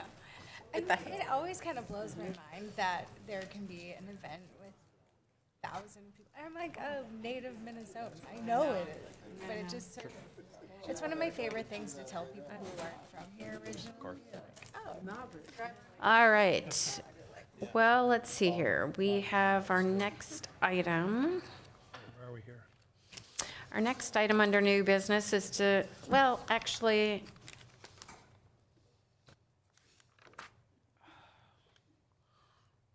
all right, I have another amendment to make. What are these guys waiting for? Should we? Well, if you guys want to listen to me for a second, I will, I would like a motion to amend the agenda to move our next item for consideration up to consider adoption of Resolution 01-2024 designating appointments and assignments for 2024. I'll make that motion. Excellent. And a second? Second. Any further discussion? All those in favor say aye. Aye. Aye. Opposed? All right, next item we're talking about is for us to consider adoption of Resolution 01-2024, designating appointments and assignments for 2024. City Manager, sorry, Nick, you're going to have to hang out with us just a little bit longer. It's all good. Nick likes, You're a good sport. sorry, Mayor, just trying to catch up here. No, it's okay. We threw you a curveball. Yeah, that's okay. 355. Yeah, my pages are all screwed up here. 355. There we go. Okay. All right. Can I? So this item on the agenda is for a resolution to approve the annual appointments and assignments for this upcoming year. This is an annual process that we do at the very beginning of the year, first meeting. It's a combination of appointments. It's some of the consultants that we use that need an official kind of appointment. It's council member liaisons and appointments to certain groups. And it's also other appointments that we've made along the way with either community members or other council members to task force, things like that. It also has legally required appointments such as designating our official newspaper, health officer, things like that. So it's a kind of a hodgepodge of different appointments that we need to make at the beginning of the year. For simplicity purposes, staff just filled out essentially the appointments that have been reoccurring over the past year, updating with the current council, of course. A few updates to note real quick. Do you have the, Oh, I'm sorry. No, but I think we can, do you mind moving to the packet for the resolution? We'll get the resolution up, and I'll just walk through it real quickly. well, I don't think we need to we don't have to go through each one, do we? No, we don't, Not gonna read because them. it's all, we can, yeah, there it is. We don't have to do each one, but just a couple points to note, I think. The LMC Board of Directors, we held interviews for that position or that appointment, similar to how we do at the boards and commissions. That's a unique appointment where we typically have appointed a community member. And based on my observations at the interview process, staff would recommend to appoint Matt Thompson for that position. And then the other item I wanted to mention, after talking to Councilmember Iverson and Councilmember Parkhill, we'd switch the Panaway District Committee representative to Councilmember Parkhill and then Councilmember McDonald. Other than that, I haven't heard any necessary or needed changes or updates. Okay. I would recommend that we approve that resolution as mentioned. Well, I'm very disappointed that I, as mayor, don't get to be the assistant weed inspector anymore. Well, that might take a new role in a couple of years. Ooh, is that the chief weed inspector then, right? I don't know. General manager. This is maybe? true, general manager of weed inspection. Yeah. Yeah, all right. Well, thank you. Okay, any questions of council on the assignments? No, the recommendations, the changes that were articulated by city manager? Okay, zoning task force is still in place? I'll have Director Gellner respond to that. We were debated about that, but she can answer that one. Yeah, I was close to dissolving it, but we're still going to work on our PUD section of the code in 2024, and I would like to keep the task force for that. I bet we meet less than 5 times in the year. And Madam Mayor, similar with Section Foreman's House, that's really dependent on how, if we are lucky to get bonding dollars, if we can move on to like construction documents, and because there's a few loose ends that. Absolutely. tie up. And if you could scroll down just a little bit, that's council members Plekish and Iverson. Yes. Okay, depositories, those remain the same. registered municipal advisor, that's for bonding. Yep. So on and so forth. TIF monies, auditor, we just signed the authorization for, okay. And then publications are through whom? Yeah, that's up towards the top under official newspaper. It's the Sun Sailor. Okay, yeah, because we don't have the Lakeshore Weekly News anymore, correct? Correct. Okay. All right. Well, then, would someone care to make a motion for us to adopt Resolution 01-2024 designating appointments and assignments for 2024 to include Matt Thompson to the LMCD Board of Directors and changing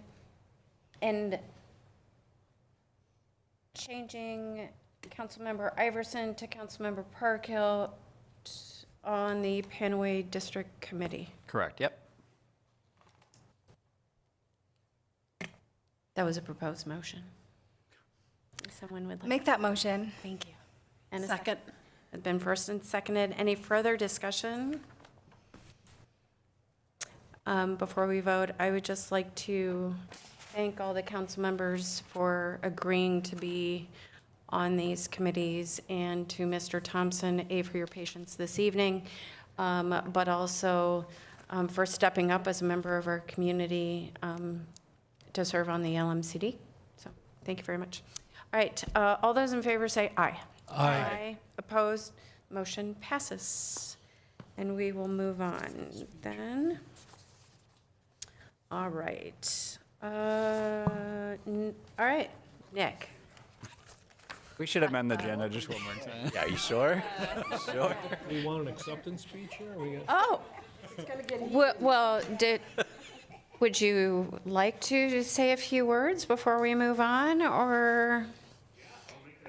Oh, fantastic. We love that. You'll live on in digital infamy. Yes. Good evening, Mr. Thompson. If you could introduce yourself and provide your name and address. Matthew Thompson. I am the current executive director at Wayzata Sailing. My address is 2107 Washburn Avenue North in Minneapolis. And I consider myself a proud member of the Wayzata community. And I just wanted to take a minute to reiterate my comments from my interview, which was, I'm really proud that our governing body recognizes our volunteers and the people who care about our community, that spend time here, that really care about it, that might not be residents. And I'm proud to give back to this lake and this community and to feel like a neighbor, even if I just work here. Well, you work here in a very big way and have been a committed member of this community, whether you physically live here. You probably spend more time here, as I think you mentioned in the interview, than you do in your own home. So, there is also nobody that I think understands the lake and the issues associated with it better than you do, or you can represent us in such an effective way. So for that, we thank you. And we wish you the best of luck. Thank you. Proud to Absolutely. serve. Have a great evening. Thank you. All right, so our parks planner, Mr. Keiser, is here. And he is going to walk us through the professional services contract with HCM Architects for design development of the Clapbridge Park Warming House and Bell Courts Cabana. Yes. Mr. Keiser, Thank you, Madam Mayor. we're just going to bypass the city manager and go straight to the main That's show. perfect. Yeah, please limit your remarks to 30 minutes or so. 30 minutes? Yeah. Okay. We'll see if I can meet that. So again, this is for the professional services contract or agreement with HCM Architects. I'll go pretty briefly, just kind of background, kind of where we're at essentially with the Clapbridge Park site improvements and the design development of that itself, and then kind of where we're going with this professional services contract with HCM here. So again, Clapbridge Park, we're working through the Parks and Trails Master Plan. Including that is the Clapbridge Park improvements. That master plan was approved in 2019. Back in March of 2023, we approved a professional services contract with WSB and HCM Contract Architects. And in that contract, it was specifically for the design development of Clapperidge Park site improvements itself, with that being like the grading and drainage, the playground, sidewalks, parking lot, stairways, that sort of thing. And then also including that, the existing contract was to create concept level plans for the warming house and cabana. So those two structures, and discuss kind of the programming and goals and objectives for future improvements potentially for those structures. So back in September 23, council, we went to a workshop, kind of went over some of the design development or the preliminary designs of Clapperidge Park. And at that time, we moved forward on the design development of Clapperidge Park. And now we're coming back to council to potentially begin the design development of the two structures themselves, the warming house and cabana. So I won't go into this plan specifically, but I wanted to bring this up as reference as to where we're currently at with the design development of Clapperidge Park. This actually hasn't even been reviewed by the Parks and Trails Board. They'll look at it next week. But again, just as reference to where we are with the site itself, obviously WSB has been working with HCM Architects kind of in the concept level phase of the structures themselves and making improvements. And so currently we have two options there that I just noted as a reference to show those. So what we're currently looking at doing with this contract before council tonight is to build upon the concept plans that we have for the warming house and cabana. So you can see, just as another point of reference, is existing footprint of the warming house itself. In red there is the interior, has some public gathering space, rear storage, 2 restrooms, and then outlined in blue is the covered patio area of that warming house, really just another gathering space, and has some picnic tables in there as well. So the main goal of that was to create more indoor space, because it gets really packed, especially during the winter areas, or winter times when people are utilizing the ice rink. And alongside the site improvements, we're hoping that this building and structure would be utilized more so in the warmer months as well. So in this concept plan, this is essentially what HCM started with as a concept level plan for the warming house. Again, in red here, we wanted to limit costs as much as possible, but still kind of meet our goals and objectives. So really the main change or area improvement that we were looking at is to increase the indoor space, essentially doubling the occupancy load that would be available, and still essentially staying under the covered patio area and just expanding in that area. And, yep. Oh, so I'm sorry. Thank you, Mayor. What was the footprint of so you've got an 18 by 36 now, and they're proposed, what was the square footage of the? That's proposed. 18 by yep. What is it currently? Yep. And I'll also note too that you can look at the 15 by 15 foot entryway too. Okay. That'll help with the context as I move back to this one here, which is, I think it's 13 by 30 and a half. But that includes the entryway in that calculation. So on the top of your head, what is the added square footage? So you can see at the bottom there, kind of the overall is 396 square feet. And then with the proposed layout, it's 875 square feet. Okay. For some reason, this was not in my packet. These renderings. Okay, so thank you. Yeah, so again, the main goal is to bring these concept plans now towards design development phase, kind of what we're doing with Clapperidge Park as well. And then this is the concept plan for the cabana. And with this one, we really want to keep it as minimal as possible. Mainly the goals and objectives of this is to make it ADA accessible. It's really only accessible by stairs right now. So the current footprint is in red there. The main goal would maybe be to push that rear wall back to be in line with the restroom wall and the kind of storage or pump room there as well, to have some more area in that screened porch area. And then there's also talks of making an ADA sidewalk, which you can see there. But overall, we're hoping this building is going to be hopefully used more with the renovation of Bell Courts and the inclusion of pickleball there as well. So for the agreement itself, again, this would just be specifically for TCM Architects, and WSB would be working on the previous existing contract with the Clappers Park site plans. But TCM essentially created 2 proposals, one for each building, and broke those down into 3 phases. Phase 1 being design development, phase 2 being construction documents, then phase 3 being the project bidding and construction admin. So the request here tonight for our council is just to approve the contract and approve moving forward with phase 1 for both the buildings.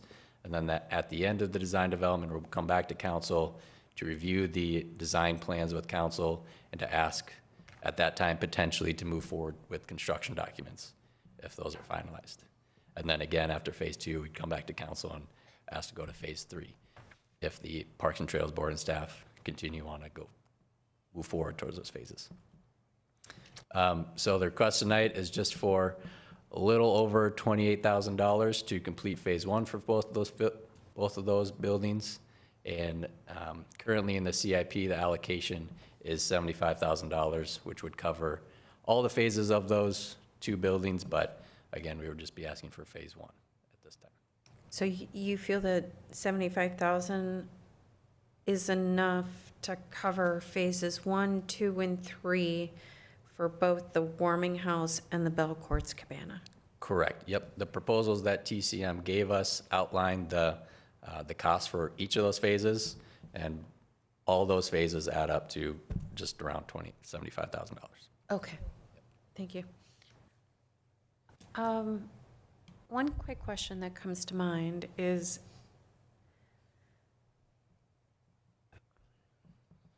we were looking at a master plan for Clappridge Park, or a redesign of Clappridge Park, which included the Warming House. Is this the same designer that worked on kind of the master plan, or is this, help me understand how these 2 are coming together and making sure that everybody's on the same page in terms of new concept and this piece? So we're not working with the same folks that did the master plan back in 2019. We're now working with WSB, who essentially put together design of the Clappridge Park site improvements. Got it.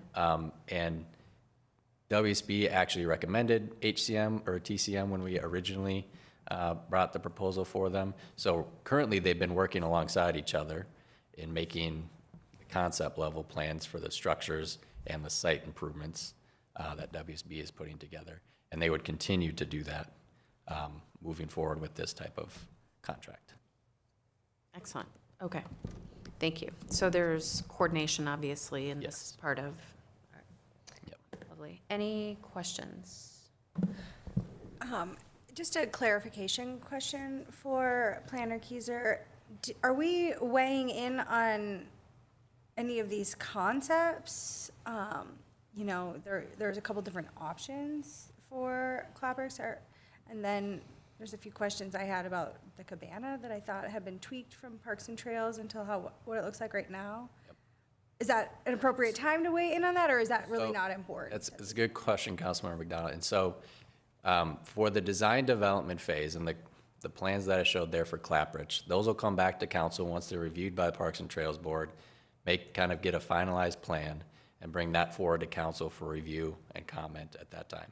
And at that time, hopefully we'll be at essentially the same point with the structures of having design plans ready for council to review at that time as well. So you can review all those plans at the same exact time. And with the concept level plans, there were already some notes from the Parks and Trails Board on some potential changes. So those would be incorporated into the design development plans moving forward. That's exactly what I wanted to know. Thank you. Wonderful. Thank you, Councilmember McDonald. Great question. That was my question too, so thank you. There you go. All right. Yes. Can we have a wood-burning fireplace back? I really like that. Don't we have? That has actually been Went discussed. to gas. Yeah. Oh, it went to gas. Oh. Yeah, that has definitely been discussed. So we'll bring something forward for you to review. Yeah, I'm not approving. Look at Panaway, we got great fire pits. I'm with you on Yeah. that, too. How fun. That's a I good remember note. I went there for the first time when I moved to town. I'm like, they got an outside gas fire or wood fireplace. It was so cool. Yep. This is Minnesota. Appreciate that. Yeah. Absolutely. All right. Well, thank you. Thanks for your work on this and Parks and Trails. We are here to consider approval of professional services agreement amendment for design development for the Clapbridge Park Warming House and Bell Quartz Cabana with WSB and HCM Architects. Madam Mayor, just quick clarification. The contract is actually with just HCM. We already have a contract with WSB, so it's a professional services agreement, not an amendment with HCM. We've been in motion on that, so I think it's just a remnant. So we need a motion to approve a professional services agreement amendment for design development for the Clapbridge Park Warming House and Bell Quartz Cabana with HCM Architects. Correct, except it's not an amendment, it's just an agreement. But other than that, I think the motion's correct. Shall we try for a third time? All right. A motion to approve a professional service agreement for design development for the Clapbridge Park Warming House and Bell Quartz Cabana with HCM Architects. All right, third time's the charm. Who's making that motion? So moved. Wonderful. And a second. Second. Further discussion? All those in favor say aye. Aye. Opposed? Motion passes. Thank you very much. All right, cruising right along. Sense sarcasm. Insert sarcasm here. Yes. Our next item this evening is something we've talked about at length multiple times over the course of many months. It are our legislative priorities for 2024. So I think we can get through this pretty darn quickly. So City Manager, I will hand it over to you. Thank you, Madam Mayor. Yeah, we can walk through this pretty quickly, and this is a topic that I really lean on, not only the council, but Director Gellner and Deputy City Manager Yeager. But ultimately, this is something that we'd like to have aligned with the council annually, just because, especially at the beginning of the legislative session, we spend a fair amount of time advocating for whatever the priorities are. As you can see, there's 3 specific Wayzata priorities that we really utilize our city lobbyists, Lockridge, Grindal, and Nowen to assist us. This year's priorities that, for the most part, are a continuation of previous ones, are to try to obtain additional bonding dollars for some of the regionally significant capital projects that we're shooting for. That includes the rest of Panaway. That includes future improvements to Shaver Park and the beach, as well as Clapbridge Park. We've kind of entailed them all with an $11.7 million bonding request. We've gained some traction with the legislature this year already, and have had I'll call it a tour presentation with the House Capital Investment Committee, and we have one scheduled with the Senate too, which we're really excited about. So that's a really good sign. More than likely, there's no guarantees we'll get anything, but the fact that we're on the tours is great, and so hopefully we'll at least get something. The other items are related to a sales tax exemption. We got that last year, but it only allowed for projects up until the end of this coming year. So in order to get that exemption passed for some of the projects that I just mentioned, we should advocate for that. And that's just typically city governments outside of public safety related projects have to pay sales tax. And so they typically, it's kind of a weird process, but the legislature only approves exemptions if cities ask for. So that was the one thing that we were successful with last year. So Does that apply for all sales tax or simply like certain projects over a certain dollar amount? Yeah, good question. I believe generally it's just for materials. For construction projects, capital improvement projects? Yep. The last big item that are Wayzata specific are related to, or is related to local option sales tax, and more specifically food and beverage. We spent a lot of time and energy on that push. We were unsuccessful last year. A moratorium for local option sales tax was passed after the end of last legislative session, and there's now a task force that's discussing process and who should be involved. It should, if they should even have to go to the legislature. Not sure how that's going to play out. That task force work could sit on a shelf for a long time, not sure. But from our strategic planning session and just knowing where the council's at, our recommendation is to continue that, with that being a major priority, knowing that it might have to wait a year or two based on where the legislature's at, but we want to still keep pushing it and also still keep informing and engaging our business owners that it could potentially impact. So keep the conversations going. And for clarity, that task force is a state-led task force that was designated by the legislature. It's not a city task force. No, we've played no role besides providing them with information about Wayzata, but yeah, we're not on it, and it's all officials from around the state. Sure. So those are the three major priorities, and then there's some other priorities that are more statewide that are out there that we support. We would advocate for ourselves as well as other kind of statewide or metro-wide groups, and that's for the RSO kind of I'll call it clarity issues with the legislation that was passed last year in terms of clarification of liability for when we put a SRO in a school, and then also park dedication fees. A lot of cities such as Wayzata, park dedication fees were ultimately set up for kind of typical suburban development where the new single-family homes pay for the new parks that are needed for the new families. Well, we've got a lot of infill development and redevelopment that are bringing in more people to town, having a burden on our parks, so there should be a mechanism through other ways outside of the subdivision in order to help get revenue to help pay for our parks. Did I say that right, Director Gellner? You did, great job. Anything else I missed? The cannabis. Oh, yeah, you want to mention that one? Yeah, the rulemaking process is taking place at the state level. There could be some legislative updates that need to be made to give clarity on how municipalities could possibly run dispensaries, and I won't get into details tonight, but we'd just like to generally advocate for more clarity at the state level.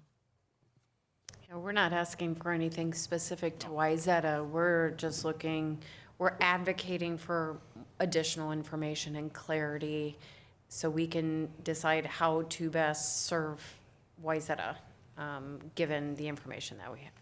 Yes, we would only work really in partnership with other municipalities that are, working on behalf of the League of Minnesota Cities, so we would just stay aligned with that organization. Fantastic. Okay. Any questions of staff? No? All right. Seeing that there are no questions, would someone care to make a motion to approve the 2024 legislative priorities as presented? I'll make that motion, Madam Mayor. Thank you, Councilmember McDonald. And a second? Second, Madam Mayor. Thank you. The motion's been first and seconded. Any further discussion? All those in favor say aye. Aye. Opposed? Motion passes. And we will move on to the last item under new business, and that is for us to consider adoption of Resolution 02-2024, appointing a Parks and Trails Board member. City Manager. Thank you, Madam Mayor. I think there's actually a presentation, but this is real quick. So when the council made appointments based on the boards and commissions interviews in late December, We still had 2 vacancies available for Parks and Trails, which we didn't get applicants for. But throughout the interview process, especially when it came down to the Planning Commission applicants, we found out that there were interested applicants of the Planning Commission that would also like to provide their expertise to Parks and Trails Board. Oh,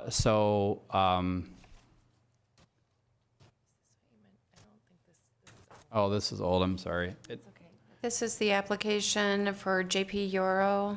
Right, yeah. So I think if I pronouncing the, that's exactly name right. correct. So we do approve those appointments by, or adopt those by resolution.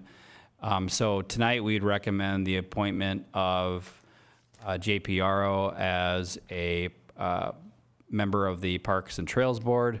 We hope to have at the next council meeting another resolution appointing another community member that we interviewed as well, but we just weren't ready for that. okay. So that's it. Happy to right. answer any questions. Wonderful. Questions for staff? No? Well, we thank Mr. Euro certainly for his commitment to the community and being willing to flex a little bit. I know that he initially interviewed or wanted to be considered for a different position, but we're super happy that he's willing to lend assistance with all of the heavy lifting that Parks and Trails has been doing and will be doing here in the near future. So with that, we are very grateful and to him and all our volunteers. So with that, I would be willing to entertain a motion to adopt Resolution 02-2024, appointing Parks and Trails Board Member J.P. Euro. I'll make that motion, Mayor. Wonderful, thank you. And a second? Second. Motion has been first and seconded. Any further discussion?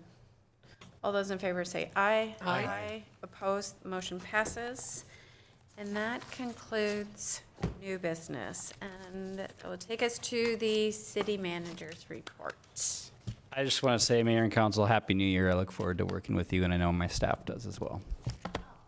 Hey, that's a good report. Well, it's a good one. Thank you, I like that. Look Short, at that. sweet, to the point. Well, we're not gone yet. Happy New Year to everybody. This is our first meeting back.